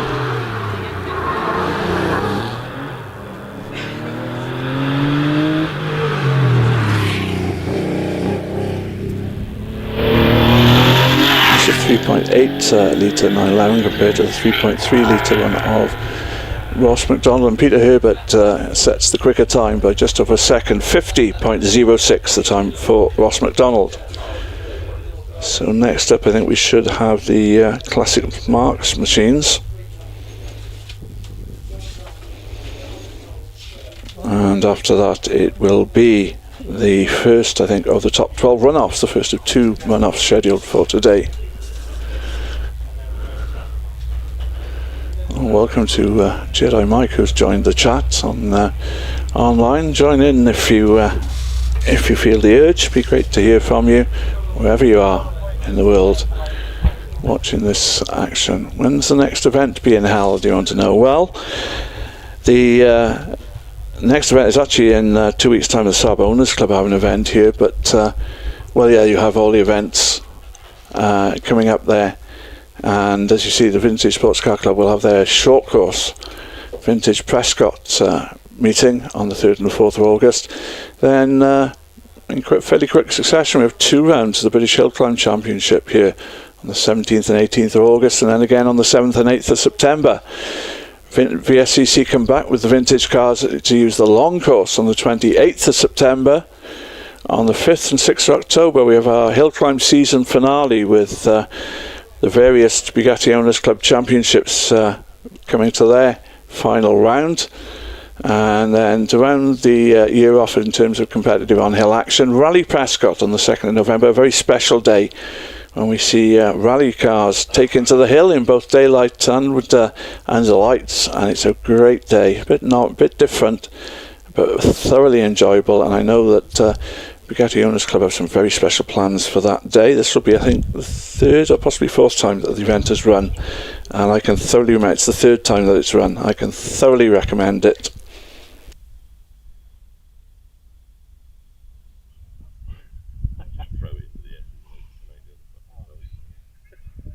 Well, as we wait for the Classic Marques Speed Challenge to come to the hill, I will hand back to Owen.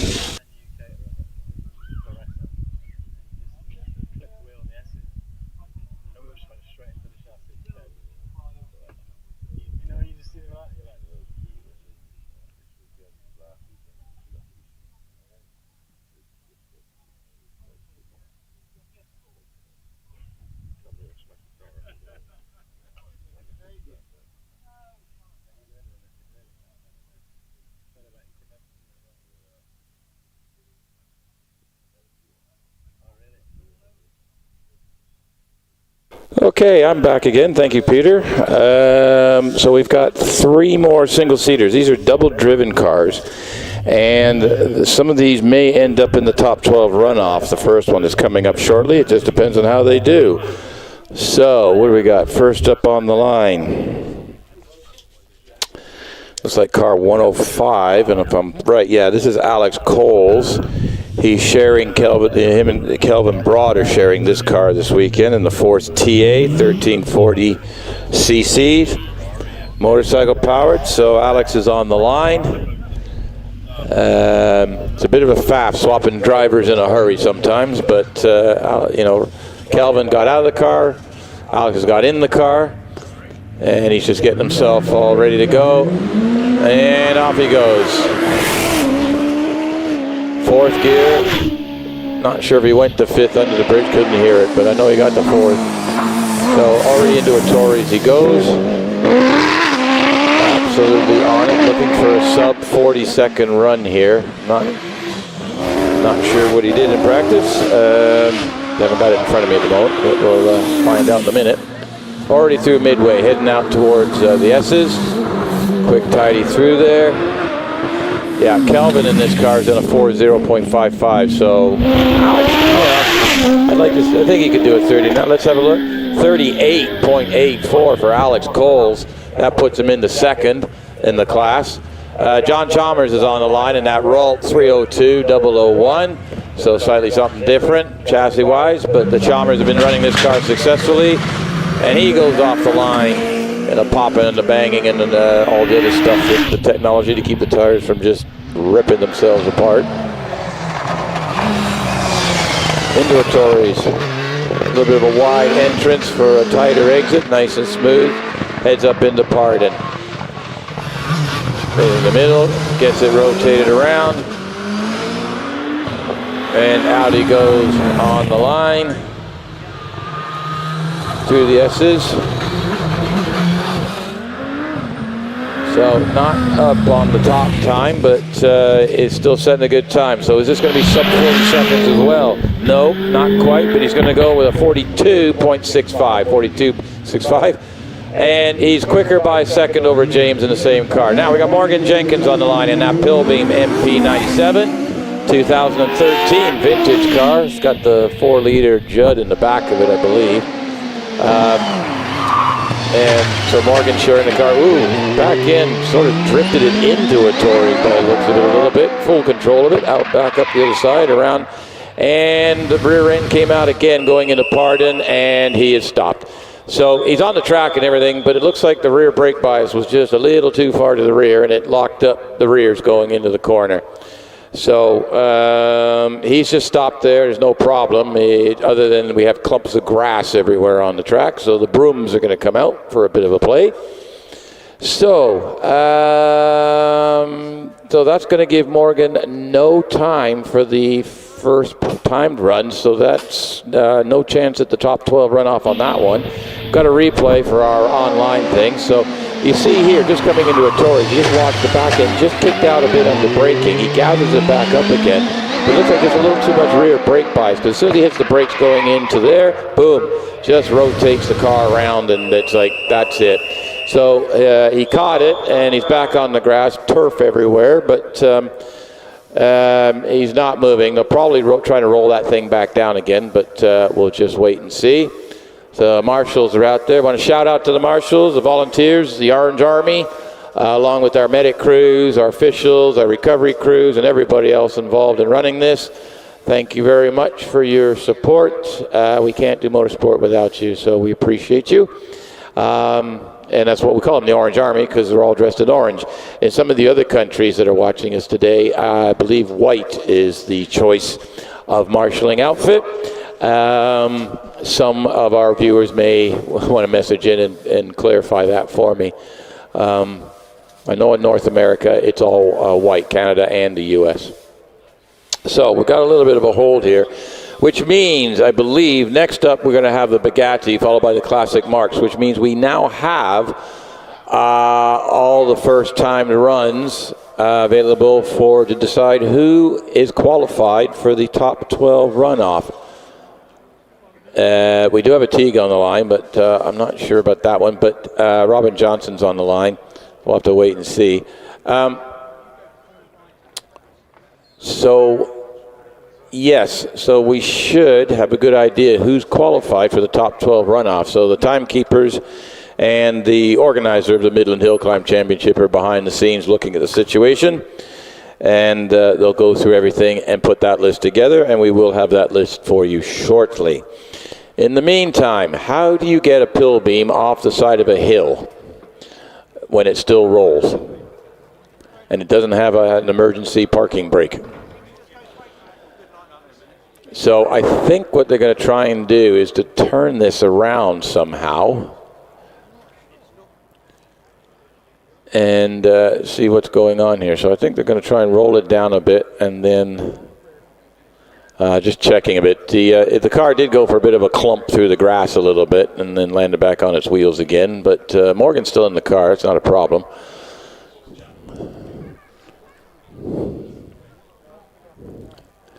So you notice the marshal's carrying a fire bottle, and that's one of the things we do. Marshals, if you see them go into a car, there's never without a fire bottle, because even sitting still, the cars are hot. The heat soak and all the rest of it, and especially if it's stopped all of a sudden, you've got all that fuel going into the engine. It's like, well, where's it going to go type thing. So occasionally you can get a little bit of a flame up, a small fire or something after the fact, because the car is just hot and hasn't cooled down.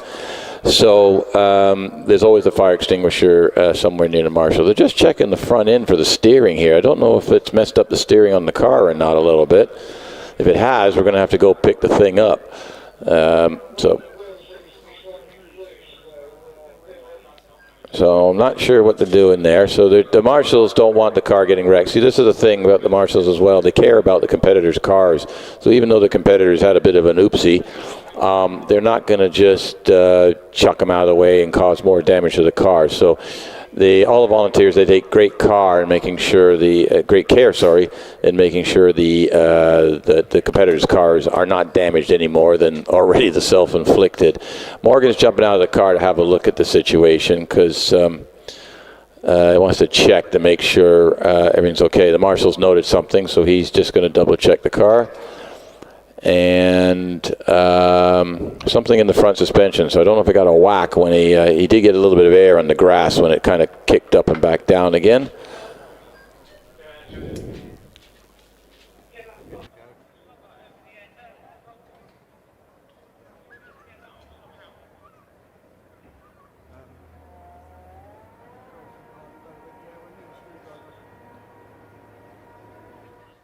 Right, it looks like they're going to have to, they've decided, I think, oh yes, I see, if you see here from this angle, you notice that the left front wheel is not in line with the right front wheel, and the wing is skew whiff, if you will. So yes, it's damaged and it won't steer.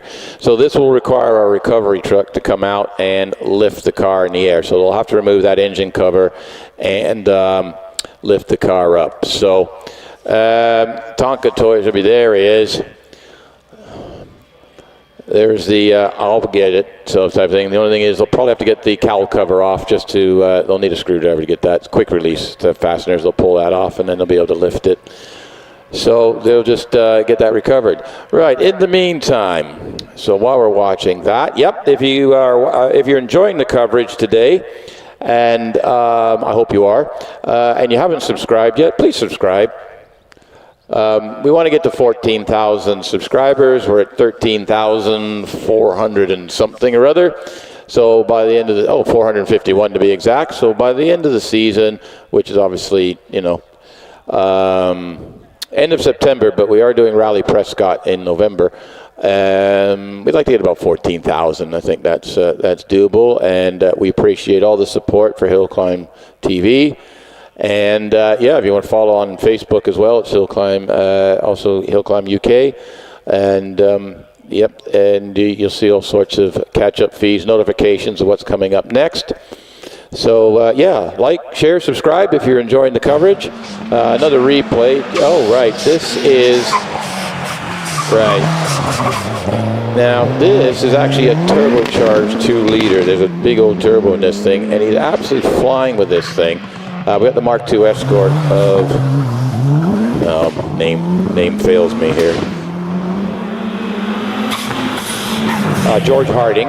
This is George Harding in an absolute whopper of a run for two-wheel drive, with his rear-wheel drive, dirt on the grass. It's a Mark II Escort. It is designed to drive sideways on the grass. It came to the factory, drifts it through the back. Look at that drift, folks, on the replay. If you get to watch, if you're on site here, catch the live stream later. But there are some interesting things on there. As a follow-up, if the three people that followed me over lunch, and I did a paddock walk around and answering viewers' questions. One of the questions was regarding aerodynamic or development of the top cars. And we looked at the Empire Evo 2 and Evo 3 and some of the changes. Well, I did catch up with Scott Moran, who's here today supporting Graham Wynn.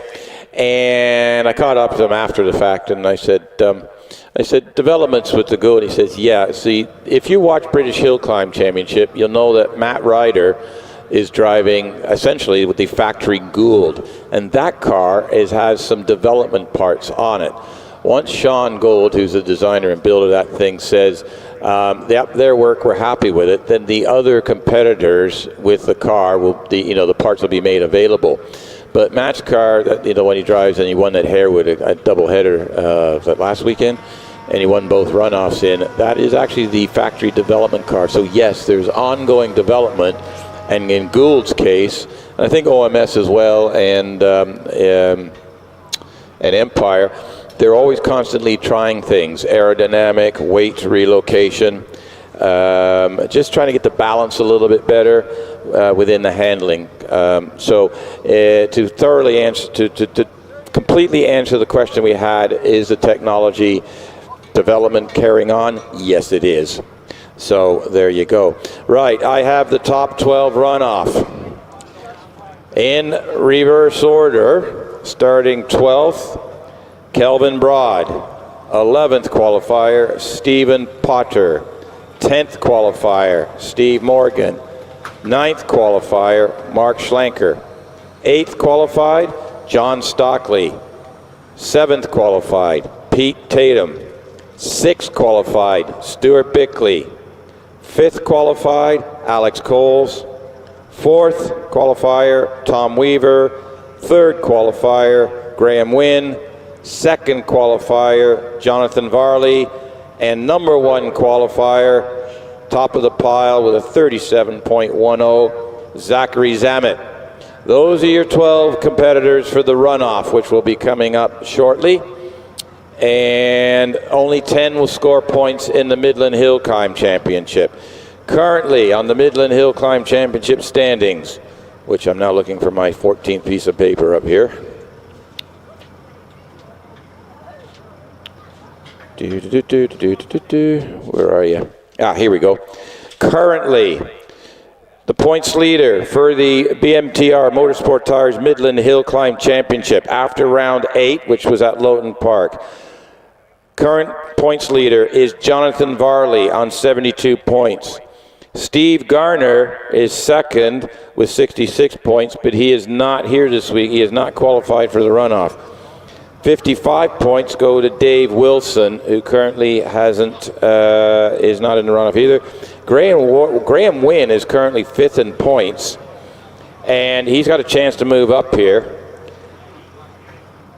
And we go down the rough 10. Tom Weaver is actually in 10th place right now. So some of these competitors haven't done all the rounds, so it comes to the end of the season. You got a few drop scores and everything else. So, yeah, on the screen, you'll see the pill beam being towed away. The young lady in the race suit, that's Sandra Tomlin. She owns the car. That's her car. She races a car. Obviously, you saw her out earlier.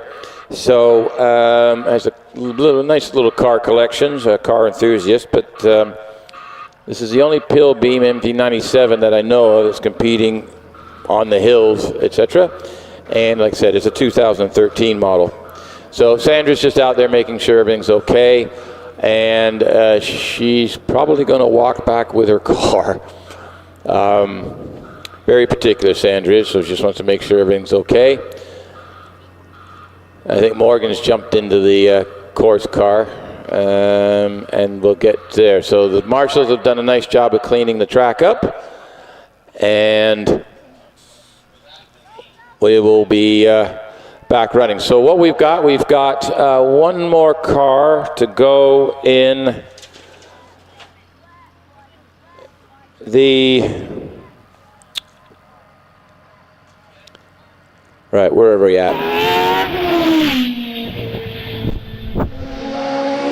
Right, so the Tiga were Class N, sports racing cars and racing car manufactured up to 1990. So we have Robin Johnson on the line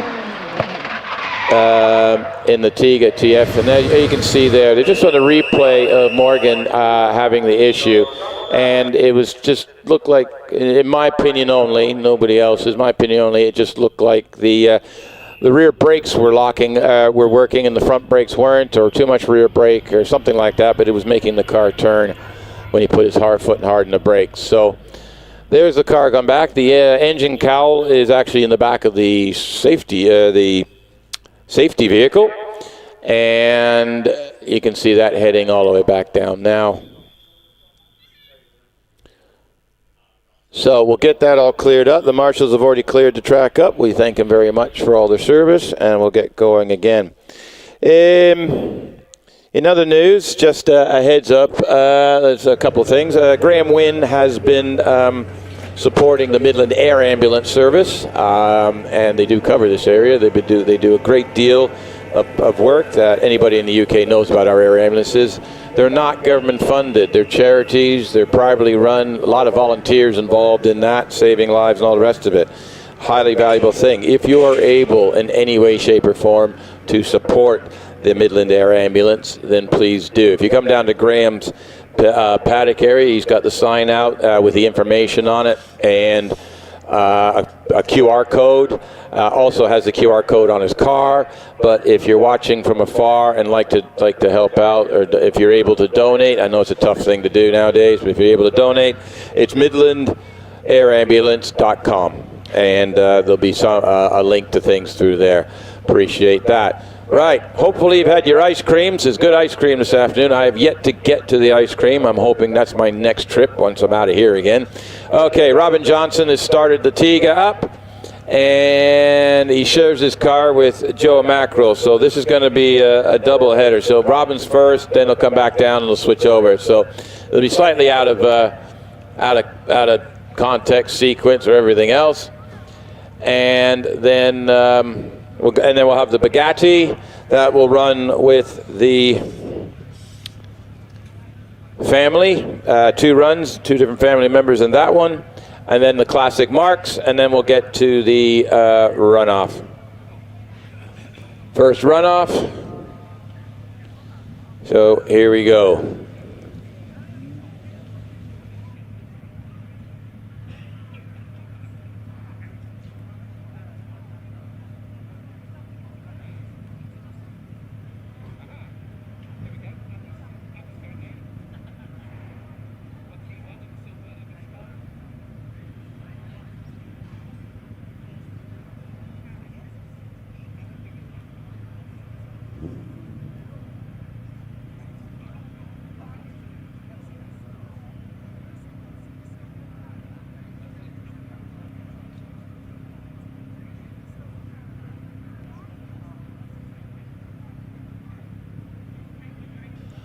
Right, so it looks a bit weird. Robin's been pushed back into the tire warming box because he's been sitting for long and the rear tires have got cold.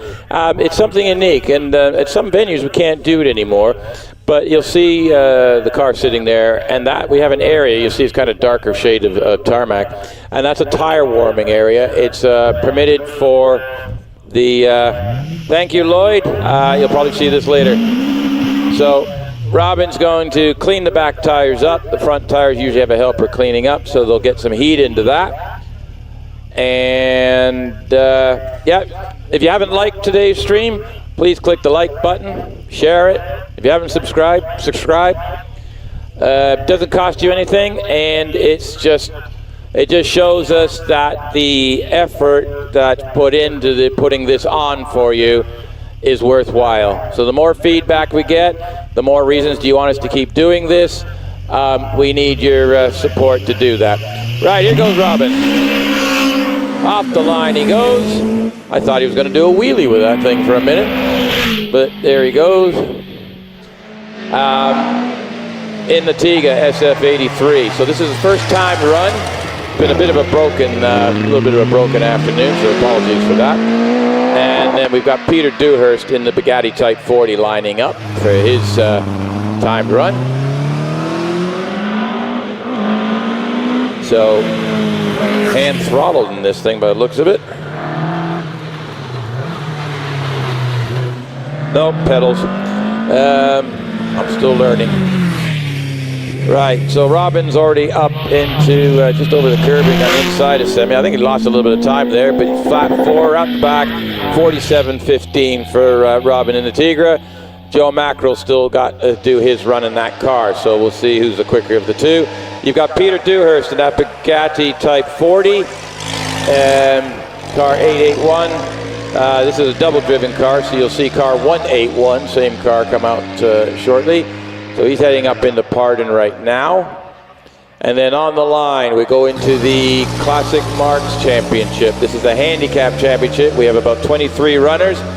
First off the line is John Louch in the Austin A40 Farina.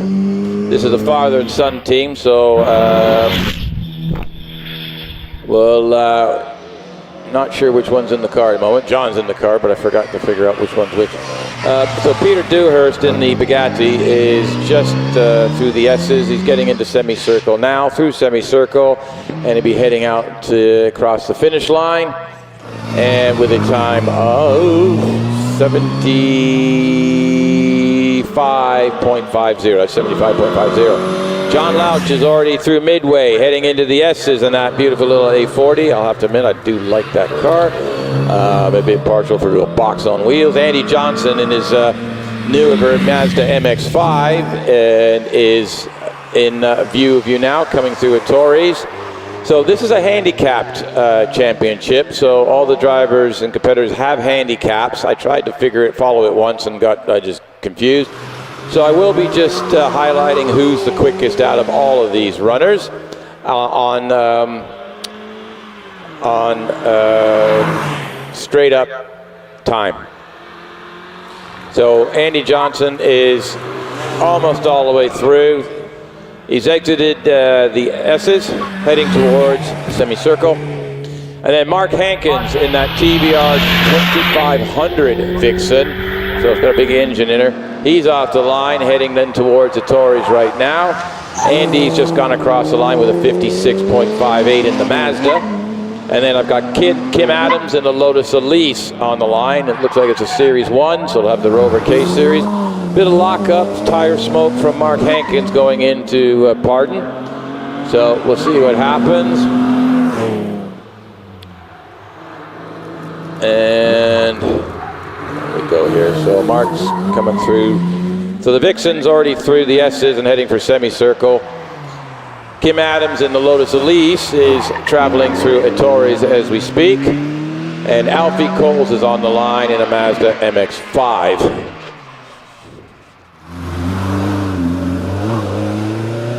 So here we go.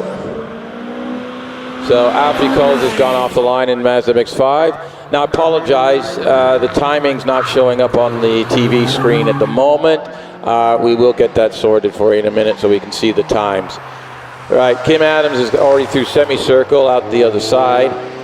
Right, okay, so Mark Hankins has done a 54.10. Kim Adams in the Elise has just done a 51.06.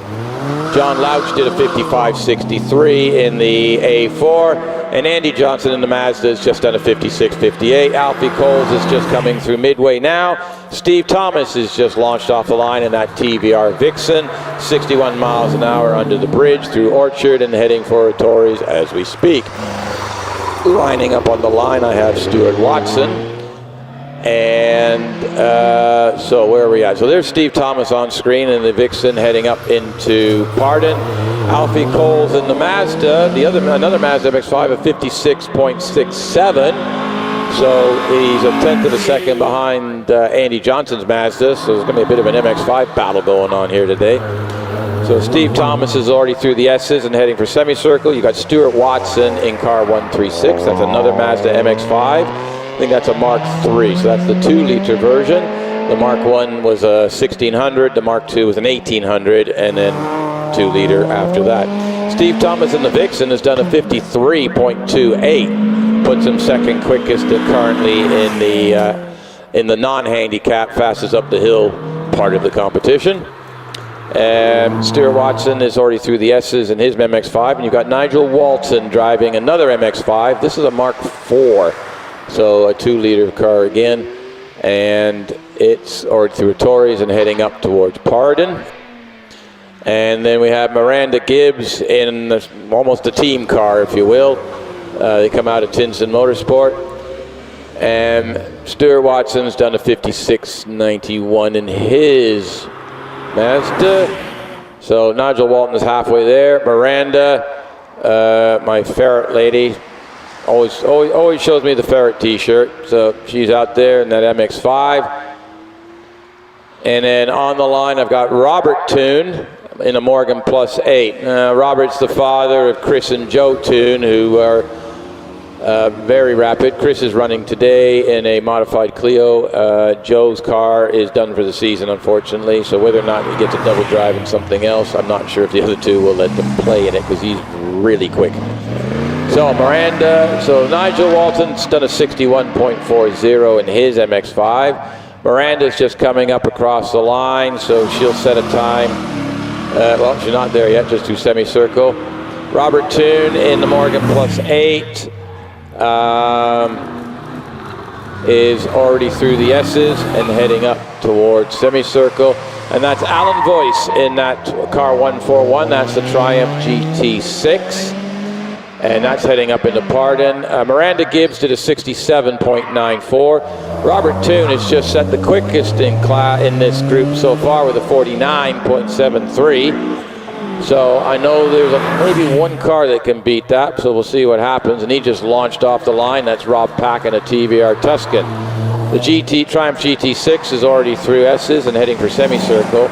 And then we got that grunty 5-liter V8 of Rob Pack in the TVR Tuscan. I believe this is an X. They did a one-makes race series, circuit race series for these things. I think this is one of the cars. The Triumph GT6 has done a 54.75, a good time for Alan. That puts him about 5th at the moment. So here comes Rob. He's absolutely nailing it across the track course here. Nor Ali is driving a Toyota MR2, a Mark III one. He's come to. Let's see what Rob Pack has done, a 48.47, and he takes the fastest in this group so far. Dropped Robert Toon to second, but they're the only two cars below 50 seconds right now. So Nor Ali is already through Pardon, and his wife, Emma Ali, this is the second husband and wife team we've got here, and they both, I talked about one husband and wife team lunchtime in my paddock walk, and this is the other husband and wife team, and for some reason they all have separate cars. Don't know if that's got to do with anything, but separate cars for all. So Emma loves her racing, and she's got an MX-5. Nora's done a 55.22. So for the bragging rights, it's like obviously who can beat who in the old household thing. So question is, can Emma get a perfect run together and actually beat her husband? So we'll have to wait and see on that. I've got Gordon Pierce in the Porsche Cayman S coming around to Torrey's and heading out towards Pardon.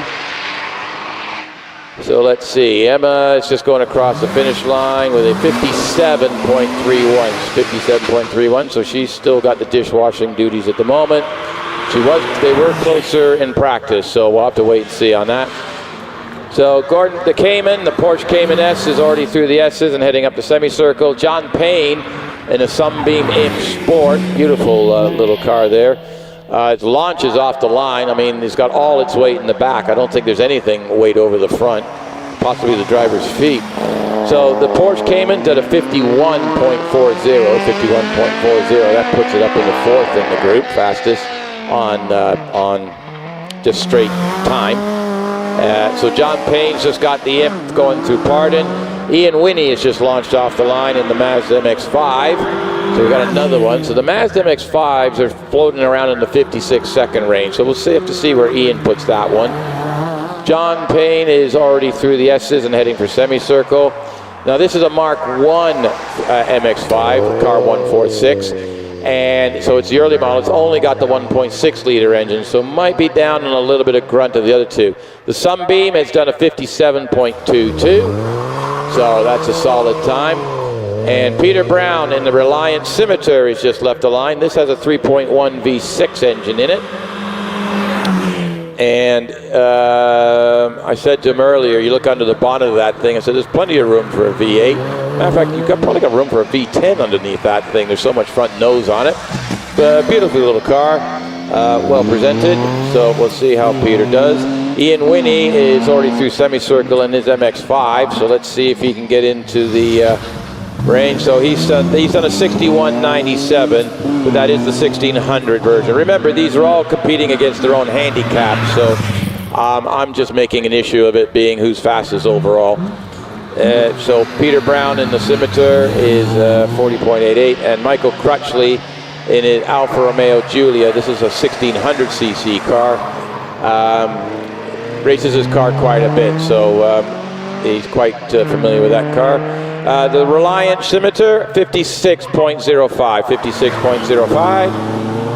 And then off the line, we've got Robert Orford in an MGB Roadster. So we'll see that in a minute. Michael Crutchley is just going through midway and heading into the S's. And Robert Orford in his MGB Roadster is just entering a Torres right now. Gets it rotated around, back on the power course, rear-wheel drive, of course. And that's one thing. Classic Marques, they're, I guess technically Classic Mini might qualify, but essentially these are all everything's rear-wheel drive, two-seater rear-wheel drive cars. Right.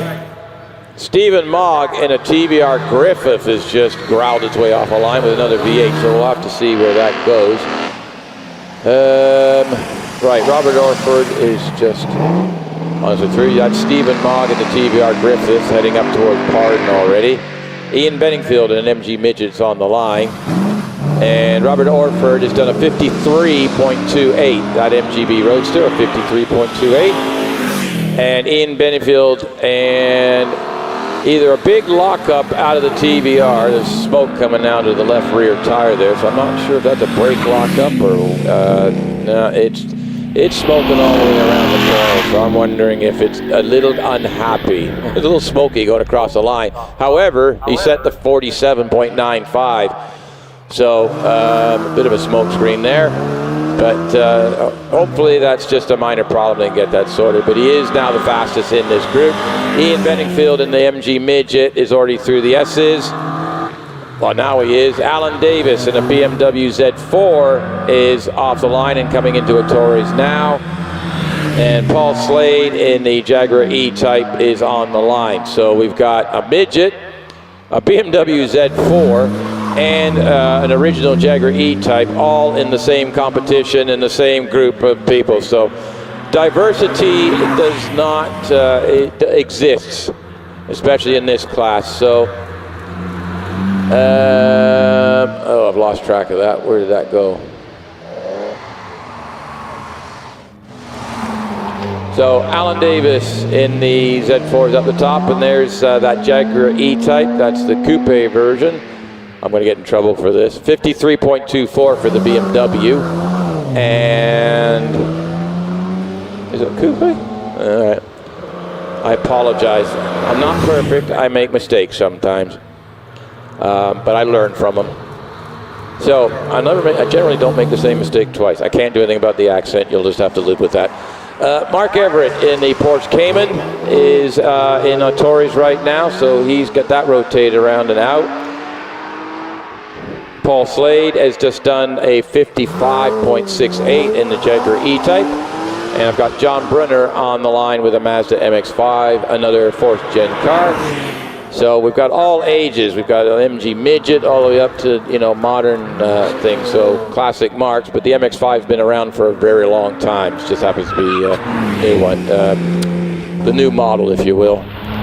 Anyway, so where are we? So Mark Everett, the Porsche Cayman, a bit of wiggle wobbly going around semicircle, but 51.69 is the reward for that. And John Brunner's just left the line in his MX-5. And now we have the Tinson Motorsport supported BMW Z3. So we had a Z4, now we've got a Z3. This is a two-seater soft top version on the line of Martin Nolan. And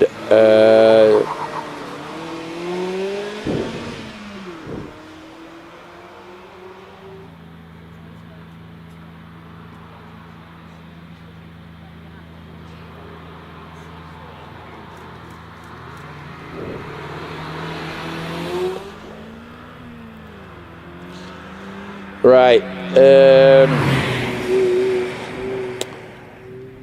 So where are we here? So John Brunner in the Mazdas is going across the finish line now with a 61.77. There's the BMW Z3. Martin Nolan. Tinson Motorsport supports perhaps a few of these cars, so shout out to them for looking after these various competitors. And around in the pardon he goes.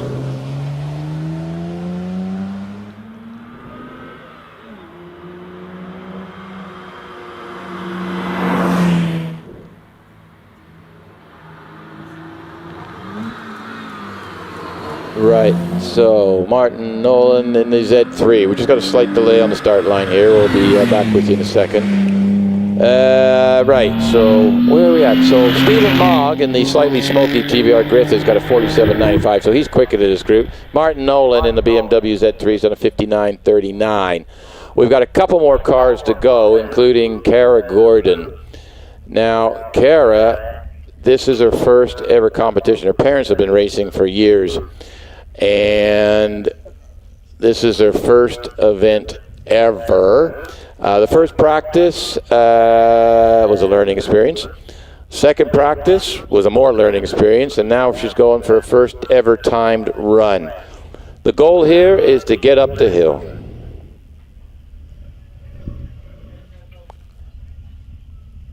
So, got Kara Gordon on the line. She'll line up and wait for the signal.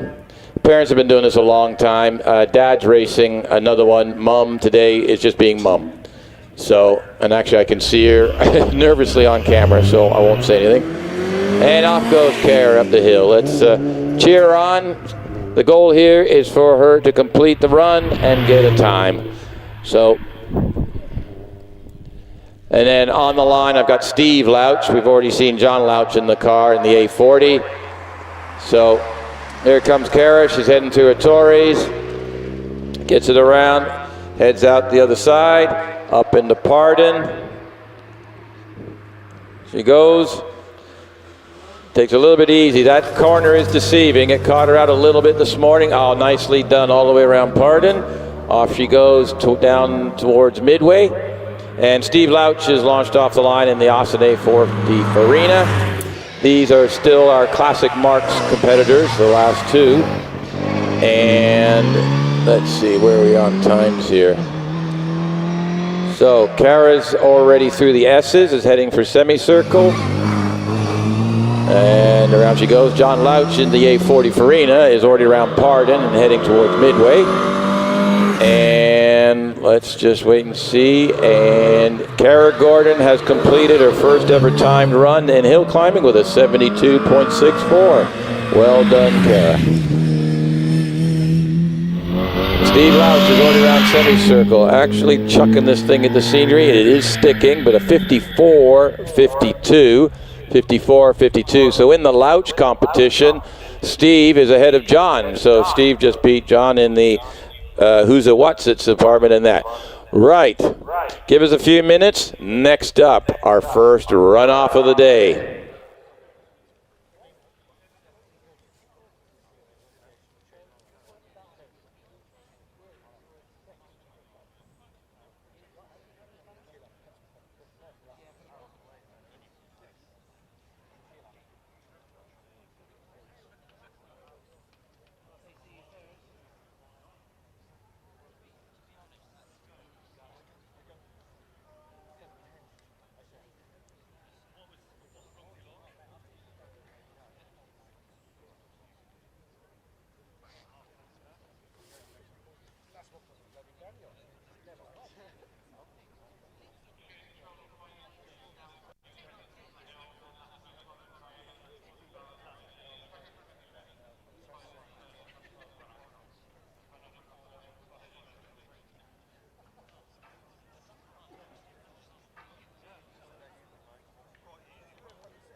All right, ladies and gentlemen, let's get busy with it. We have the runoff. First runner is going to be Calvin Broad. In the Force TA. So this is for the Midland Hill Climb Championship points. Top 10 get points. So, can anybody, so Zach Zamet's been the quickest in practice. He was the quickest in the first time runs. He's the fastest qualifier. Can anybody knock him off the top pot? Let's see what Calvin Broad's got to offer. Here we go.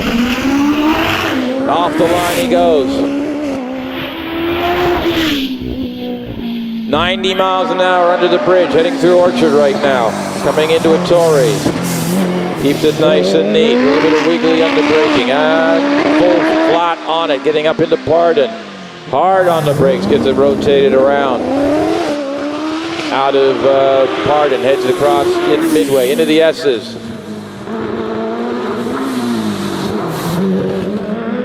Through the S's.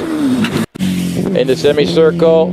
Around semicircle, out the other side. Sorry, we've lost the splits on the screen. Across the finish line with a 39.81. 39.81. That's actually quicker than his qualifying time. Next up, we have Stephen Potter, Empire Evo. He qualified with a 41.69. So he's looking to, he's going to need to do around a 40, I would say a 40.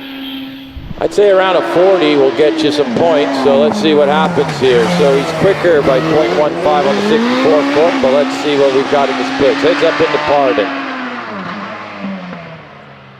Still ahead of Calvin Broad by 0.15, going through Pardon, heading for Midway. Down, lost 0.2 of a second to Calvin, going through Midway. Still same 0.2 going through S's. Gets a little sideways coming out of the S's. Heads for the semicircle. Lost another 10. 0.3 down on Calvin. Heads across the line. 40.41. 40.41. Calvin Broad still on a 39.81, but that may be enough to get him a point. Let's see what happens. Next up, we've got Steve Morgan in the Empire Evo 3. Steve is flying through 88 miles an hour under the bridge. He's not Back to the Future, so you can still see him on track. Going through a Torrey's. Out the other side, heading for Pardon. I'll give you a split time in a second. He's 0.38 down on Calvin Broad. That's a bit of a surprise. This is one of the latest evolutions of the Empire car. It's got a big engine in it. 0.49 down, heading into Midway. 0.67 down, heading into semicircle. 1 second down, going into out of semicircle, across the line. A 41.08. 41.08. That is quicker than his qualifying time, but Calvin Broad is still holding first place with a 39.81. So he's now guaranteed at least 1 point. Mark Schlanker's on the line and another Force TA. A lot of the smaller engine cars here causing scoring well today. So here we go. Mark launches off the line. This is car 99 in his Force TA. Mark qualified with a 40.54. He's going to look for a bit quicker. 74 mile an hour under the bridge. Slides it in. The back end sort of tried to steer him into Torrey's a bit. Not a problem. Under control. Heads up into Pardon. Gets it rotated around. Out of Pardon. Very nice and tidy quick out of Pardon. He's actually gained a little bit of time up. He's gaining more time on Calvin Broad. He was 0.06 behind. He's now 0.19 behind in the S's. Heads for semicircle. 0.32 down. Coming to the finish line. Where is this going to end up? With a 40.21. That puts him into second place. Calvin Broad is still holding first.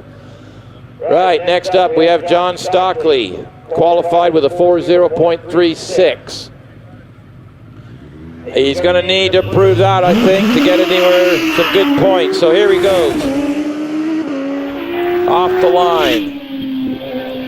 92 miles an hour under the bridge. Back end, lost grip there for a second. He gathered it all up, gets it rotated around. Through a Torrey. Probably lost a little bit there. Up into Pardon he goes. Yeah, it's lost half a second. That wiggle may have cost him a little bit. Out of part, and he goes down towards Midway. Midway, he's caught some time up. Only 0.2 down on Kelvin Broad. Through the S's. Lost a bit of time. Now 0.5 down. Semicircle. Still a little bit down. Can he make anything up across the finish line? Here we go. Across the finish line with a 41.13. Only good enough for 5th at this point. Won't be happy with that. That wiggle caught him out. Next up on the line, Pete Tatum. Always good, puts a show on in his OMS 28. Qualified with a 39.43. He always tries to go quick, faster than he did before. Here we go. Off the line, Pete goes. Let's see what he's doing. 64 foot and not so hot. 103 mile an hour under the bridge, skates it around Orchard, comes into a Torrey's, gets it rotated around quite quickly. Left rear actually was on the grass going through there just a little bit. Heads up into there. He's 0.48 up going into Pardon, absolutely flying. Through Midway, he's 0.85 of a second up on Kelvin Broad. He qualified only with a 39.4, but he is 0.76 up. Slides the side coming out of Essex through semicircle, still up on time. Catch for across the line. 38.97, 38.97. That's half a second quicker than his qualifying time. That puts him number 1 at the moment. Next up, how long will it hold? Stuart Bickley in the Force TA. If you can't see this car coming, you do need spec savers. Other eye places are available. Here we go. He qualified with a 39.09. He's going to have to go into the 38s if he wants any part of this. 90 miles an hour under the bridge, carries the speed, nice, no wiggles at all, hits it into a Torrey's, gets that car rotated nice and tidy around, keeps all 4 tires on the grass, or on the tarmac, sorry. Up into Pardon, he's down 0.2 of a second in Pardon. Can he make this up in Midway in the S's? Through the S's he goes. Yes, he's just caught back up. He's 0.05 ahead, heading towards semicircle. This is going to be close. 0.18 up in semicircle. Is he going to get to the finish? Yes, he can. A 38.81 takes the first place position at this time. Pete Tatum is second with a 38.97. So if anybody wants some podiums, they're going to have to go into the 38s or better. Right, next up we have car 105. This is Alex Coles. Now, Kelvin Broad just set a time of 39.81 in this car, and he's currently still sitting 3rd. Can Alex do any better? Alex qualified with a 38.84. So he has gone a second quicker than Kelvin qualified for. If he can duplicate this again, he could put himself into number 1. So here we go, Alex Coles. Formula Ford racer, stepped up to the larger car and is still very quick. Right, here we go. Launches off the line. One of the best 64-foot times so far. 108 miles an hour under bridge. No wobble whatsoever. A little wiggle getting into a Torrey's, no problem. Just a lot of power, a lot of speed under braking. Heads up into Pard right now. Where are we going to go on the split? He's 0.67 up on Stuart Bickley. He's flying, heading through Midway. Into the S as he goes. 0.62 still up. Slides it around here. 0.87 up during the S's. This is going to be a flyer. Heads into semicircle. Still almost a second up. Comes around semicircle. Out the other side. Here we go. 38.07. 38.07. Gives him the number 1 by 0.7 of a second. That's a good run. He's laid one down for the others to chase there. That was 0.8 quicker than his qualifying time. Right, young Tom Weaver on the line in the Empire Evo 2. New to the family this year. Tom's been getting to the grips quite quickly. I think he actually set a personal best earlier in the day. He qualified with a 38.78. He is in the neighborhood of the top 3 here. So here we go. Off the line he goes. Launches that car. 64-foot time, a little bit down on the rest. 95 mile an hour through there. A little bit of a wiggle under the braking coming into a Torrey's. No problem. He's got it under control. Full flat out the other side. Let's see what the splits are. Pardon. 0.86 down on Alex Coles, who's lost a little bit somewhere. Let's see if he can gain it back up again. Heading through midway, down towards the S's. Actually 0.9 down at the moment. See if he can gain it up in semicircle. Can he get a run for it? It's gaining a little bit, back on the time. Coming through semicircle, nice and tight, flat out to the finish. 38.77 puts him up into second place right now. That was a good run, good recovery. He was down quite a bit there, but has made it back up again. So just pushed Stuart Bickley into third place by 4/100ths of a second. Next up, this car has been, in Scott Moran's hands, this car has been blindingly quick. Graham wins, the owner driver of the car, and he is on the line right now. Gold. GRW 59 with the Judd 4-liter in the back. Big thumper job here. Can Graham get into, mix it up with these little engine guys? We're about to find out. So you'll see this thing will go off the line. There'll be almost no wheel spin. It'll just sort of like it just drives off like no business. But that is all the technology that's in this car. So let's see what happened. Let's go for it. He's ready. And he's off. Makes it sound like a horse race. So good launch off there. Let's see what the speed of the bridge. 106 miles an hour under the bridge. Gets into a Torres. Gets it turned around quite quickly. Heading for Pardon. Let's see where we are on the splits on Pardon. 0.23 down on Alex Coles, but he's still, that's about second quicker so far. So let's see what he can do. Through midway. He's gaining back some time. That grunt in the back of that car is pushing him along. He's gained more time back in the S's. He's almost even with Alex Coles. He is even with Alex Coles. Last corner, coming through semicircle, heading for the flying finish. 37.84. Up on Alex by 2/10. So he now takes number one spot with a 37.84. I think he'll be happy with that run. Right, next up, we've got number 2 qualifier, Jonathan Varley, qualified with a 38.17. Rapidly quick driver in this GWR Predator. Found out that this car originally had a Formula 1 V10 engine in the back when it was first built. It doesn't have that anymore. It's got a motorcycle engine in the back. But Jonathan needs to go into the 37s to maintain. He is current points leader in the championship. Let's see what he can do. Off the line he goes. Under the bridge he's coming. Speed 107 miles an hour. They're already heading up towards Torres.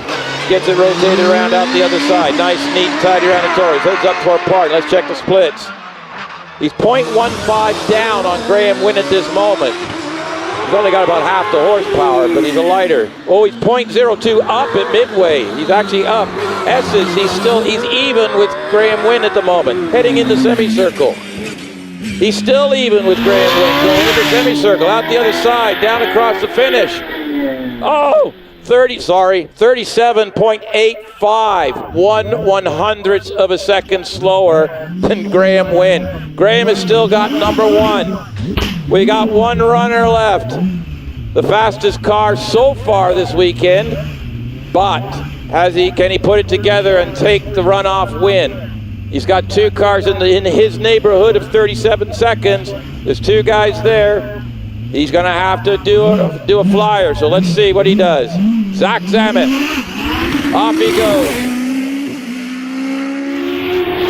Comes under the bridge, 101 miles an hour under the bridge. Carries a lot of speed, though, this car. Gets it into the Torres. A little bit wide entry coming in, but he's got it all tidied up. Back up. Let's see what the entrance into Pardon. He is up 0.06 of a second. Nothing in it at this point. Exit Pardon. Heading across to Midway. Midway's 0.20 up at the moment. Slides it around the S's. He was up 0.48, but that was a right slider back and forth. Tank slapper, if you will. Through semicircle. He's still up 0.4 of a second. Drifts it out of semicircle. Across 37.27, folks. He takes the win, but he had to work for it. So, in our runoff, Zach Zammit with a 37.27. Graham Wynn with a 37.84. Jonathan Varley with a 37.85. Whew! Alex Coles 4th with a 38.07. Tom Weaver 5th with a 38.77. Stuart Bickley 6th with a 38.81. Pete Tatum the 7th with a 38.97. Calvin Broad 39.81. Mark Schlenker 40.21. Stephen Potter got a point with 40.41. Steve Morgan and John Stockley, hopefully we'll see him in the second runoff and see what they can do. Right, they're just putting a replay on the screen. This is Zach Zammit again. Now watch the car. It's literally tank slapping around the S's. So if we check out the live feed later. On the hill right now, we have Thomas Dewhurst in the Bugatti Type 40. Shares this car with Peter Dewhurst. And so we've just gone from 100 miles an hour under the bridge to 38. However, you're looking at heritage here, folks. So this is how it used to be done. So we're going from what we currently do. We can't forget the history, and especially for Prescott and the Bugatti Owners Club, who own and operate Prescott Hill Climb. Right, we're going well, as the Bugatti makes its way to the top, we are going straight into second time runs. Second time runs, and we're going to be starting with the Bugatti Owners Club and All Comers Handicap. Now, they're on a handicap system for point scoring, so I'm going to focus on how did they do better second run or worse second run. So we'll see how we get on there. So Thomas Dewhurst has done his second time run and done a 72.65, which is the fastest time of that car all day between the two drivers. Peter Dewhurst has another shot at it. So here we go. Bugatti Owners Club All Comers Handicap Saloon. We have 3 non-runners due to technical issues. I know Matt Clark in the Mini broke a drive shaft and didn't have the spare with him, so that was the end of that. So on the line is Amy Jenkins. Well, actually in the Tories is Amy Jenkins. Takes a wide entry into a tight exit, keeps the momentum going. And in a low-power car, that's what you need to do. On the line, I have Mike Tower in a BMW 2002. So Amy's already through parting. Nicely set up car. The inside rear wheel actually comes off the ground a little bit. It is designed to do that. That's the way fast front wheel drive cars normally run. It helps with the weight transfer, keeping all the weight over the front wheels for maximum grip. So Amy did a 55.25 the first time, and I don't think at the moment she's actually going any quicker. So let's have a look, see what she does. 55.26, so she's 1/100th of a tenth slower, 1/100, sorry, slower than her first time, so very consistent. Mike Tower in that BMW 2002 did a 58.37 first time around, so we'll see what he can do. And then off the line, David Garnett in the Fiat Abarth 595 Yamaha Factory Racing Fiat. I guess it was originally a Fiat 500, but this is the all singing, all dancing version. BMW did a 58.15 and improved his time by a couple of tenths of a second. And then, so here's David, and I'm not sure where the other car went to.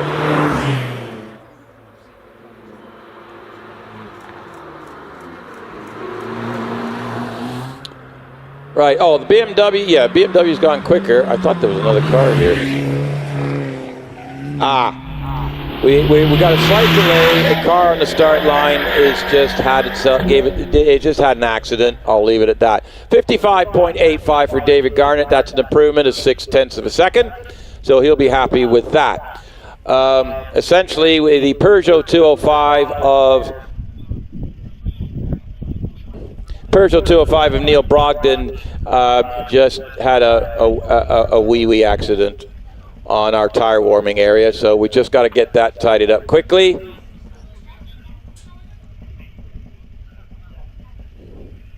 So quick cleanup on the start line, and then we'll be back to business in a second there. So don't know if it overheated or it's just lost a little bit of fluid, and it's right in the tire warming area, so they'll get that cleaned up quickly. And we are using environmentally friendly, oily, absorbent type stuff.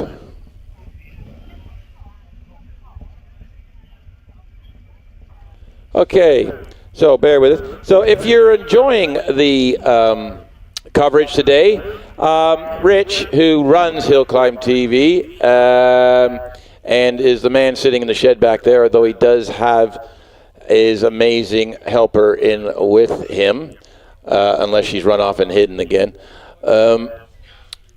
Give Rich a shout out. If you're really enjoying the coverage and you haven't before, let him know. He puts the amount of work it takes, and these is a one-man band.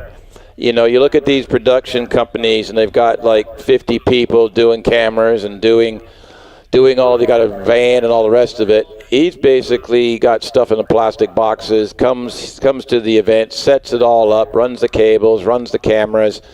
He's got all the control system. He's literally sitting in the back of a shed, and he brings you this amazing coverage of British hill climbing. So if you haven't subscribed, please do. But, you know, let him know how much you enjoy it, because, you know, it's the only way he knows that it's worthwhile him doing. He loves to bring the sport to the public and to yourselves, which who are the public. That didn't sound right, did it? So, yeah, please let Rich know how good a job he's doing, and it'll keep him going, because we want him to continue to give us this great coverage and stuff. Okay. And if you have got any more random questions about anything I didn't answer lunchtime, there was one I couldn't answer. Someone's asked about the history of the track, and I haven't been able to get the exact answer, so I apologize for that. I will find out at some point.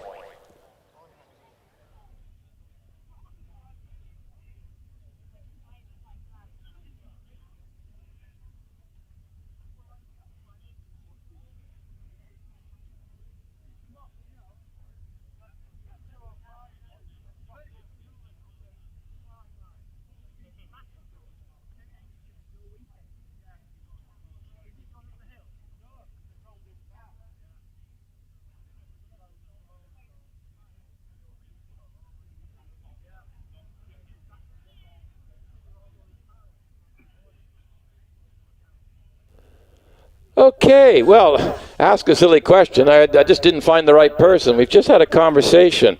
So there's a question from a viewer asking where the name Pardon came from for that particular corner.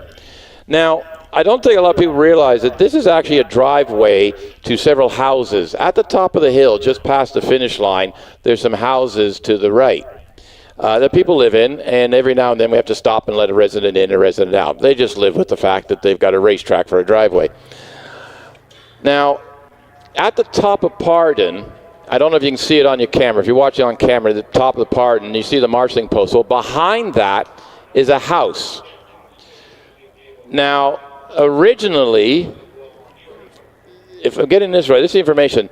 Originally, this was Pardon Hill Farm. And that house at the top of Pardon was the farmhouse for Pardon Hill Farm, which was the whole area. So where the actual farm got the name Pardon Hill Farm, and we're talking like 100 plus years ago, we don't know. But the farm itself was Pardon Hill Farm. That is now, because the farm is gone, but the house and obviously is still there, that is Pardon Hill House. So, hence, the corner is named Pardon, to reflect that there used to be Pardon Hill Farm used to be there. So there you go. I learn something new every day. Oh, hang on. Rich has gone to the Google Earth for this one, so I'm not quite sure where's he going now.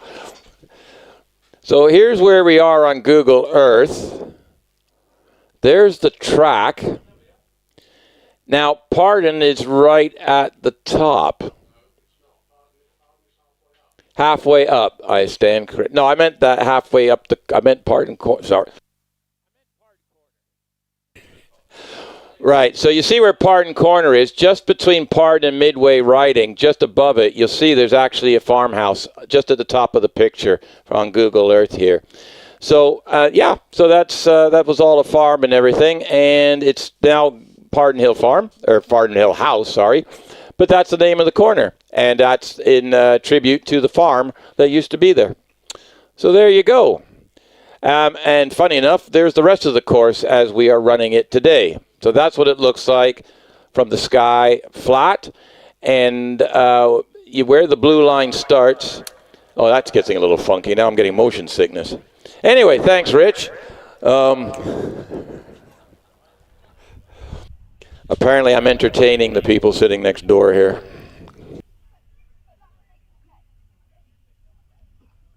Our little puddle's turned into quite the long trail here.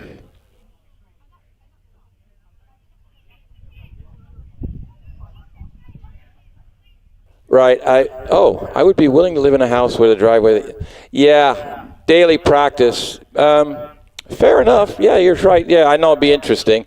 It's like railway people would like to live in an old railway station, but yeah, it'd be cool.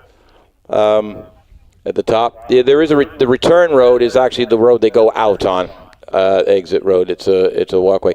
Turns out the Peugeot that had a little bit of a wee-wee is actually broken its gearbox at the start. That's what it was at the start of the tire warming. The gearbox went, nope, not having it, and showed its protest by putting a hole in itself. Hence the trail of oil. So they've got it all mopped up.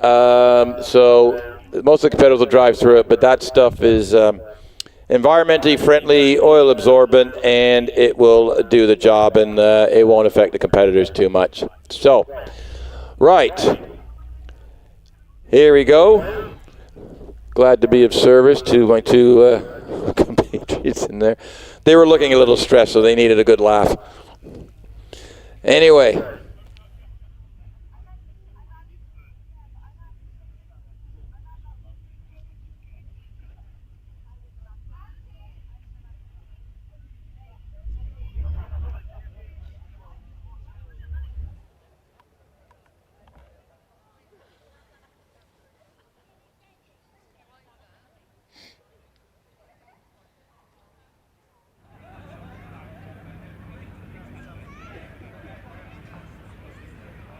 All right, folks, welcome back.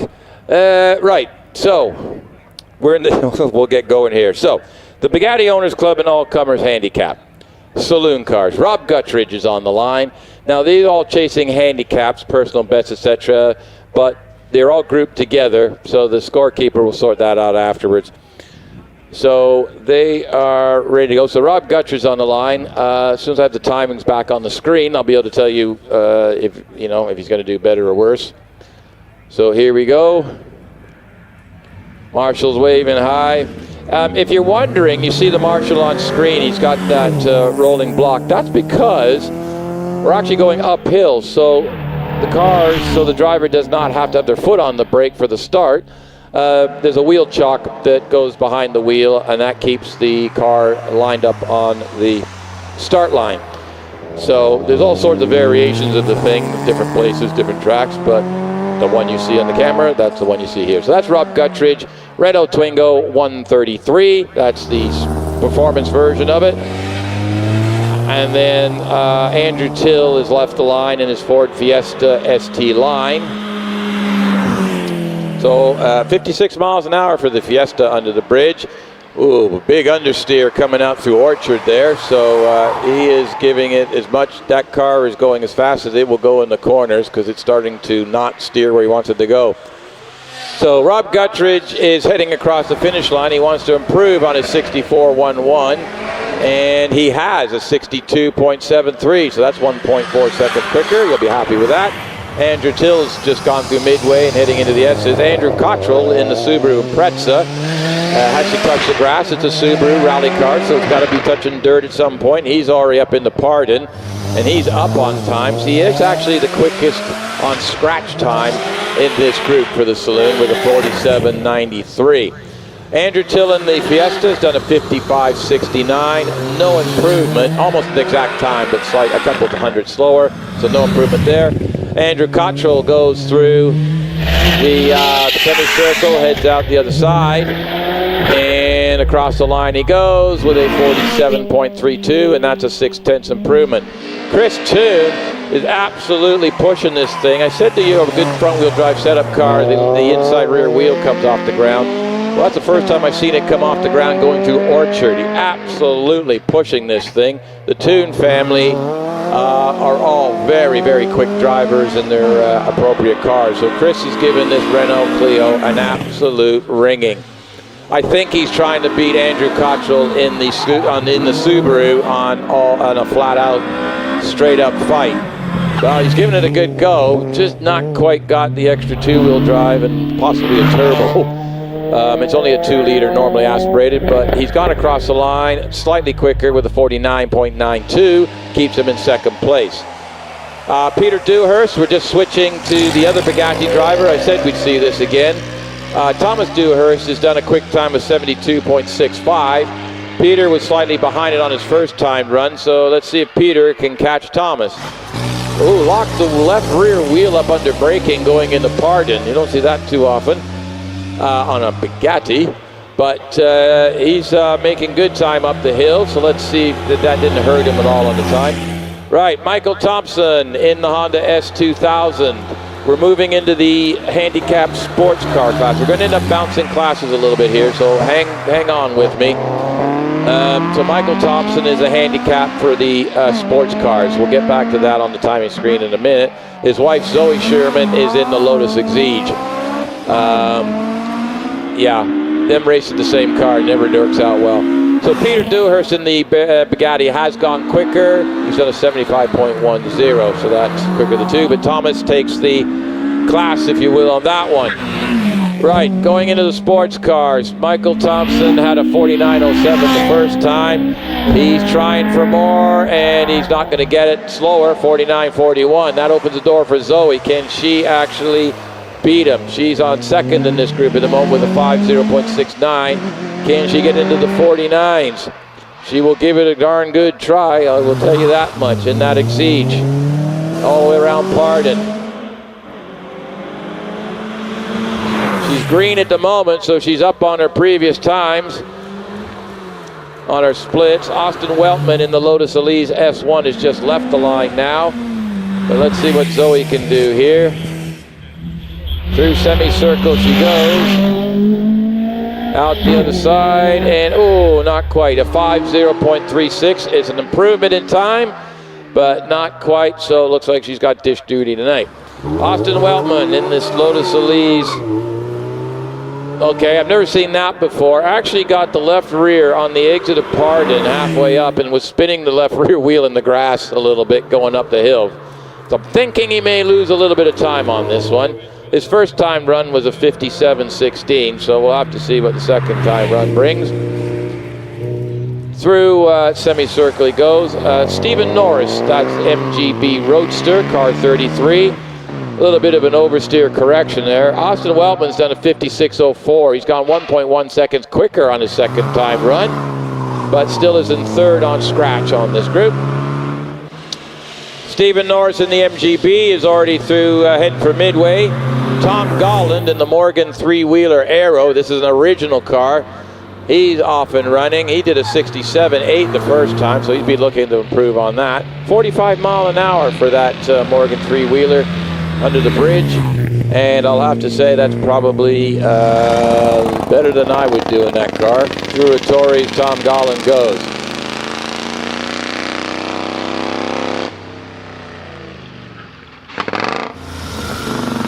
Right, Stephen Norris has done a 67.03, so not as quick as the first time run, so lost a little bit there.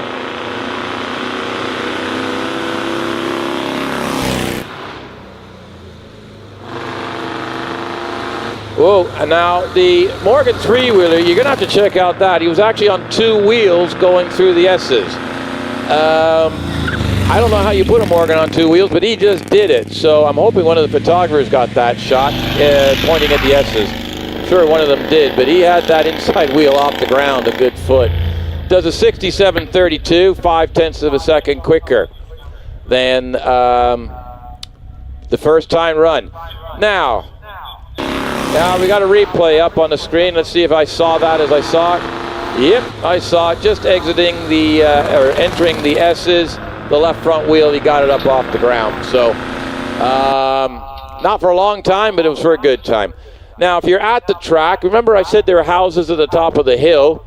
Well, they are, because one of our residents has decided to come home and they are heading up the driveway. So you'll see on our camera position, you'll see an Audi going up the hill. And that's one of the residents at the top of the hill. There are several houses here, and that's one. So this is genuinely their driveway.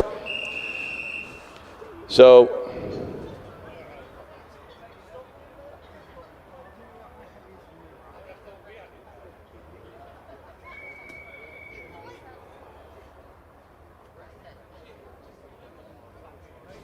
okay, so we'll just wait for the, because she's got to go, the resident's got to go all the way across the finish line and out the other side. No, we're not timing it, before anybody asks.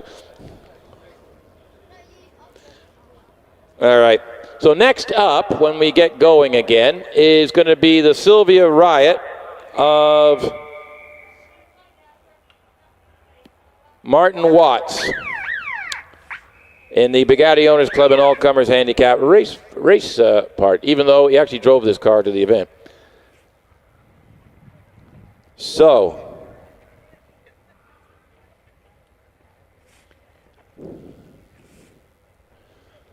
bear with us for a minute. As you can see, marshals are just doing a little housekeeping while we've got him second, just to make sure the track is in pristine condition for the competitors.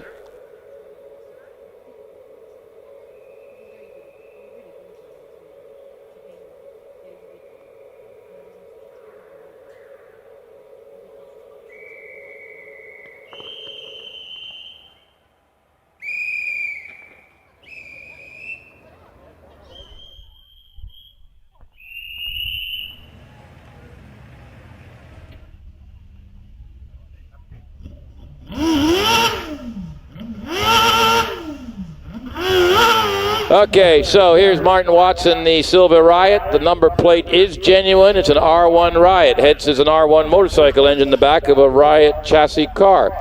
And then following him will be car 39, a Formula Ford of Jeremy Jones.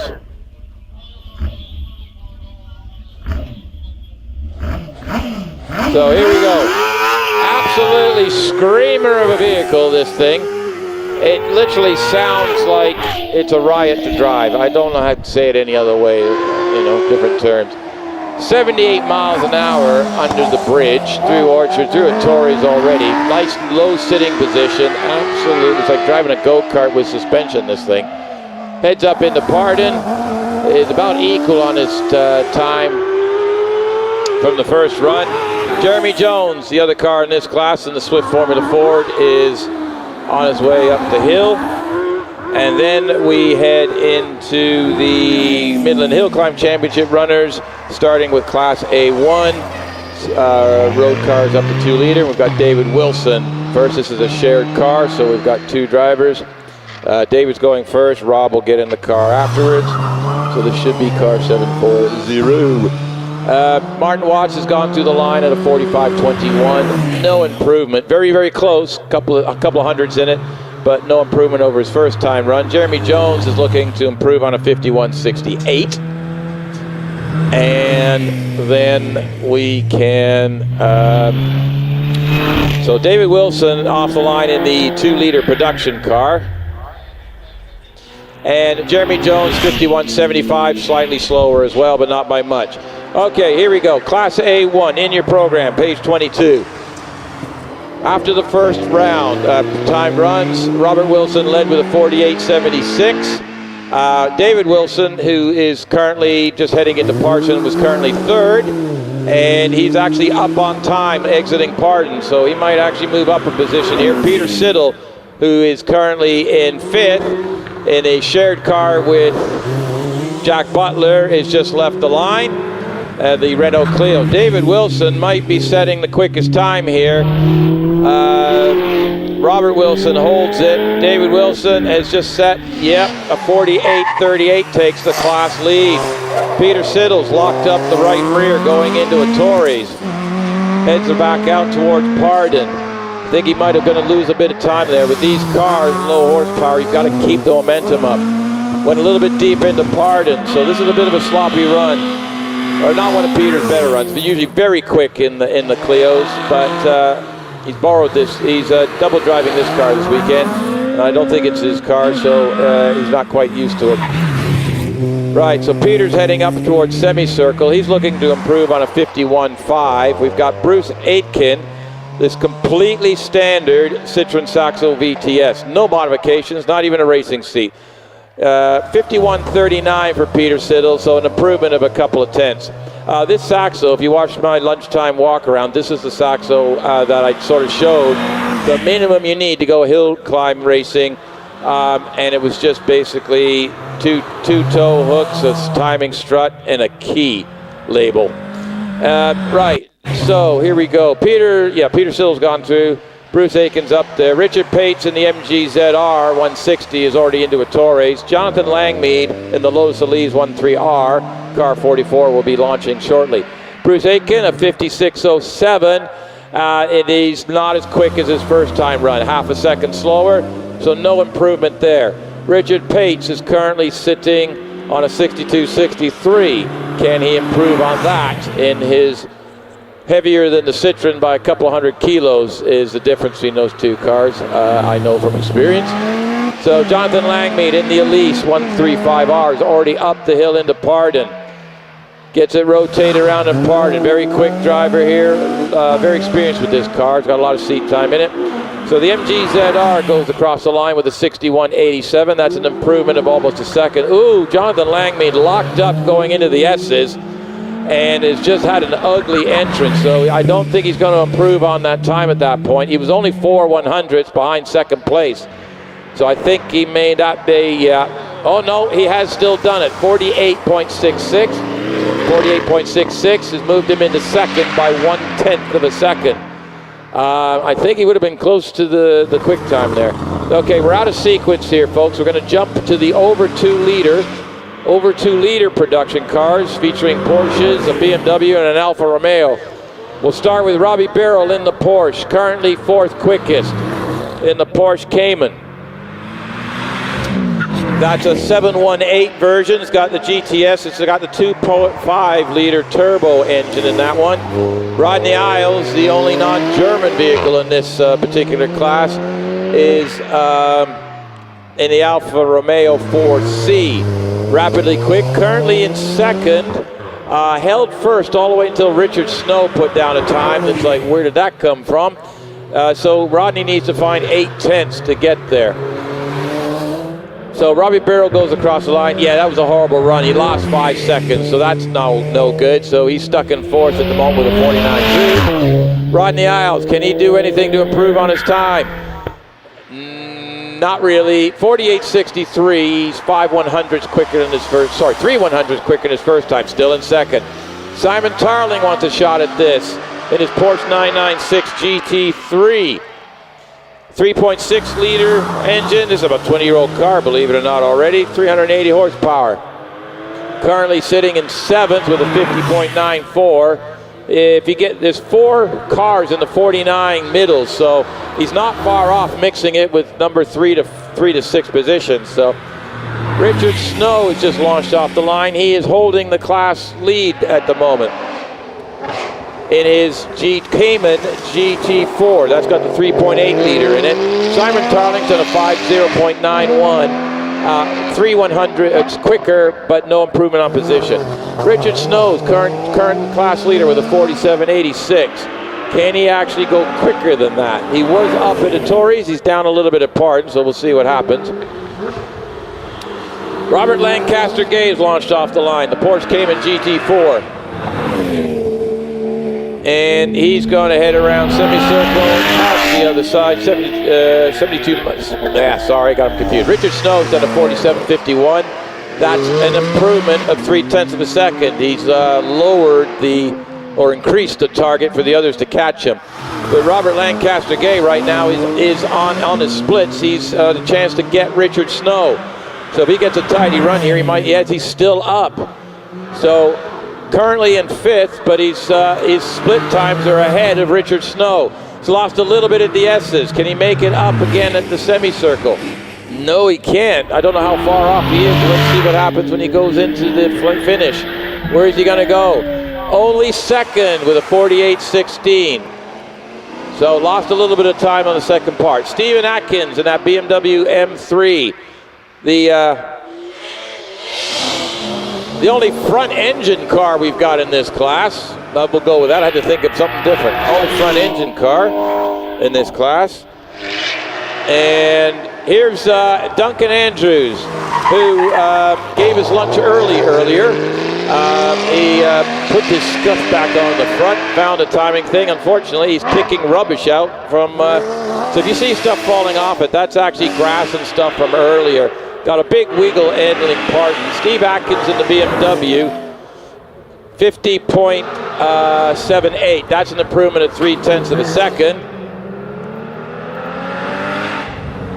And Duncan's going to get a time run in. Unfortunately, he's got a little bit of rubbish left over from the off in the first time run. So we'll have to stop here for a second. So he set a time, funny enough, 4th quickest time in class. So, yeah. So give us a second here, a little bit of sweeping, because there's some chunks of sod and gravel and stuff that ended up coming out of the car. So give us a minute, and we'll be right back. Just got a replay here of, I think you can see it under braking, heads into a Torres, comes out, and I think it's going into Pardon, where you just see, watch the car. Yeah, there you go. Some chunks of grass and everything got unstuck from the wheel arch as it went around the corner. So the marshals, there it is, big clump of dirt and some other things. The marshals will head down to get that swept up for us quickly.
Thanks again to Owen for his commentary. Peter Hughes back with you for a little while now. We just wait for the work to be completed, clearing the mud off the track, and we'll be back underway.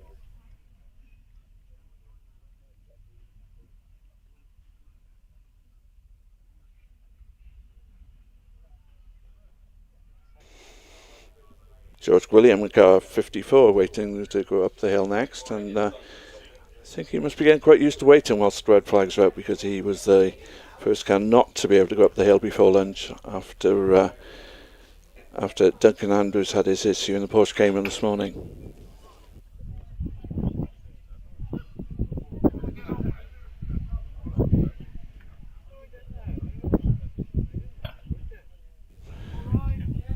So the car being called up to the line, car number 54 indeed, is George William in the Vauxhall Corsa VXR Club Sport 1600cc turbocharged Corsa.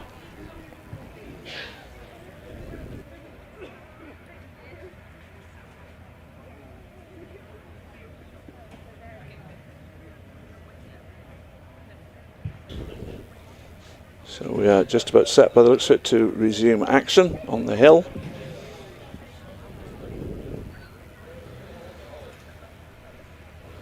Revs rise and away goes George William then in the Corsa. On up under the bridge. 62 miles an hour under the bridge into the left-hander that takes him up to Torres. neatly through the hairpin on up to Pardon. Around that left-hander he goes. And they run on up to the S's, through Orchard, into the S's. Orchard a 53.59 on his first run, so needs to find a little bit of time to get into the awards in this Class A2, as we see Tony Adams in the Lotus Elise rounding Pardon. So it's just finding 400s of a second. That's a 53.55 on his second run. Tony Adams was down in the 49s, 49.91 on his first run. Now the Lotus Elise is that of Robert Wilson, who's rounding the Torres currently. That's away. Tony Adams does a 50.29, so a little bit down on his first run. As Robert Wilson continues on his way up in his Elise, and Jack Butler gets underway in the Renault Clio 182. But through the S's we see Robert in the Lotus. Robert was third quickest after the first heat with first runs with a 48.76. He comes around semicircle and improves to a 48.44, which moves him up into second place, ahead by 0.2 of a second of Jonathan Longmead. Jack Butler in the Renault Clio 182 was fourth. Is fourth, I should say, with 51.17.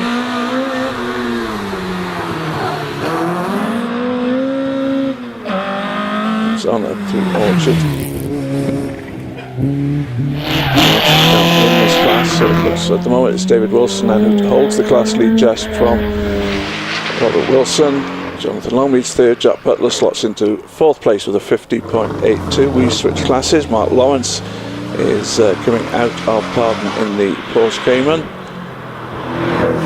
Mark was lying in fifth place in class with the 49.04. He needs to get to 47.51 to beat Richard Snow, our class leader.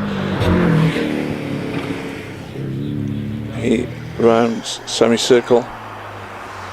James Stocks makes his way up in the Toyota GR Yaris, and Mark Lawrence has a 49.41, so isn't able to improve on his time or his position fifth.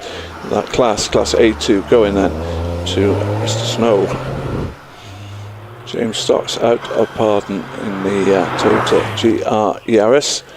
Currently lies third in his Class A3 with a 53.82. Needs to find about 2.5 seconds to challenge for the lead, but just 0.3 would move him up a place into second. James coming up to the finish line does a 52.53, so finds 0.3 or 1.3 seconds in fact, and moves ahead of Alan Mansfield into second place. But our class leader Peter Richings on the hill now in the VW Golf R, four-wheel drive VW. 62 miles an hour under the bridge. Up he comes to Torres then in the Golf. On up to Pardon. Looks like he's improving on his first run time so far.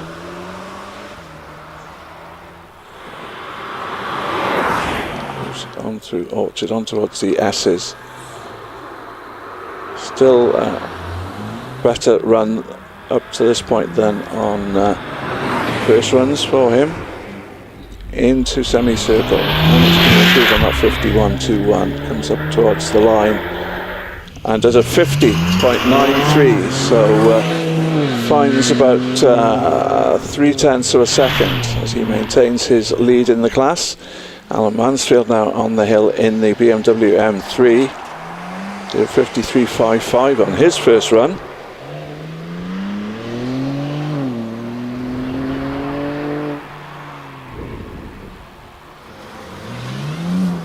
We'll be moving on in a moment, I think, to Class B, the specialist production cars, as the BMW goes up towards the S's. Has managed to find a little bit of extra improvement on a couple of the sections so far. as he comes up towards semicircle. And Simon Price rounds Torres in the Westfield SCIW. Alan Mansfield, in fact, not able to improve on his first run time, just a couple of tenths down on it with a 53.72. Simon Price then running in Class B, the road cars, specialist production cars, in 6th position at the end of the first runs. Improving on his time as Malcolm Hickey carries on into Caterham 7. Malcolm was in 3rd place. Simon Price does improve on his time, but not his position with a 50.86. He remains in 5th place in the class. With just a little bit of a lock-up from Malcolm Hickey into Pardon there.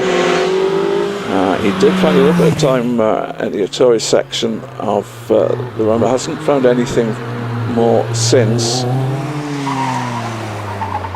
As Richard Price rounds Torres in his Caterham 7. Richard, who currently leads the class after the first runs. What about Malcolm Hickey's time as Richard leaves Pardon? Malcolm with a 49.23, so he is unable to improve on his first run time, remains in 3rd spot. Rob Lloyd in the Westfield SCIW is now rounding Torres. Rob, who is in 4th place after one run, and it is an improvement for Richard Price, our current leader, with a 46.29, finds very nearly half a second over his first run time, 46.72. Rob Lloyd, can he get into the top 3? He currently lies in 4th place with a 49.24.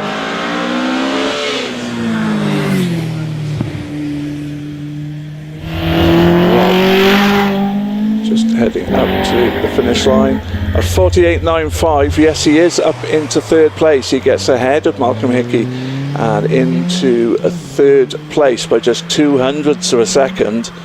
As Richard Young continues up in the Caterham 7, he has a little bit of a lock-up and goes very wide and stops. In fact, at Pardon, but gets back underway, so no flags needed, but that has cost him a lot of time. So Richard, who had done a 52.63 on his first run, I'm not sure he'll get close to that now on his second run. Stephen Garner rounds Torres in his Westfield SCI. Stephen, who was lying in 2nd place, needs to find about 0.8 of a second to challenge for the lead.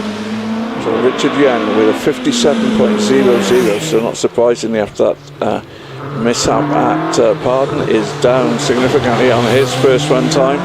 Stephen Garner is improving all the way at the moment. I don't think it's enough though to challenge Richard Price, our leader, as he goes around semicircle, and he does a 47.10, so he's found just 0.04 of a second improvement and remains in 2nd place as Joey Neary rounds Torres in the Westfield SEI. Currently 7th with a 52.13. He's around Pardon now.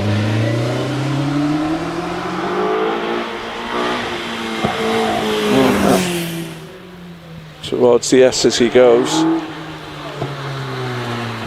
Off the line goes Stuart Hook in his Mazda MX-5. What about Jerry Neary? He's around semicircle, and his time is a 53.10, so he's about very nearly a second down on his first run time, and remains in 7th spot within his class.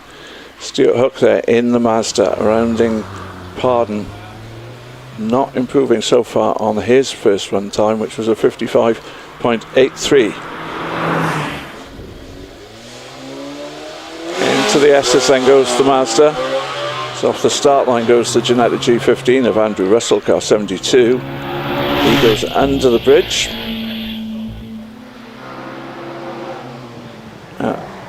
On up to Stuart Hook is a 56.32, so he can't improve on his first run time. Andrew Russell is improving on his previous times.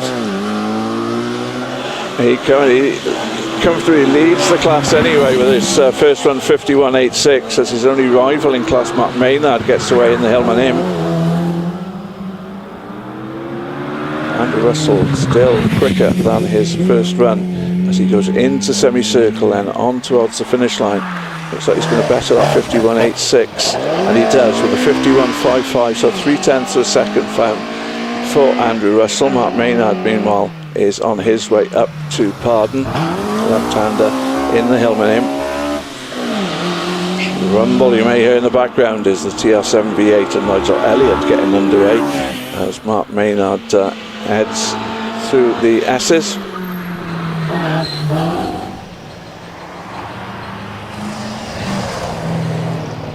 Maynard then going around Ettores.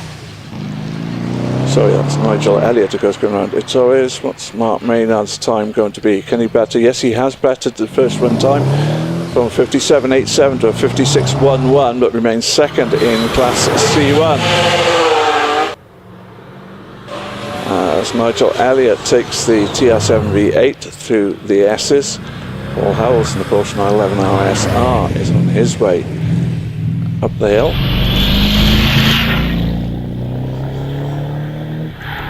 And it's a 50.68 for Nigel Elliott, about 0.2 down on his first run as Paul Howells goes around Pardon in the 911. He was in second place with 46.54, second in class that is, of course. After the first run, class leader Stephen Moore gets underway in his Mitsubishi Evo 6 as the 911, Lean and Yellow 911 continues on its way. Stephen Moore looking good into Ettores. Paul Howells with a 46.80, about quarter of a second down on his first run time. He was quicker in fact no, it's Stephen Moore who's making up time on his class leading time of 44.81.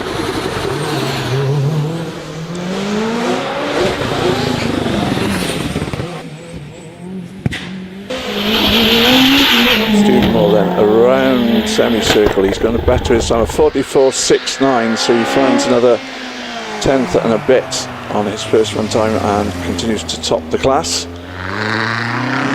We see the Specialist Production road cars now, and Paul Evans, who is currently after the first run times in 6th place with a 51.57. Phil Fisher also on the hill running his Westfield SE. Paul Evans continues on up as Phil Fisher rounds the right-hand hairpin at Ettores. Paul Evans' time of 50.64. He's found very nearly a second, but currently still in 5th place in the class as Phil Fisher comes out to Pardon. Phil, who is 4th in class at the moment.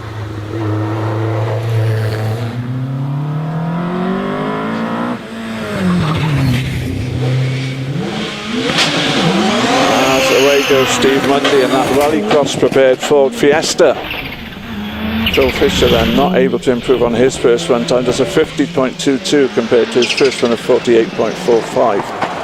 Steve Mundy there coming up to Ettores, out of the hairpin, yellow or orange and blue rather.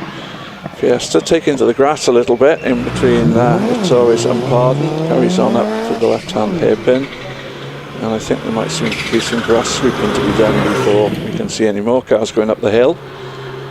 But meanwhile, Steve Mundy then comes through the S's. Can he better? Is 50.56. George Harding leads the class with a 49.454 around semicircle up to line and a 50.62. So just a couple of hundreds slower than his first run for Steve Mundy. He remains second in class, and Marshall's busy sweeping after his little off-course excursions.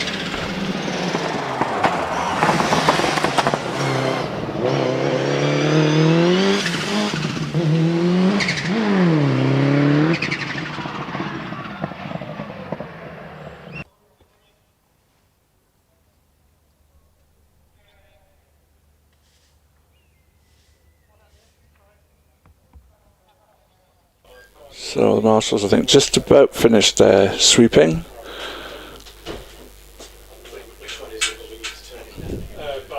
So We wait for the red flags to come in so that we can resume the action. Next up on the hill, it will be Samuel Nicholson in the Mallet Mark 20.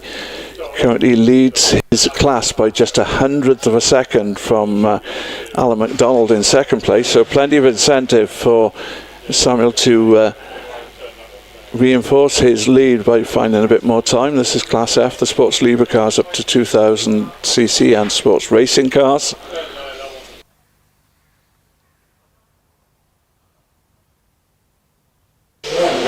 So away goes Samuel Nicholson in that Mallet U2 Mark 20, under the bridge at 81 miles an hour into Ettores, on up to odds. Pardon, we get a time there, and he's up at Ettores but back down a little bit of Pardon, so isn't making up time at the moment, still doesn't through Midway or at the S's. Can he find that just a little bit of time to open up the gap between first and second? He's quicker coming up to semicircle, and he sets a time 43.74. He has found over a quarter of a second on that last bit of the hill as David Bickley makes his way up in the Radical SR1. David, who was in 4th place in the class after the first run.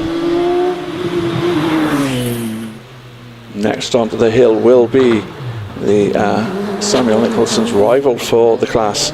That's Alan MacDonald in the Force SR4, who gets away off the start line now as David Buckley continues on his way. Under the bridge then goes Alan MacDonald. At time 85 miles an hour he was doing into under the bridge, rather into Ettores now. And the hairpin.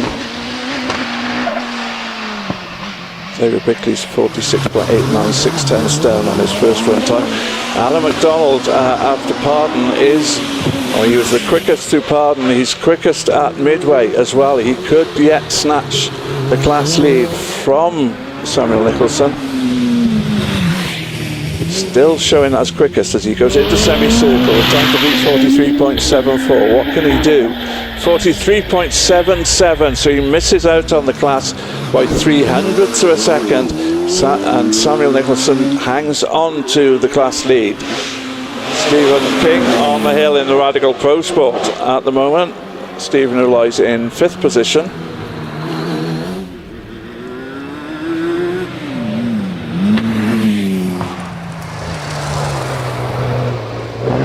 Graham Lokes also on the hill in the Lola T492. He rounds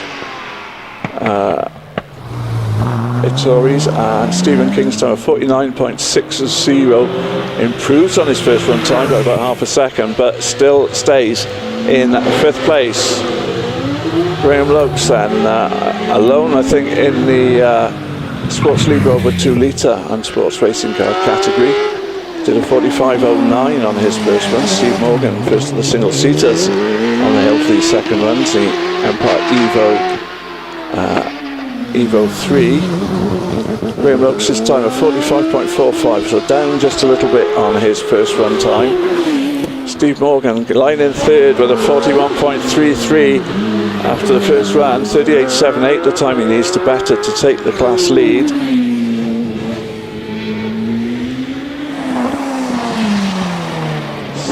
Bickley in the bright yellow Force TA, who was second in class after the first run. Steve Morgan is half a second down on his first run time, remains in 3rd place, 41.82 on this run compared to his first run 41.33. Stuart Bickley pushing hard though. He's had a couple of faster sections so far. Needs to batter 38.78. Meanwhile, our class leader, Tom Weaver, away. That's the time that Tom did, 38.78. And Stuart Bickley has lost a lot of time in the last part of the hill and does a 41.33, 2 seconds down on his first run time. So Tom Weaver looking relatively comfortable, but he won't know that because he doesn't know what time Stuart Bickley did on that previous run. It doesn't look as if if he's improving on his first run time. And indeed, now just a couple of tenths down with a 38.96 compared to his 38.78 first run. As Gavin McLaren takes his OMS 2000M under the bridge at 80 miles an hour, hands on up towards the Tories, rounds the hairpin. Gavin's time was a 43.77 on his first run.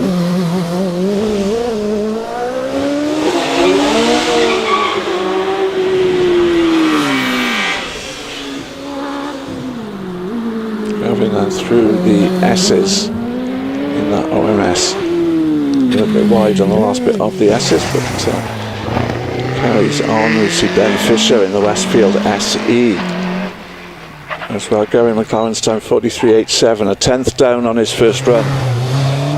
Ben Fisher rounds Pardon. Ben running in class C3 was third in class after the first runs. Needs to find about half a second if he's to move up to second ahead of Paul Howells. As Les Buck rounds Tories in the Pringgit Mistral Formula Ford car. He is the only car in his class. And Ben Fisher does a 48.25, so very nearly a second down on his first run time, and remains third in class. Steve Potter is on the hill in his Empire Evo single-seater. Is rounding the Tories now.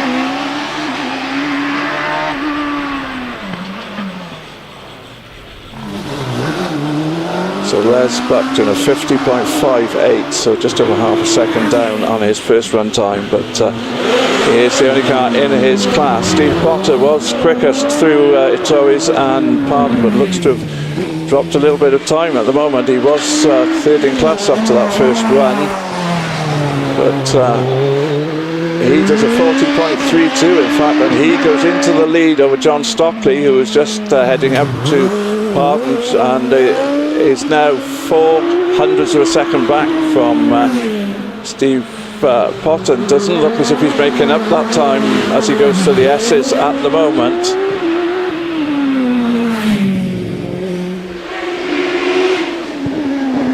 As Zachary Zammit takes the Empire race around the Tories. On up the hill.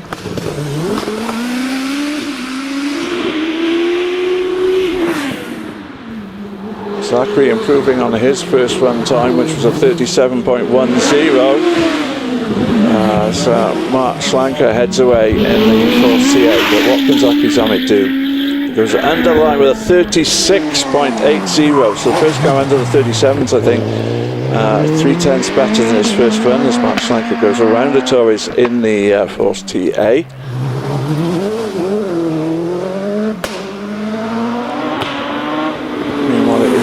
Steve Potter, who is hanging on to the lead in Class J2 by 0.04 of a second, but Mark Schlanker is looking quicker as he goes around semi-circle. Can he bet to that 40.32? Yes, he can. 39.92 for Mark Schlanker, and he moves from third in class to first in class with that second run. That 39.92. Away goes Jonathan Varley in the GWR Predator. Jonathan leading his class on 38.17 after the first run. He goes around the Taurus on up to Pardon. He is running quicker at the moment than his first run, which, as I say, was a 38.17. He's into the S's.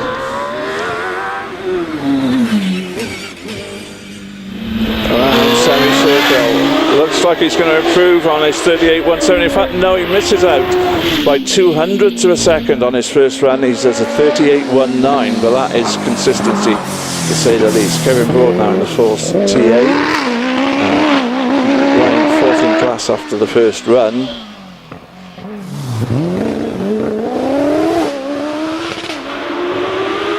Needs to find about a second to move up into third ahead of Pete Tatham.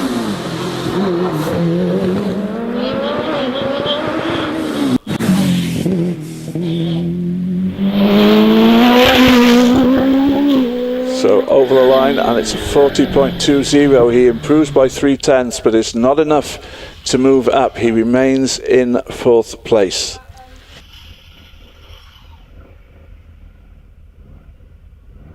Oh, looks like somebody, one of my cars with a problem, not able to fire up down by the pit paddock exit. I think he has got it fired up now.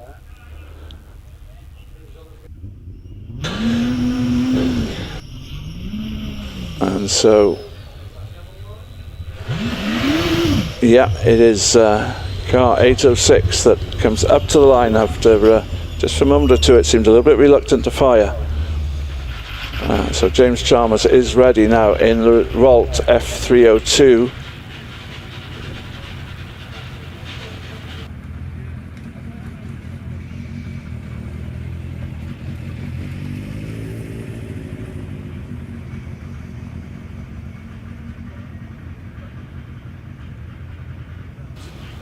Not sure if it's sounding a little bit lumpy even now. I don't know what it normally would sound like, but getting ready to head up the hill now. He's got it in gear, revs wise, and away he goes. So James Chalmers then on his way up the hill. 83 miles an hour under the bridge into Torres. And that right hand hairpin. On up to Pardon, and a little bit. I was turned in a little bit too early there at Pardon, and might have cost him a 10th or two.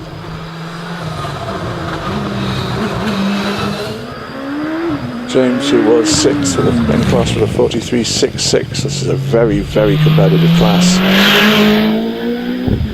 Coming to the line now, does a 43.31, so he does find 0.3 of a second, but remains 6th in class. But it's Pete Tatham who is on the start line now. Pete did a 39.43, which was enough to give him a 3rd in class after the first runs. Needs to find about 0.6 of a second to move ahead of Alex Coles as he comes into the Torres and away.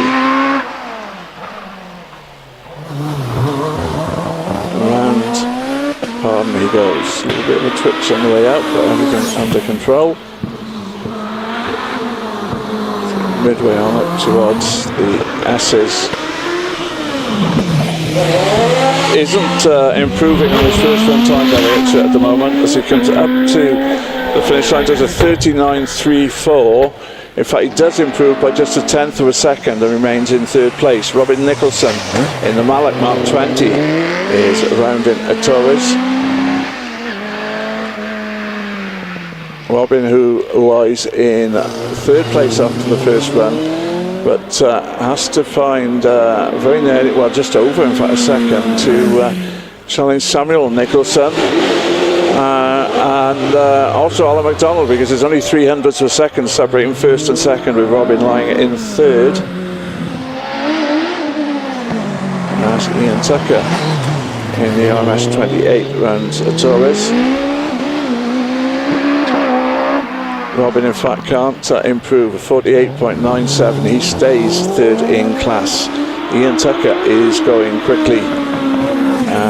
He's alone in his class K3, but is improving in every sector on his first run time. As Tom Morgan gets away in the Empire Evo 3, and Ian comes round semicircle and does a 42.39. He's 100th of a second slower than his first run. Tom Morgan, meanwhile, rounding a Torres. Tom was 4th after his first run with a 42.71. Needs to get down to a better 41.33 if he's to move up a place. None of his rivals in this class have managed to improve on this second run. So the question is, can Tom Morgan improve on this second run as he goes round semicircle and up to the finish? And he does improve. He does a 41.58. But he remains in 4th place, 1/4 of a second down on Steve Morgan in 3rd place.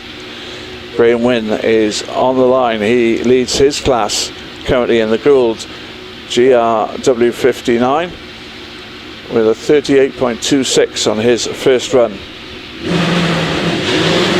So away goes the Gould.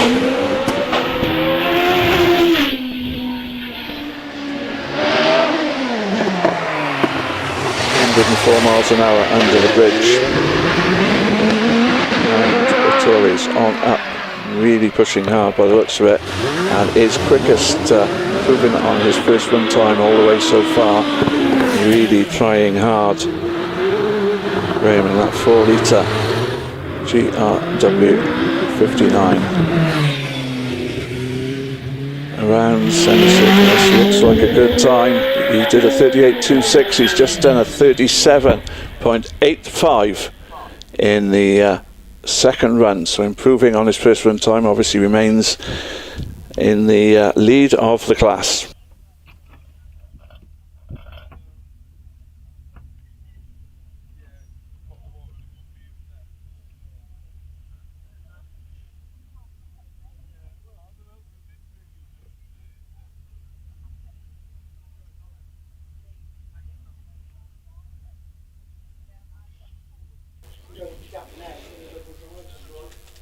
So just a short pause before any more cars out on the hill.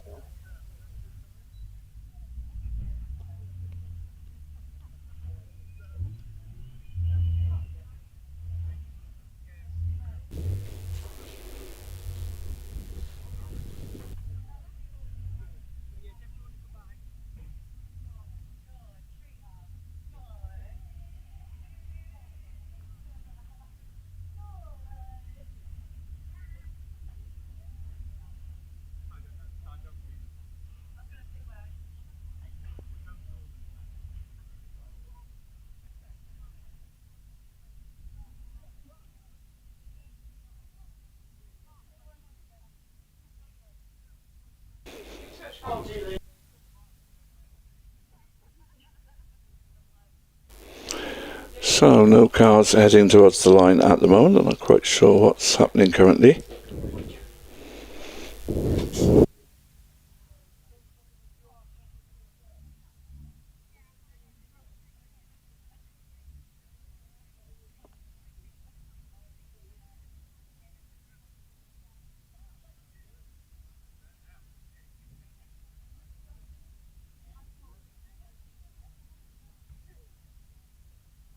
So we have a single seat. I can just see the nose of it peeking out from behind the paddock office, but can't pick up a number. But he's coming out now, and it is, I think that is 105. Indeed it is Alex Coles in the Force TA who comes onto the line now.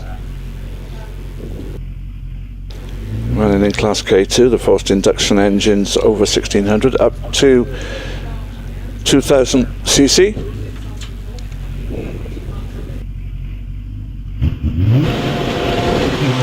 And away goes Alex then. Under the bridge at 108 miles an hour on up to Vittori's. And the hairpin really does look to be travelling as he goes up towards Pardon. Isn't quite up to his first run times at the moment. And heads on up through Midway, still down on his earlier run. Through the S's he goes. On up towards Semicircle. His first run was a 38.84. As he comes up to the line, he has improved. It's a 38.36. 38.36, which moves him away a little bit from Pete Tatham, who was finished in third, but doesn't enable Alex to challenge for the class lead.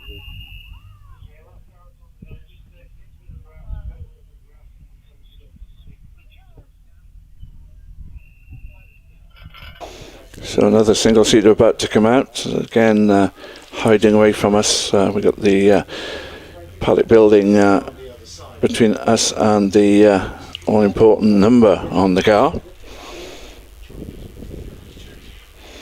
A little bit of sweeping being done up near the finish line by the marshals.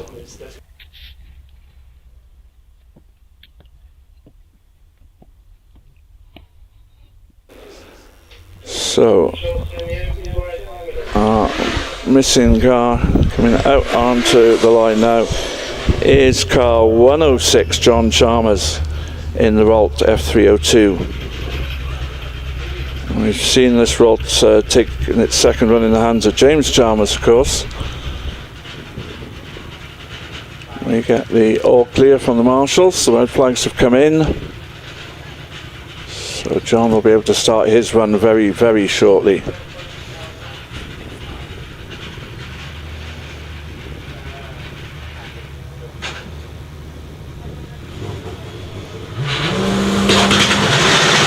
And away goes John then.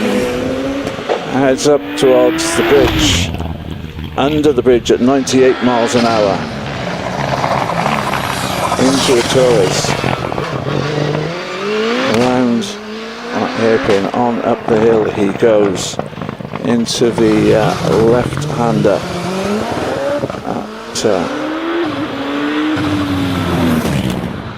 Pardon, of course. John did a 42.65 on his first run. Needs to find a couple of seconds to move up the orders. Zachary Zammit is who leads this class, of course, ahead of Alex Coles and Pete Tatham. John Chalmers a 41.85, so he has improved by 8/10, but remains in 5th place as Martin Jones and that lovely Brabham BT21 1600cc single-seater is improving on his earlier times as he goes up the hill. No aerodynamic aids on this single-seater, of course.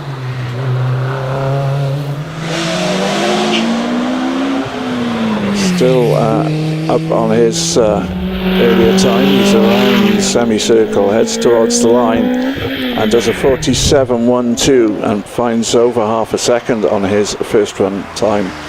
As Ross McDonald brings the Porsche 911 Carrera 2.7 RS replica around the Torres on up to Pardon. Ross did a 51.39 on his first run, or 51.33 rather. Pete Herbert, however, did a 50.06. So that's the time that Ross needs to find if he possibly can. Isn't finding it so far up the hill as we come to the last section into semicircle. And his time is a 51.17, so he has found well, about 0.16 I think it is a second, but he remains in second place as Pete Herbert comes under the bridge at 65 miles an hour and it goes around the Torres. How can he improve on his earlier time of 50.06? Well, not at the moment. He's not making up that time at the moment as he comes out of Pardon on up the hill through Midway, still down on his first run time. Through the S's on up towards semicircle, around semicircle. 50.06 then was his time on his first run.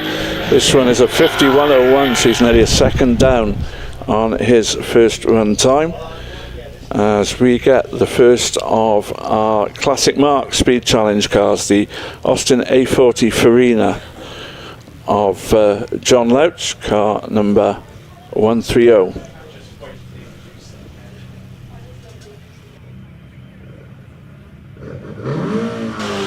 So away goes John in that A40.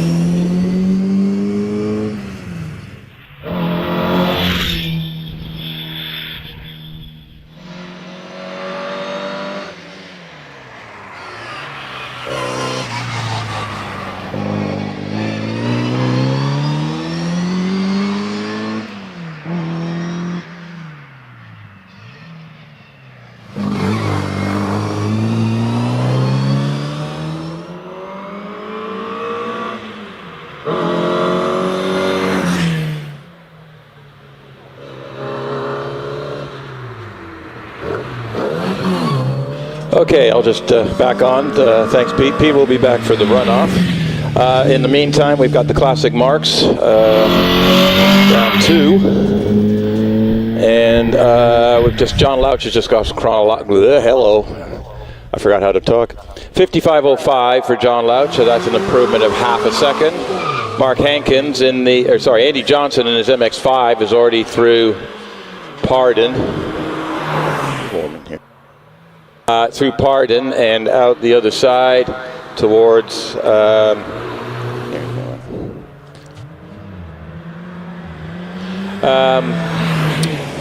Andy Johnson's going there. So stick with us. Our second Midland Hill Climb Championship runoff of the day will be coming up immediately following the Classic Marques. So Andy Johnson in his MX-5 is a 57.71. No improvement over his first practice time.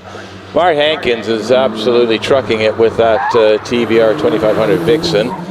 Already through S's and heading out for semicircle. Kim Adams, who had about the 4th quickest time overall in this group earlier after the first time runs, is on the hill in the Lotus Elise. Mark Hankins a 54.08. That's an improvement of 2 100ths.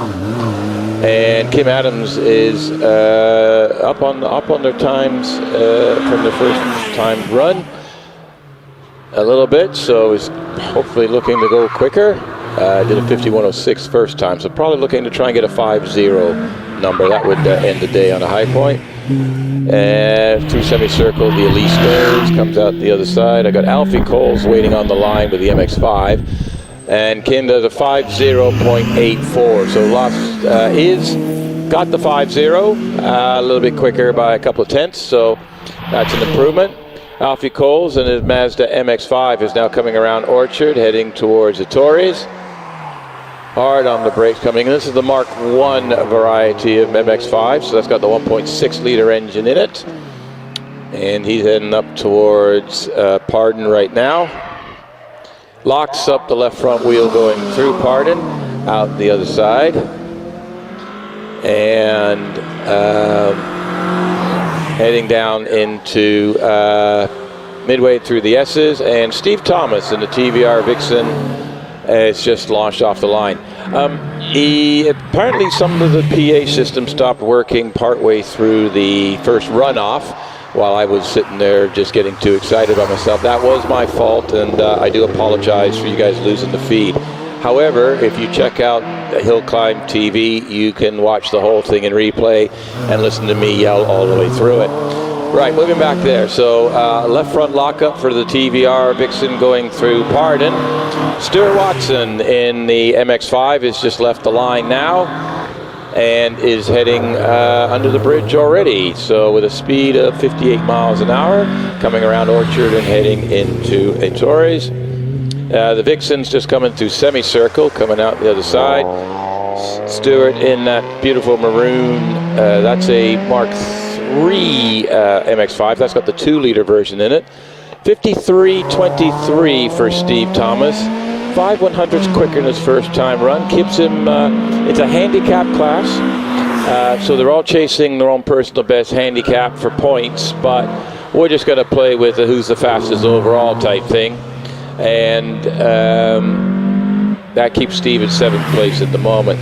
So Stuart Watson's already through semicircle in his Mazda MX-5. You got Nigel Walton coming into a Torres and his later MX-5. That's also a 2 liter car. Stuart Watson in his MX-5 did a 55.75. That's actually an improvement of 4/10 of a second. So, but still sitting around 16th overall in that class. Robert Toone is just launched off the line in this Morgan Plus 8. Son Chris has been racing that Clio that you saw earlier that was setting all sorts of ridiculous angles going through the corners. It finished 2nd in his class. So this is Dad Robert. He's in that V8 Morgan, going very well. Was the 3rd quickest car after the first time runs. So it doesn't look like the splits tell me he's not improving in the moment. However, Nigel Walton is improving. He's done a 57.22, and that's actually 3 seconds quicker? 4 seconds quicker. So that first time run must have been a bit of an iffy thing. Anyway, Robert Toone is looking to get into he did a 49.73 first time round. This time he's done a 50.04, so he's gone slower. Lost a little bit. Not a lot, but just lost a little bit. So still stays in 3rd place with his first time run. That Triumph GT6 is already flying along, and this car is a lot quicker than it looks. and Alan knows how to drive it. So it already coming into the S's right now. It doesn't look like any improvement on the splits. We'll see. He did a 54.75 on the first time run. Now Rob Pack was the fastest, and then Stephen Mogg took it away in a TVR Griffith, but the car started smoking heavily at the end of the run, so I don't know if they've got that sorted out. So Rob is looking for half a second to take the fastest in the group honors. So he's absolutely flying through on the other side. Here goes Rob over the finish line. 48.87 and no improvement. Stays in second with his first time run. Noor Ali is on the track in that MR2 Mark III model, and I think it's the first weekend out he's had with this car. Wife Emma is in her Mazda MX-5. It's another married couple that they bring their own cars. I'll let you decide how that works, but Emma's very comfortable in the Mazda and doesn't want to change cars, so she's out and running. And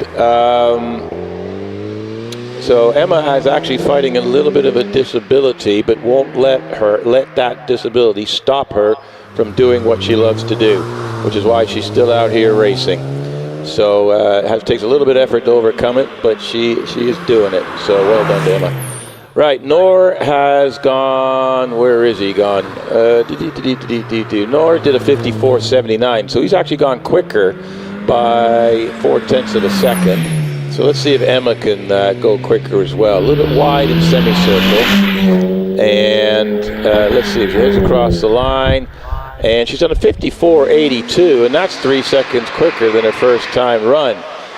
But behind the scenes, I kind of know what happened there. So she's got a time more representative, and she is right behind. Husband and wife are separated by 3/100ths of a second. Noor just scraped that one by 3/100ths, so well done, Emma. Keep him honest. Next time, beat him, will you? Right, Gordon Pierce in his Porsche Cayman S is already up through the hill and coming out the other side.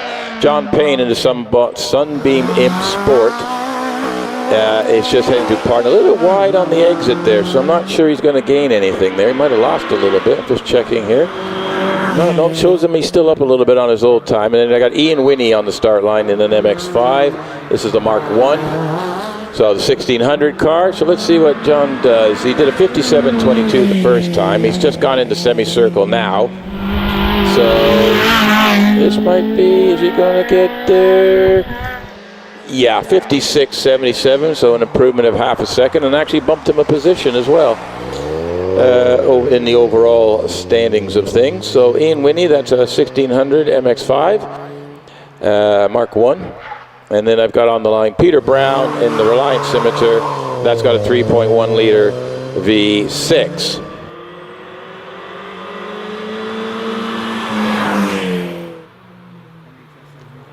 Okay, Ian's looking to improve on a 61.97. So really, I think he's fairly new at this. So he's still looking to get into we'll put a 5 on the end of that. Peter Brown in the Scimitar is already through Ettores and heading up into Parton. Locks up the left front. That's a lot of lock up. Ian Winnie in his MX-5 did a 59.05, and that's a 3-second improvement, just under 3-second improvement. Peter Brown is in the Scimitar. He's just getting through the S's now. Michael Crutchley is at Ettores in the Alfa Romeo Giulia. And reliable, this car. So Michael's looking to improve. He did a 61.95, so if you're looking to improve on that. And then Robert Orford in his MGB Roadster is just launched off the line. So stay tuned for the championship runoff coming up right after the Classic Marques have got their second runs in. We've got a few more competitors to go here.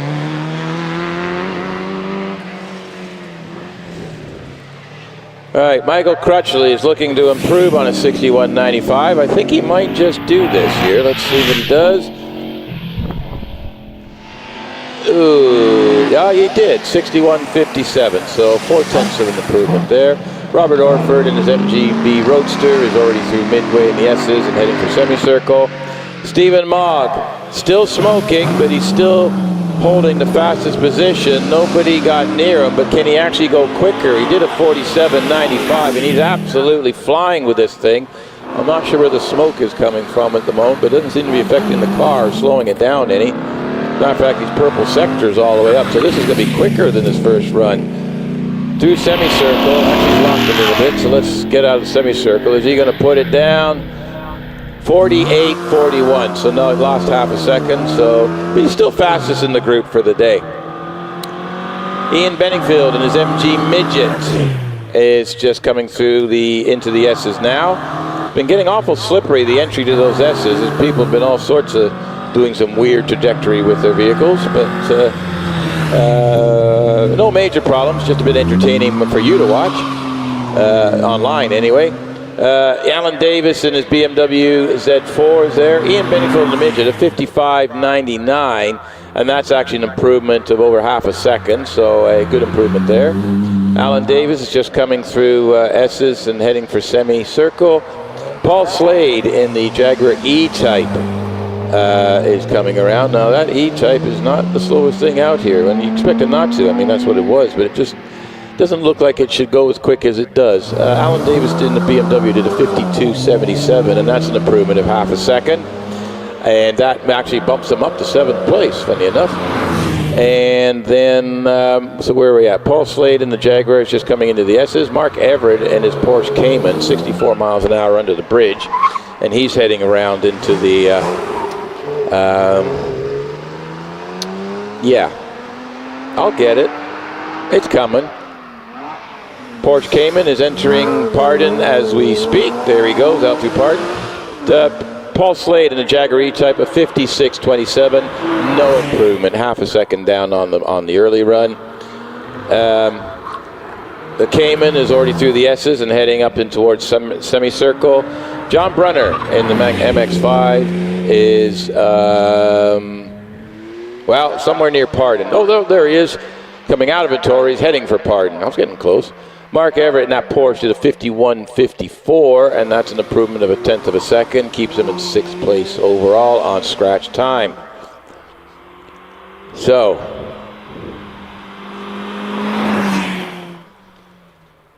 keep going on. So John Brunner is up the top with the MX-5. BMW Z3, Martin Nolan is on the hill. And then we've got Cara Gordon lining up. So John Brunner has done a 63.06, no improvement. It was actually a second slower, so must have been a mistake there somewhere. Martin Nolan in the Z3 is just exiting Pardon now, and he's looking to improve on a 59.39 was his first run. And Cara Gordon is now going to attempt her second ever timed run in a hill climb competition. She succeeded in getting a time the first time around. So if you wonder how, when can you get into hill climbing and partake? Anytime you want. The parents have been doing it, and she finally relented. This is her own car, and she's been given the red flag, which is following the rules, which is a good girl. So there must be a problem somewhere that I can't see at the moment. I have a feeling there might be the BMW stopped somewhere because the clock hasn't stopped yet. So hang tight with us for a minute and we'll find out what's going on. But on screen right now, that's Cara, and this is the second ever time run. And I see, so somewhere between semicircle and the finish line, the BMW has stopped. So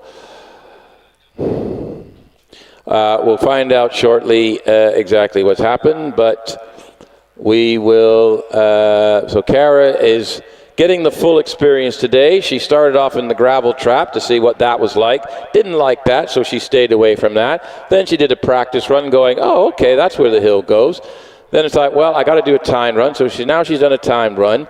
Now she's learning what the red flags means, and she's very well read the rule book, so she knew to stop immediately with the red flag. So, and now she's learning what it's like to come back down the hill, go around, and go back up again. So she's getting the full experience all in one day. We aim to please here at Prescott.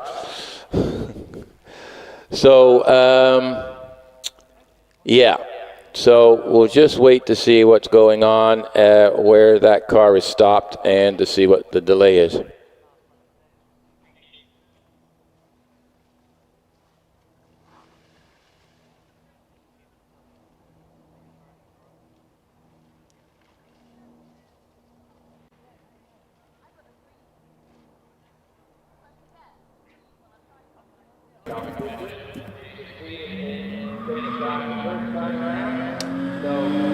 Right, we're just playing a replay on the screen, and I'm looking at, there's the BMW. Ooh, it understeered off driver's left. So he's understeered off driver's left, just into the grass a little bit, and I'm guessing he's still on the grass. So that is a bit of a downhill incline. And you'll see on camera now we've got the rescue unit, so everything's okay. We just have to get the car out. So I'm not sure if they're going to try and drive it out, push it out, or get the old Tonka truck out there and yank it out. So we'll just wait and see for a minute. But rescue's not concerned. So the car's right there, actually, just off a camera view. He's just sitting in the grass. I don't know if there's a hedge there or something, but that may have just slowed him down a little bit. But he's fine. The car's just sitting in the wrong position, so we need to get the car out of there. So please be patient, and we will get there shortly.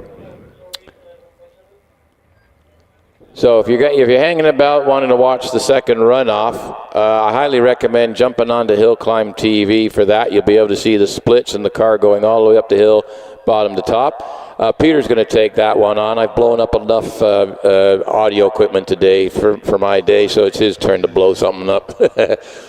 But he'll be taking back over for me. Matter of fact, sooner than later. But so we'll just wait and see. They actually haven't got the top 12. The top 12 guys in the runoff are actually getting their cars re-prepared at the moment. So, and it's gotten hot and sticky here at Prescott, so that will affect the car's behaviors a little bit. And these guys are going for as fast as they can go, so they are on the limit of these cars. Right, so the marshals aren't concerned. I'm not quite sure what the plan is here, unless they're just trying to get the car out. Or they might leave the car there. We'll find out, but either way, if it's safe to race, we will carry on racing, and we'll go get it later.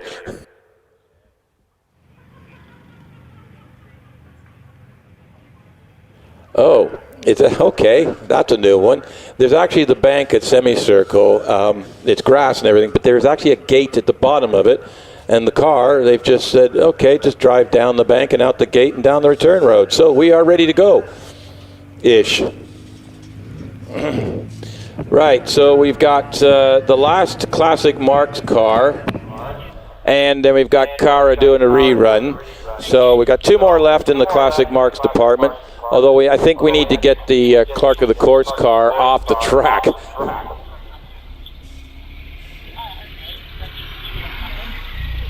Yeah, that's understood. Yeah, we got that.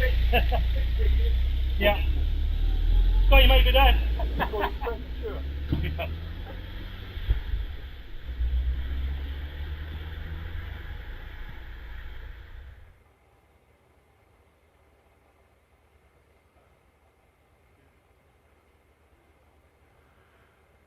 Okay, so we're just about ready. We're just got to get the course car back down off the hill. And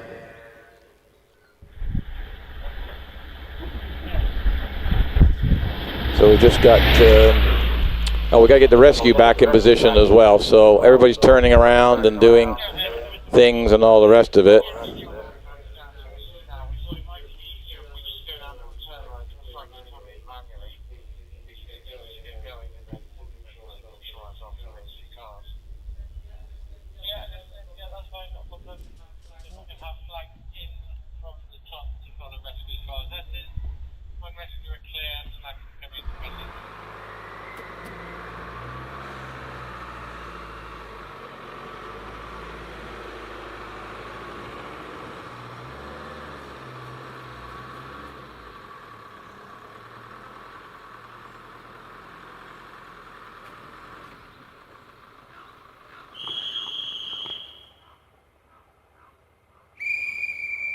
Okay, we just got Steve Louch on the line. He's ready to go as soon as the track's clear. The course is clear. The red flags are coming in, so it's safe to go. So a couple more to go here. So here we go.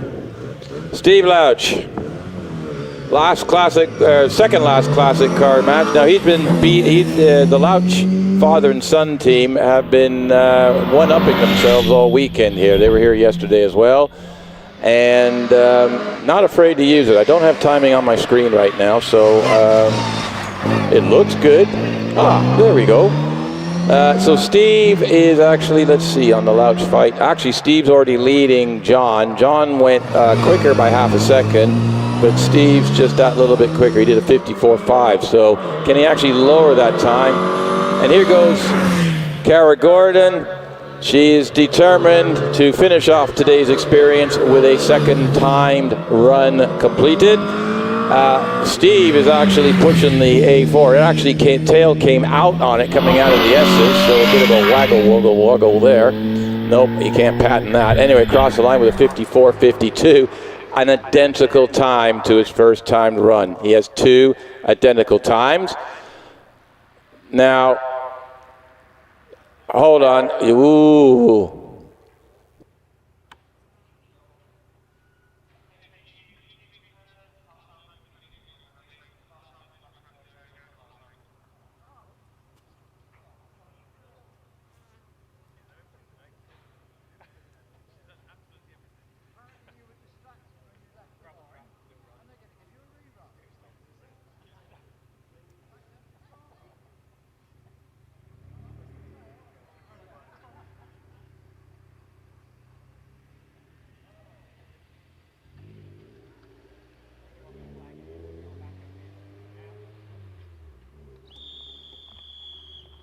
Okay, yeah, just there was a bit of a glitch on the timing at the start for Cara, so they're going to run her around quickly, line her up again, and get her full second time run. So she's getting the full first-time competitor experience here. We're including all of the adventures of hill climbing in one day for her. So, and okay.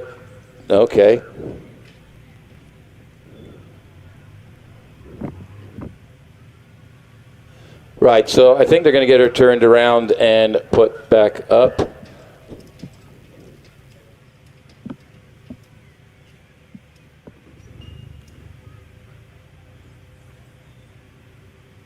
Okay, so we're just going to get Cara turned around down at the start line here, and we'll get her out for last run.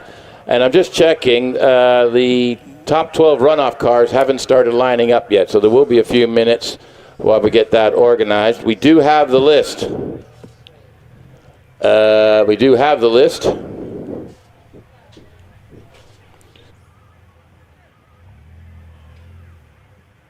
Just to quickly give you the top 12 runoff qualifiers. We have Kelvin Broad in 12th, Tom Morgan 11th, Stuart Bickley 10th, John Stockley 9th, Stephen Potter 8th, Mark Schlenker 7th, Pete Tatum 6th, Tom Weaver 5th, Alex Coles 4th, Jonathan Varley 3rd, Graham Wynn 2nd, Zach Zammit did a 36.8. He's the only car in the 36s, qualified number 1 again. We'll see them up shortly in a minute, or 10. Right, Cara Gordon, her 18th start. No, I'm just kidding.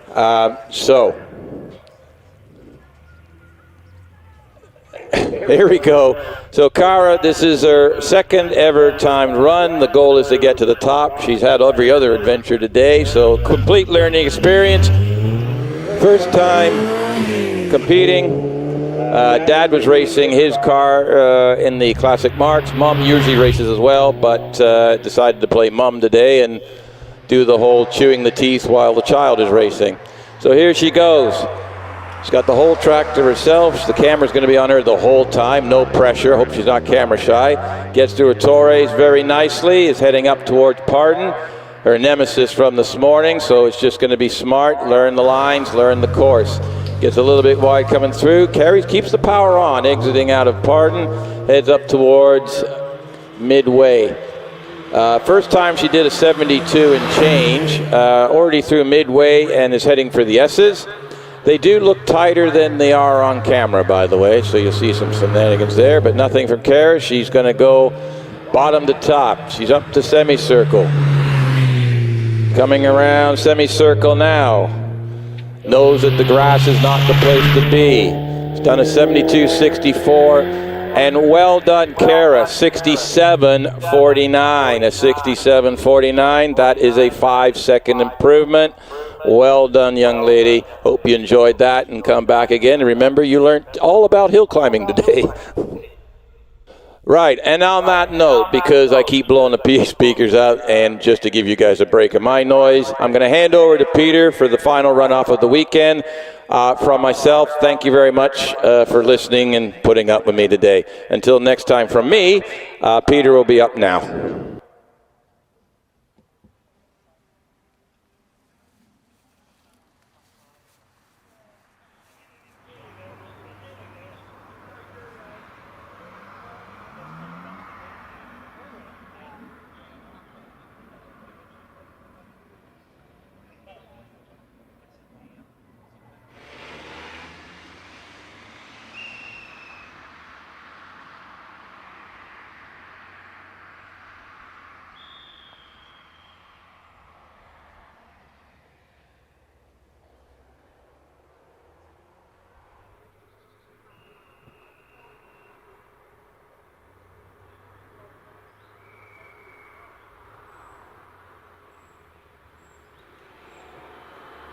So thanks as always to Owen. The clerk of the course is making his way down the hill now, I think, having checked the hill in readiness for the top 12 runoff, which we should be seeing in just a moment. One or two differences to the qualifying order from the first runoff. And just quickly, Tom Morgan is in this one, but not having qualified for the runoff first time up, for instance. And slightly different order of cars as well.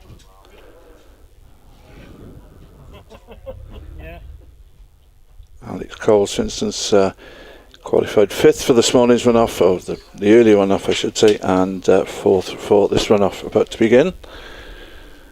You can see those of you watching on screen can see the runoff order there. They will go in reverse order, so starting with Kelvin Broad at the bottom, finishing with Zach Zammit, who's at the top of the list, who was quickest with that 36.80. So but the time's fairly close most of the way down through the runoff running order.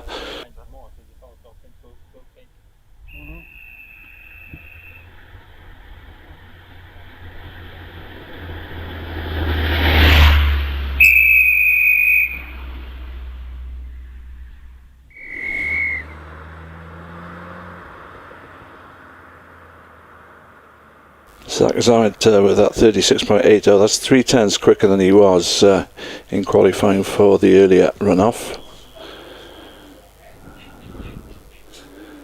And just under a second quicker than Graham Wynne, who is second in the qualifying order for this one. And quite close between Graham Wynne, Jonathan Varley, Alex Coles, and indeed Tom Weaver behind Zach.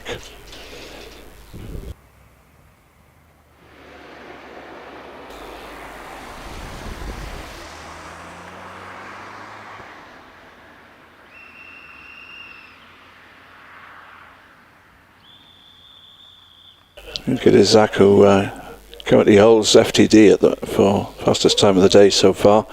That could change, of course, in theory, at least in this championship runoff. I think the red flags are coming in because the course car is back at the bottom of the hill. The clerk of the course is happy with the safety arrangements, so we're ready for the runoff, and I can see cars starting to line up now, ready for this all-important runoff. First car we should see should be 8:05, Kelvin Broad, who did a 40.20 in the class runs. Calvin just warming up the tyres.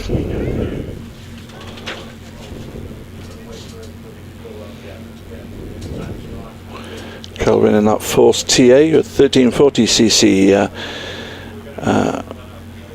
turbocharged, or forced induction anyway. Could be turbo, could be super. I think it is turbo though. Engine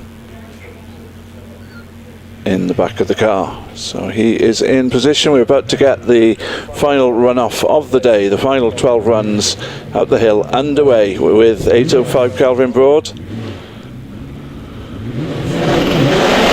And away he goes. Rapidly up through the gears under the bridge at 92 miles an hour, and towards Ettores he goes. On up to Pardon. Turns in pretty cleanly, powers his way out of there. On up midway to the S's.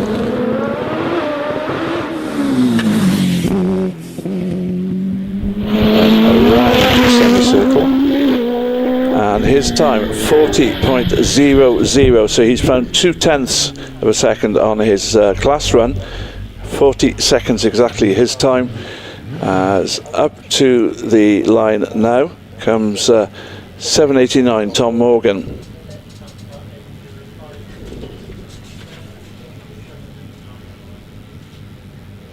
Tom in the 1053cc motorcycle engine, Empire Evo 3, and away he goes. Under the bridge at 93 miles an hour. Up to Ettores goes the Empire Evo 3, round there. Lowers it away then on up towards Pardon. Down a 10th at Pardon. So not much in it as he goes up towards the midway timing point. He's now down just over half a second.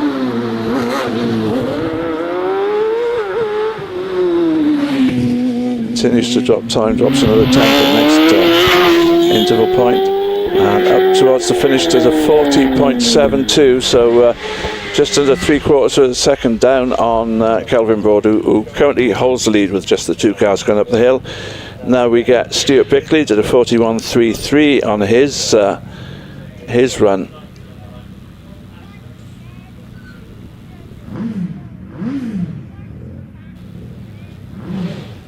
It's his class run, of course, where he did the 41.33. Now about to do his run-off run. Under the bridge he comes, 92 miles an hour. Into Ettores, around there. And he's up by nearly half a second on the two cars before him as he comes out of Pardon. Dropped a little bit of time now, he's just dropped a 10th or so. But still just up a quarter of a second up. Now he's 3/4 of a second up as he goes around semicircle. Under the line, does a 39.08, the first car in the run-off to get into the 39, so very nearly a second up on the Calvin Broad, who now drops to second place. And on the line now it's 97 John Stockley. John in the 1585cc Force PC goes away off the line. What speed can he get up to under the bridge? It's 89 miles an hour. Each car seems to have got just fractionally slower so far under the bridge as he goes around Ettores. 6/10 down, that changes to half a second down at Pardon. On up to midway, picks up a couple of hundredths there.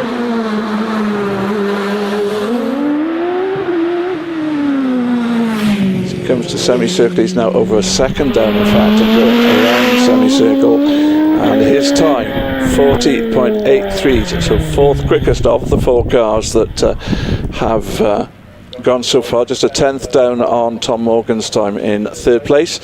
Next to go up, number 96, it's Steve Potter in the Empire Evo. This with the 1585cc engine. Away goes Steve. And he is again slower again under the bridge at 81 miles an hour. Torres. And then up to Pardon, and he is down on time by very nearly a second at Pardon. 2.5 down at Midway, so he's dropping time all the way up the hill at the moment. Now he's 2.1 seconds down as he comes around semicircle towards the finish line, and his time 41.56, the slowest car so far. Steve Potter with a 41.56, putting him currently into 5th spot as Mark Schlanker sits on the start line in the Force TA. Car number 99, that 1596cc car, 89 miles an hour under the bridge this time. Into Torres, then goes the Force. What can he do? It's just 800s down at Pardon. So very close to the cars that have gone now, the quickest cars that have gone ahead of him. It's just gone up to a third of a second at Midway.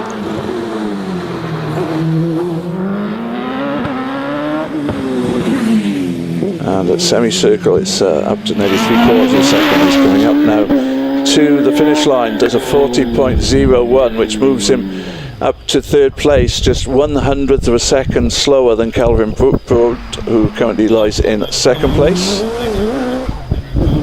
And oh, no wonder he's the way he hung his tail up coming out of Pardon there. Lucky to hang on to that then, but he did a good job to keep it all together. Pete Tatham now in the OMS 28 will be the next car up the hill.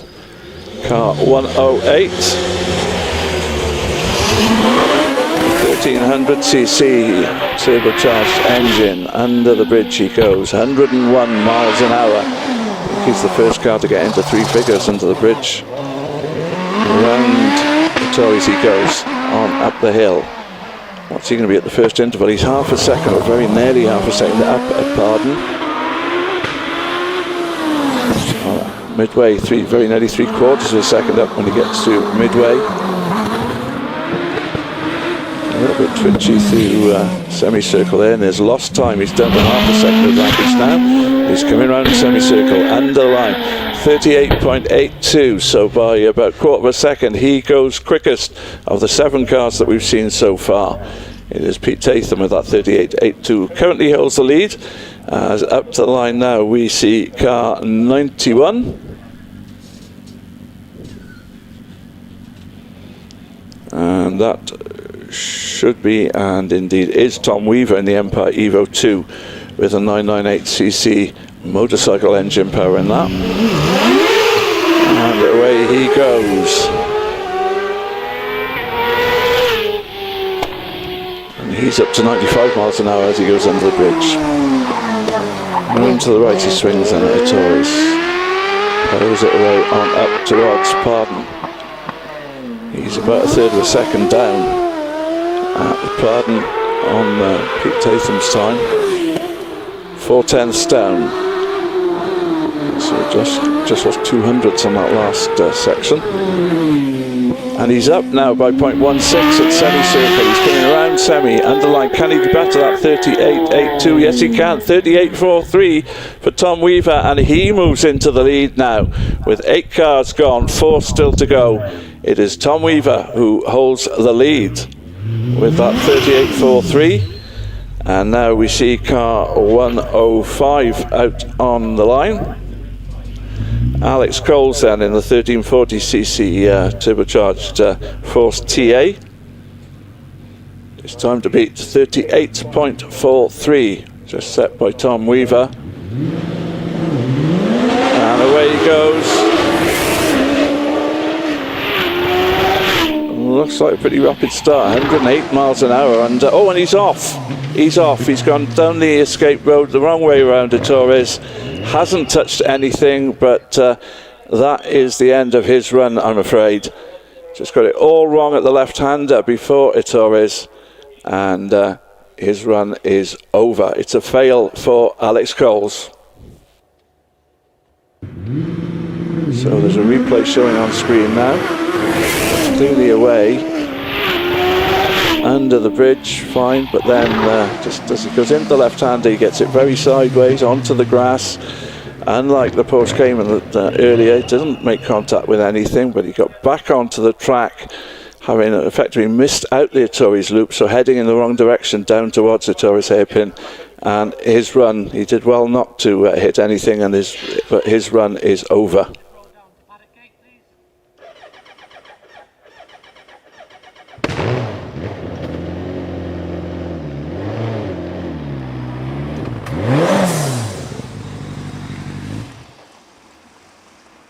So he is, I think, coming back down the hill, and we'll no doubt pull in at the paddock gate, and then we'll be able to continue with the runs. Next up, I think we should see Jonathan Varley, car 103. That's Jonathan Varley in the GWR Predator, 2 litre, normally aspirated machine. So yeah, Alex Coles goes back into the paddock. Well, that's unfortunate for him, but at least there's no damage done, which is the key thing, and he's fine. And we can carry on now with the top 12 runoff, but it will be just 11 cars now, or most 11 appearing in the results as the flag comes in. 3 cars still to run. Next up, as I see to say, Jonathan Varley. Then it'll be Graham Wynn, then Zach Zammit to round things off. So here is Jonathan Varley in that GWR Predator.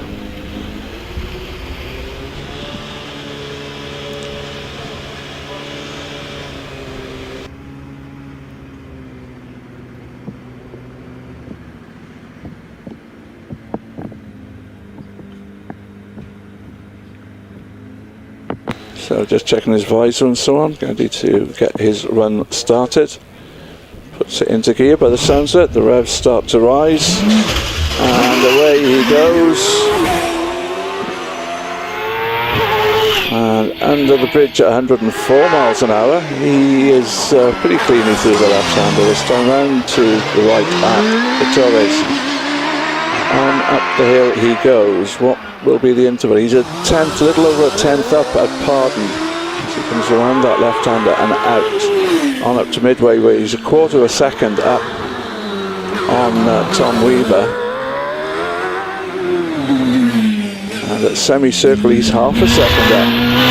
He's into semicircle under the banner, and it's a 37.97. Our first car into the 37s, and he's half a second quicker than, very nearly half a second quicker than Tom Weaver. He currently takes the lead in the runoff with 2 cars left to go, so the worst that Jonathan can do is finish in 3rd place.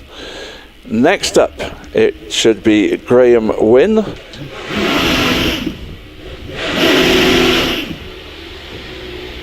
So up comes Graham in that 4 litre Gould GRW 59, car 113. He's on the line now.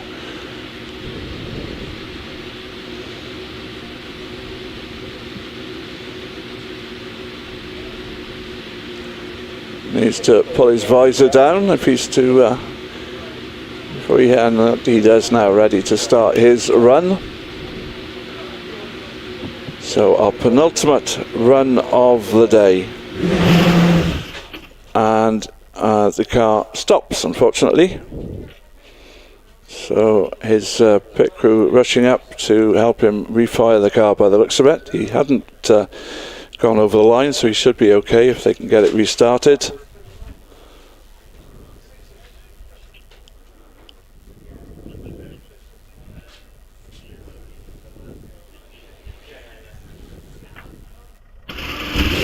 And it is fired up, bursts into life there on the first press of the button, and he's ready to go.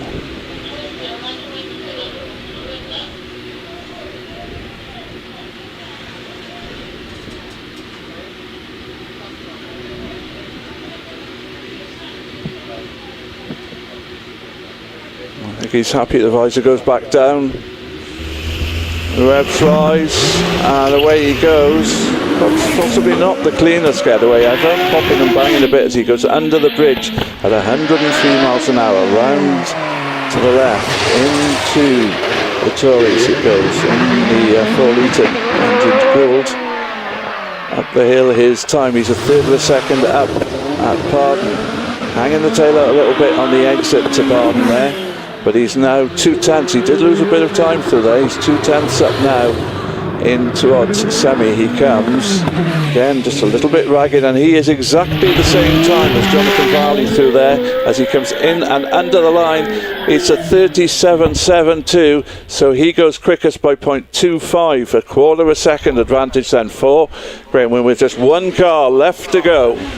And it is Zachary Zamet, car number 98, who comes up to the line. The last, what's scheduled to be the last run of the day. Zachary Zamet in the Empire Wraith, 1.3 litre turbocharged engine in this Wraith. And away he goes. Under the bridge at 98 miles an hour, so not certainly not the fastest car under there, but he's into Torres. The fastest time of the day yesterday. He won the first run off today. Can he make it a Grand Slam? It's he's 0.14 down at Pardon. He's up by 0.17 at midway. He's hanging the tail out through the S's. Might have cost him a little bit of time. How's he doing? He's 0.54 up as he comes through semicircle. Up to the line he goes. 37.08. Just doesn't quite get into the 36s, but he wins his second run off of the day. Zach Zamet then takes the win. Graham Wynne in second place. Third place for Jonathan Varley. Fourth, Tom Weaver. Fifth, Pete Tatham. And sixth place, Stuart Bickley. Seventh is Calvin Broad. Eighth, Mark Schlanker. Ninth, Tom Morgan. 10th, John Stockley. 11th is Stephen Potter. No fail, unfortunately, for Alex Coles. So that's how they end up. I'm just waiting for any indication that we might be having a Tour d'Honneur.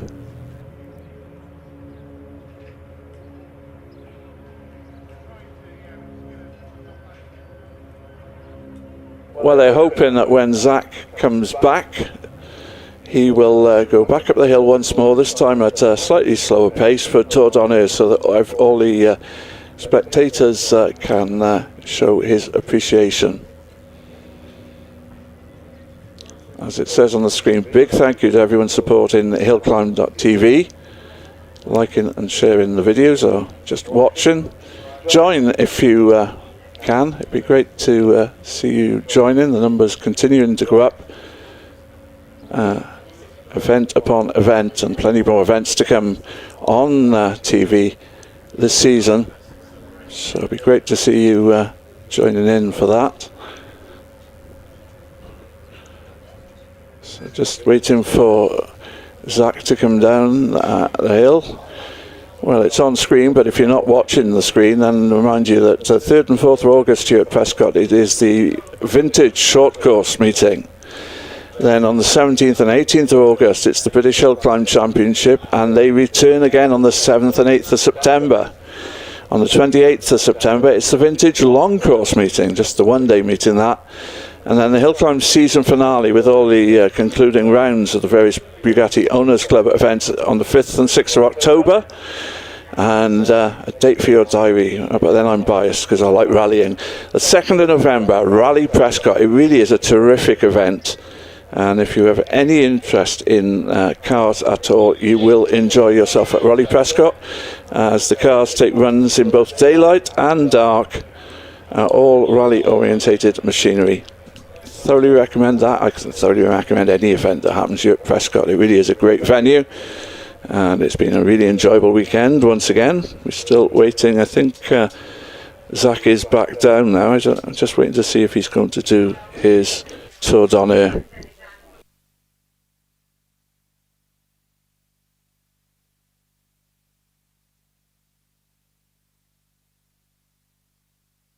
As I say, it really has been a great weekend for him. He took fastest time of the day yesterday. He's had 2 run-off victories today, and I'm 99.9% certain that he's got fastest time of the day again today. The awards will be taking place very shortly in the Bugatti Owners Club clubhouse here at Prescott. If you're here at the venue, then Owen will be comparing that, and you're very welcome to go along and show your appreciation to all the drivers who've won their classes and so on.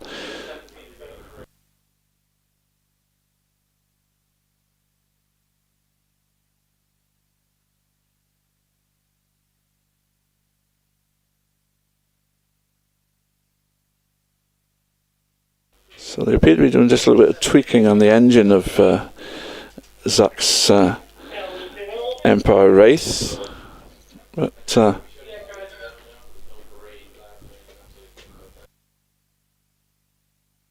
it may be that unfortunately they've failed to get it started. At least they got it started for the all-important moments, but I don't think we're going to get a Tour d'Honneur, unfortunately. As the clerk of the course, Andrew Tongue, just said to me, the car said no. So I'm afraid that is the end of the action. I hope you've had a great day, whether you're watching on screen or watching here at Prescott. For myself, Peter Hughes, and from my colleague, Owen Keel, as well. Thanks very much for being with us. On behalf of the Bugatti Owners Club and Prescott, thanks to HillClimb.TV for their coverage as well.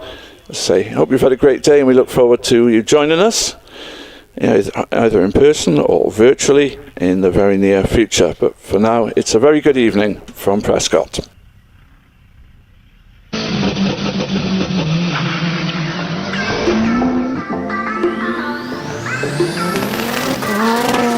Hill climbing is one of the most popular forms of motorsport. Drivers compete against the clock over a tarmac course, typically around 1 to 1.5 kilometres long. It attracts a whole range of cars, from road-going saloons to specialised single-seater racing cars.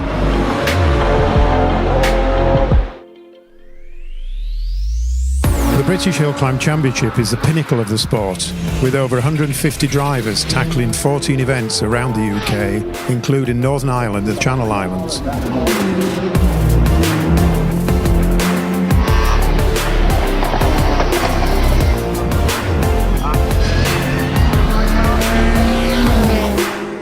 The contest for the title of British Hill Climb Champion is dominated by powerful race cars, with reigning champion Wallace Menges driving a Gould single-seater powered by a 3.3-litre Cosworth engine designed for the Indy race car series in the USA.